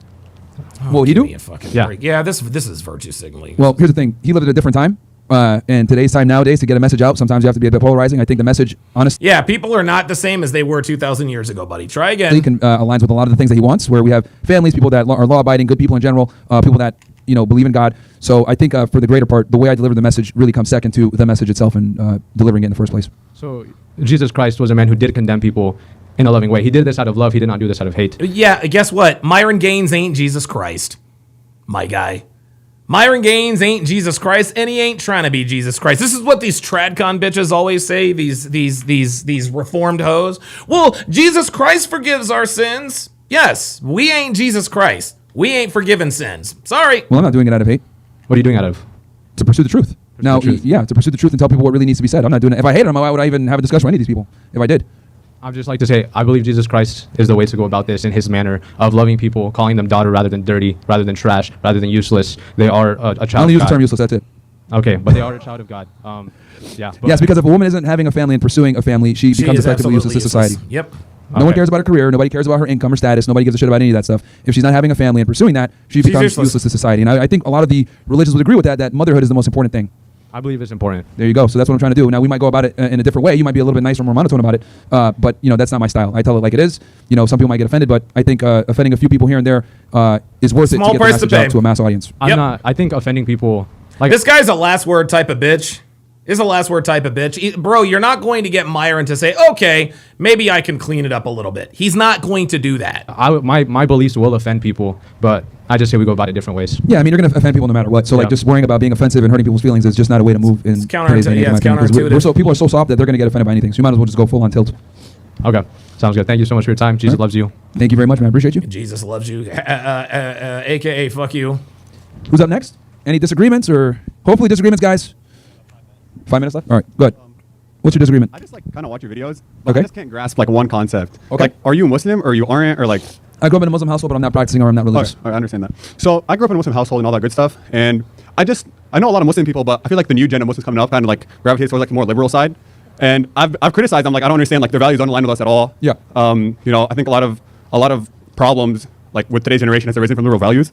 So I just if you could just talk Muslim people, try to convince them, make them understand that conservatives are more your friends than liberals, and liberals kind of expect an exchange for supporting us. So when we go when they come protest for Palestine, all that stuff, and it's a bunch of gays and freaking homosexuals, they don't understand that in return they kind of expect you to go out and support them. Yeah, right. So that's what Mamdani had to do. Well, yeah, I don't understand Muslims like Mamdani either. He literally is supporting prostitution along with a bunch of other things that completely go against Muslim values, and they can't see the fact that he's Muslim. That's just what they're looking at, and it's kind of a sad reality. There's a lot of hypocritical stuff. As a minority group, a lot of the times people have to identify with the left to get a voice, right? And they align themselves with the BLM, the feminists, the the trannies and the gays and everything else like that. But the reality is, yes, Muslims should really be aligning with conservatives. I agree with you on that. They shouldn't be aligning with progressives, what they do, because progressives tend to be more sensitive to minorities. So that's why. There you go. They bring up a lot is conservatives don't want you in this country. You're kind of looked down upon, or there's some retards that are like that just aren't pragmatic and realistic. But I would argue most conservatives actually will embrace you with open arms. Most Christians, who tend to be conservatives, will definitely embrace you and bring you in. I've never had that problem. Of course, you're gonna have a couple of retards here and there. They're like, get out of my country,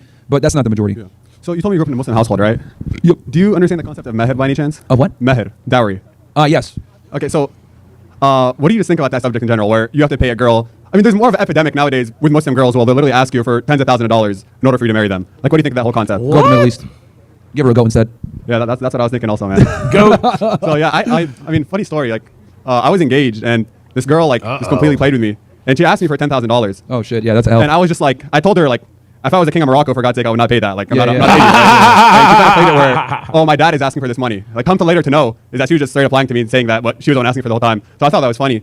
But yeah, red pill awareness is so important. Hey, at least she kept it real. It made me feel stupid because I couldn't see past that. So like, it's just like, it's funny how like you think virginity like matters. Like you kind of like push that like women are whores and blah blah blah. But like you can't even look past it. Sadly, even the women who do have values or not, I just think blatantly lied to face to face. Men just need to be very cautious. And if you're gonna wife up a girl or take a woman seriously, like you just don't want to bring a promiscuous woman into your life. It's gonna create problems. And I don't care what anyone in society tries to tell you, saying, oh, she's changed or she's a her sexuality doesn't define her. No, it absolutely defines her. Like sex is much different for women than it is for men. A promiscuous woman is not the same as a promiscuous man. That's right. And if you're getting with a promiscuous girl, you're cruising for a boozing, dude. You really are. Yeah. Now, does that mean that every single promiscuous girl is going to be horrible to you and not treat you well? No, of course not. But 90% of the time, you're setting yourself up for a very bad predicament getting with a promiscuous woman or with a girl of the past. Yeah, and I just want to say thank you. It's a great experience. I've been here for like an hour or so, and I've had fun. So thanks for coming. I'm glad that you are enjoying it. Thank you. And I know you said you casually watch this stuff, so hopefully I watch more.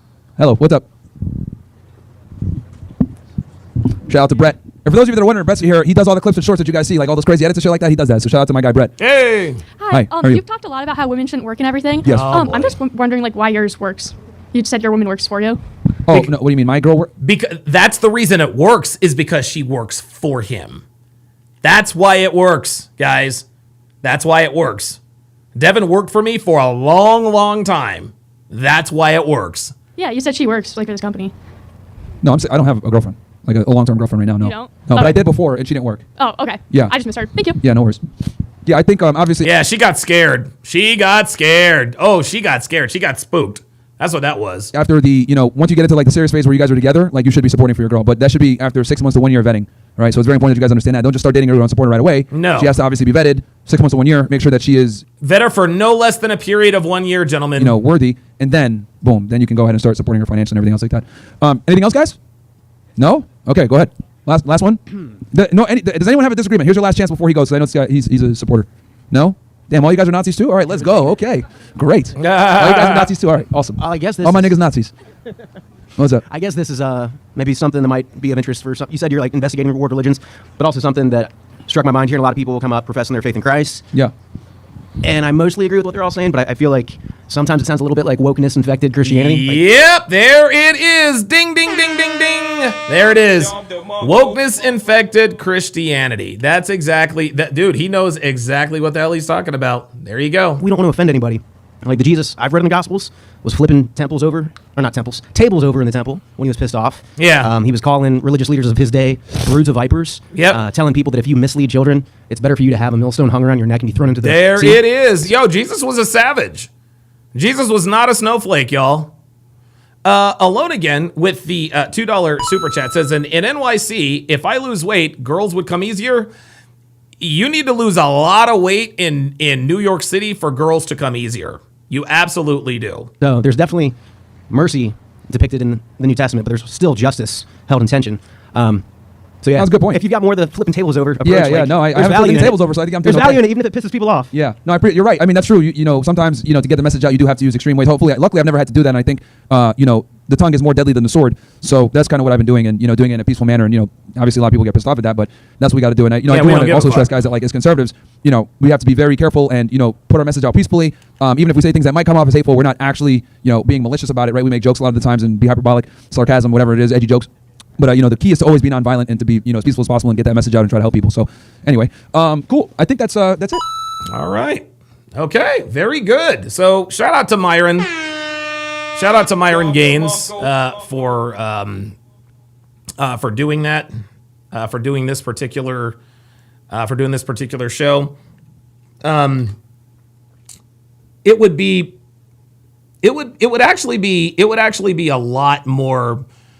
It'd be a lot more effective if we had more people that disagreed. But the fact of the matter is that these people, anytime someone disagrees, but they're afraid to talk to or debate someone else, what it means is that fundamentally they know that their thinking is flawed because they don't know how to defend their position, right? And they're so ego invested. They're so tied to their position. They don't want to ever see evidence to the contrary. That's how this works sometimes, guys.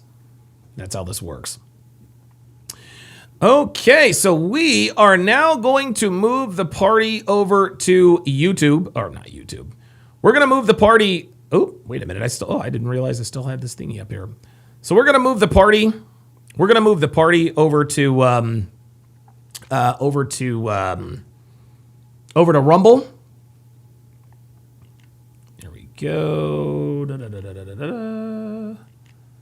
Give me a second here. All right, perfect. So this is going to be Love is Blind Season 9, Episode 8. It's going to be absolutely crazy. Let's go ahead and put this up now. You can watch live for free. However, if you want access, yes. Oh, yes.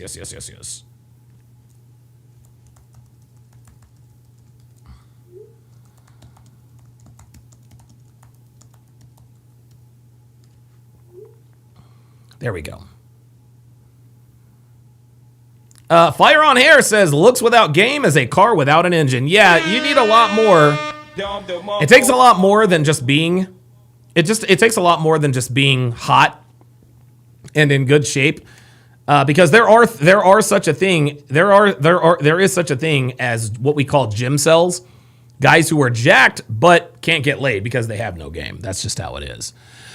All right, so I am going to now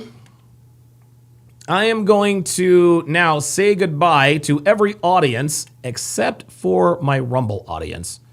So I'm going to go ahead and activate Rumble now, and I will. Oh, by the way, guys, let me. And if you want to know where to go, I'm going to put the Rumble link in the chat. I'm going to spam it in the chat. So come on over to Rumble for Love is Blind Season 9. Episode 8, and I will see you guys there shortly.